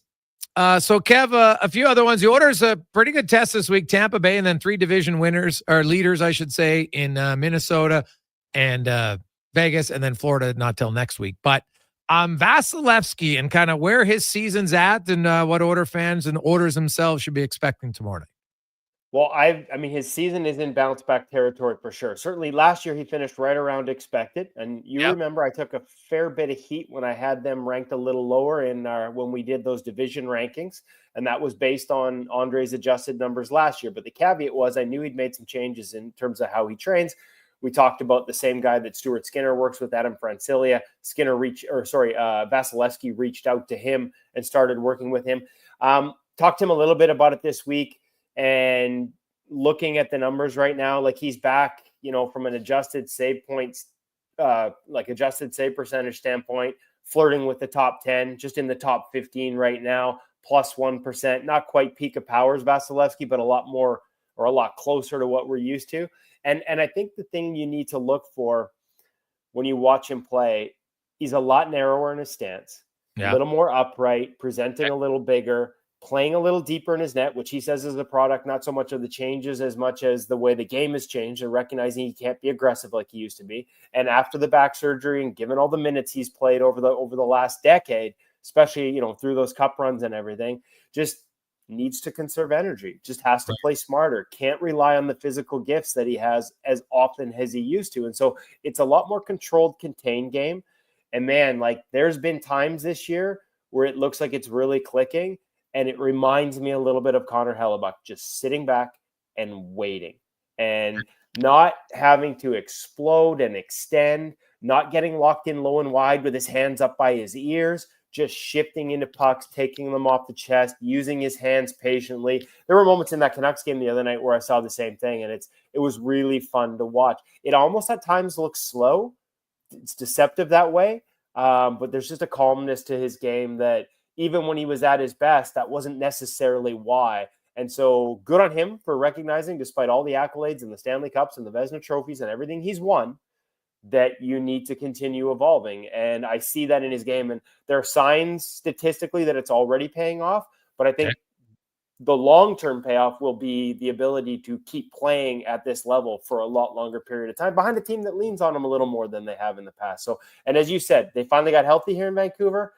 And I think John Cooper maybe regrets pregame saying in his comments, hey, we're finally got our full team, because by the end of the first period, they didn't. Sorelli out, Eric Cernak out in the third. I'll be curious to see what they have, but never a team that can be counted out, especially when they've got Andre Vasilevsky behind them. Demko, where do you see him at? I'll be honest with you. I think everybody's expecting him to play tomorrow against the St. Louis Blues. Okay. But one of the reasons that he articulated, and it makes perfect sense, is they haven't had the practice time where they've had the full group in front of him, where they can sort of, get a little more in zone play. That it's never going to feel like a game because guys aren't eating pucks like they would in a game. The chaos isn't quite to the same degree, but closer to it. Just felt he hasn't had enough of it. But then curiously, they canceled practice today. So now all of a sudden tomorrow we'll be without the extra practice that they were talking about wanting. So, it is a little curious, and you do not see it often, that a number one goalie returns, is healthy enough to play, and spends his first 2 games on the bench as the backup. Yes. I I'm trying to think the last time I ever saw that, to be honest. Kev. I'm not sure that I have, to be honest with you, Jason, because the risk is so high, especially, and listen, like I should couch that. The risk appears to be high. Like Kevin Lankinen's one collision away from putting him in. Thatcher Demko coming in after not playing for 6 months and not being able to go in with all his dynamic warm-up and all the work you would do right before the game. Like you could be sitting there for almost 2 periods and all of a sudden you're in cold after not playing for 6 months. And so clearly they felt that he was 100% healthy and ready to go to put him in that situation. Right. But then the question has to be asked, why not go all the way? And Columbus seemed like it would have been a good night, although the Blue Jackets are good off the rush. And, maybe that type of dynamic offense isn't how you want to expose them out of the gate. I can buy the argument of Tampa Bay. Maybe it's an afternoon start. You don't get to go through your full routine. But again, the idea of having him as a backup, and especially the Columbus game on Friday, Arturs Silovs was still on the roster. So right. It's not like it was a roster saving spot. There is some head scratching around some of these decisions, and only they know. They insist there's a plan in place, and I think most of us expect it will include a Thatcher Demko start on Tuesday. And maybe all of this is much ado about nothing. But I know I'm not the only one that scratched my head at his inclusion in the lineup, but not as a starter for the past 2 games, just because of the inherent risk that comes with it and because of how rarely we see it. Kevin Woodley from Ingo Magazine, NHL.com. Kev, the goalies for Team Canada officially announced. Not a huge surprise. It kind of been leaked out with Hill, Binnington, and Montembeault, Blackwood, Skinner. There's some others. Like I put it out there. I said from December 4th until February 9th, if anybody could confidently tell me which Canadian goalie is going to have the best numbers, please raise your hand, because I don't think there's an obvious choice here for Canada. We saw Binnington in town on Saturday against Edmonton, and the Troy Stetcher goal was not a good goal. He admitted it afterwards. Oilers fans were being witty. They'd taken a page out of the Jets fans with the Skinner's better chant. But what do you make of the decision for Canada? And what do you think the odds are that a goalie who's not there ends up on the roster before the tournament begins? Well, that would require an injury, no? Like, because or a you could get somebody on a heater, but I don't know how you make that change. Right. I did think it was interesting. As much as that goal was one Binnington might not have liked, it's just the 3rd low danger goal he's given up all season. What have we heard a lot about Canadian goaltending, right? Like, and from the team, like you don't necessarily, and I think you make this argument for some of the top teams in terms of winning a Stanley Cup. Certainly Colorado when they won theirs. It's not about having a goalie. You don't need to necessarily, if you've got a good enough team, you don't need a goalie to win you games. You just can't have them lose you games. Sure. And it was interesting to me that that's just the 3rd low percentage, low danger goal that Binnington's given up all season. Okay. Sam Montembeault has only given up 3 of those all seasons. And interestingly enough, he is heating up again right now. Right. And Aiden Hill has actually only given up 1 all season long for the Vegas Golden Knights. So, I mean, I don't know that they're making the decisions based on that solely. Certainly, pardon me, Aiden Hill gave up another one this weekend, so he's up to 2. But again, among the better guys in the league when it comes to not giving up bad goals. Now, here's the interesting one. If I told you Stuart Skinner also has only given up 3 low percentage goals all season this year. So, Oilers fans would be like, I don't believe you, even though I've tried to tell them is not nearly as bad as what people thought. So Binnington's at 3, Hill's at 2, and Montembeault's at 2? Montembeault's at 3 and Skinner's at 3 as well in terms of low percentage goals against this Binnington year. Was at what? He was at 2 and now he's at 3 after that. Okay, so he's that at 3 and Hill's at 2. Okay, interesting. So yeah, I mean, I just think, again, I don't know that they even have access to these stats, to be honest with you, but interesting to me that, given some of the narratives around the team and what you're looking for. And listen, Aiden Hill's heating up right now too, right? Like he looks like the guy that won a cup over the last 3 weeks. And so makes that pick look like it makes sense. And we've talked before, Binnington maybe having a down year statistically this season, but in the previous 4 years, he's top 10 in the league in adjusted save percentage. So I just think that added layer that, hey, these are not guys. We just talked about Georgiev, right? Like it's the bad goals that are killing you. He's given up 8 this season, more low percentage goals than anyone based on the amount of shots he's seen in the entire NHL. So I do think that might be part of the decision-making process, but factoring that in, I think you could also make the argument that, hey, like Stuart Skinner, as a quote-unquote potential snub, was also doing that very well. I do think the rush numbers probably hurt Skinner. If you believe that it could turn into a bit of a track meet as much as you're not planning on it, the reality of the skill of the Americans in particular, it's kind of hard to ignore that, Jason. Like, the results of the rush just haven't been there. And that's just the reality. So if you think you're going to get into a back and forth, if you just think you need a guy who can handle it on the 3 or 4 chances that you do give up with elite talent finishing things at the other end, then I understand that as a fair decision. But when I look at the numbers, I do think it's probably not a coincidence that the guys they selected, and Skinner could have been part of it, just don't give up the bad ones. Yeah, so 2 low percentage goals by Hill, 3 by Binnington and Montembeault. And Skinner also in the 3 category, which Order fans are probably going to be like, oh, what are you talking about? But some of them will tell you he's allowed 75, and obviously that's not the case. Hey, listen, and the other thing too is when I look around, like Starro, some of the top guys in the league are all sort of in that they're not giving up the bad ones. And a lot of the guys that ended up with the 4 Nations rosters, not giving up the bad ones. I don't think that's a coincidence. As much as we like to see the high danger saves and a lot of that, it's not giving up the soft goals that they'll undermine you statistically on a model like Clearsight Analytics pretty quickly. But we know how they can undermine the confidence of a bench. And again, I'd point to Colorado feeling like they need to make that trade today as a prime example. Kev, great stuff, buddy. Have a great day. We appreciate it. Yeah, enjoy what looks to be a great set of games coming up there in Edmonton this week, Jason. I'll be trying to tune in from afar. You betcha. That's Kevin Woodley from InGoal Magazine and NHL.com. We got lots of bids. We'll update them. Have your phone ready because Connor will be calling you. For those of you that are involved in the furnace and the hot water tank, we'll get to that more when we return to the Gregor Show, presented by PlayAlberta.ca. Delicious news. The McDonald's meals you love are now $9.99 every day. Grab your faves like the Big Mac, 6-piece McNugget, McChicken, or Filet-O-Fish with medium fries and a medium fountain drink for $9.99 each plus tax. At participating McDonald's restaurants in Edmonton, Alberta, and the surrounding area. Prices exclude delivery. Black Friday continues at the Brick. Hurry in and save up to $3,000 off big screen TVs. Plus, save up to 65% off genuine leather sofas when you buy the matching Love Seater chair. Save up to 40% off mattresses and up to 25% off bedroom, dining, and home entertainment furniture. Plus, the more you buy, the more you save, with up to $300 off select brand name major kitchen appliances. Some exclusions apply. See thebrick.com for details. The Brick, saving you more. It's Canadian Tire's Christmas Rush Sale. Save on top products like the Rock Cookware, Tinko vacuums, and Ninja appliances. Ho, hurry! Sale ends December 12th. Conditions and exclusions apply.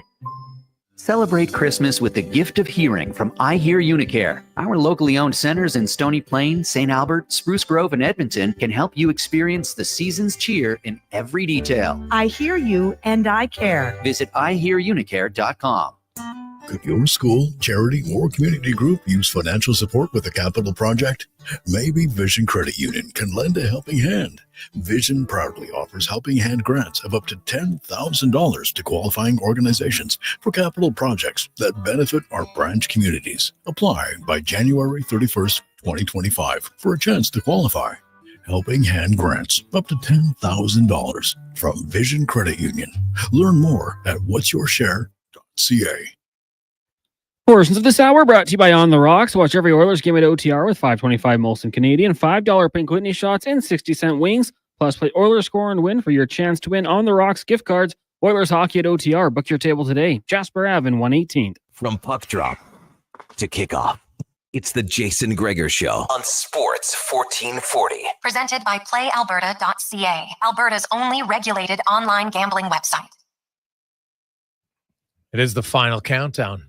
So, Doug, be answering your phone. Also, the guys on the furnace. Who was the other one? Steve, Rough Rider fan Steve, be answering your phone. And Tim, although we did send you a text, Tim, so maybe that's easier. I know some people prefer the text. It's fine, but check it out just in case, because we've had it once where someone said, I would have bid more. So it's all for charity, so I always like to give you your final go round if we do say so. So there we go. We're up to 1,700 on the furnace now, as well as we get down to the final moments. Somebody's going to get a good deal today. Oh, sorry, 1,700, not on the furnace, on the hot water tank. There you go. 833-401-1440 if you want to come in as a final auction for the furnace. It's at, I think it's, well, Con's on the phone, so I don't want to say when it's at. I know it's over 5,500 for sure. So, because Con's is working the lines back and forth, we just got the bid in. We're at 1,700. So 833-401-1440, 833-401-1440.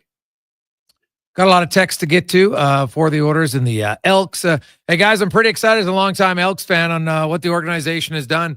Very much looking forward to it. I think it's going to be a much better year. Do you think the playoffs are realistic, or is it still another year of rebuilding? Well, man, they were 7-11 last year, right? So Jones obviously made some good moves, right? Not playing Trey Ford was the biggest reason why they didn't make the playoffs. I don't care what anybody says. That is the biggest reason start Trey Ford early in the season, they win. Just a fact. The numbers don't lie. When he plays, they won. So, but they built a lot of other good pieces around the team, right? There's lots of pretty good pieces. Now, I think there'll be some change in philosophy. I think they're going to look to improve their interior on the D line, right? Get a little bit of help there. Try to get some more pressure from the outside. I look at, they got the quarterback position. Offensive line, pretty good group, right? Sorrells is going to come back as the offensive line coach, so there'll be some continuity there. I think I could see most of them coming back, but we'll see for sure if not. But try to sort that out. Overall, though, I think it would be a disappointment if the Elks don't make the playoffs next year. Let me just say that. I think it would be a big disappointment. So there you go. Cons is still working the phone, so we'll clear up the bids tomorrow when we get back. On behalf of Connor Halley, I'm Jason Gregor. Sports 1440 update brought to you by Booster Juice. This holiday season, Booster Juice is serving tidings of caramel joy. Try the salted caramel smoothie and booster ball that will sure to put a jingle in your step. Available for a limited time at Booster Juice.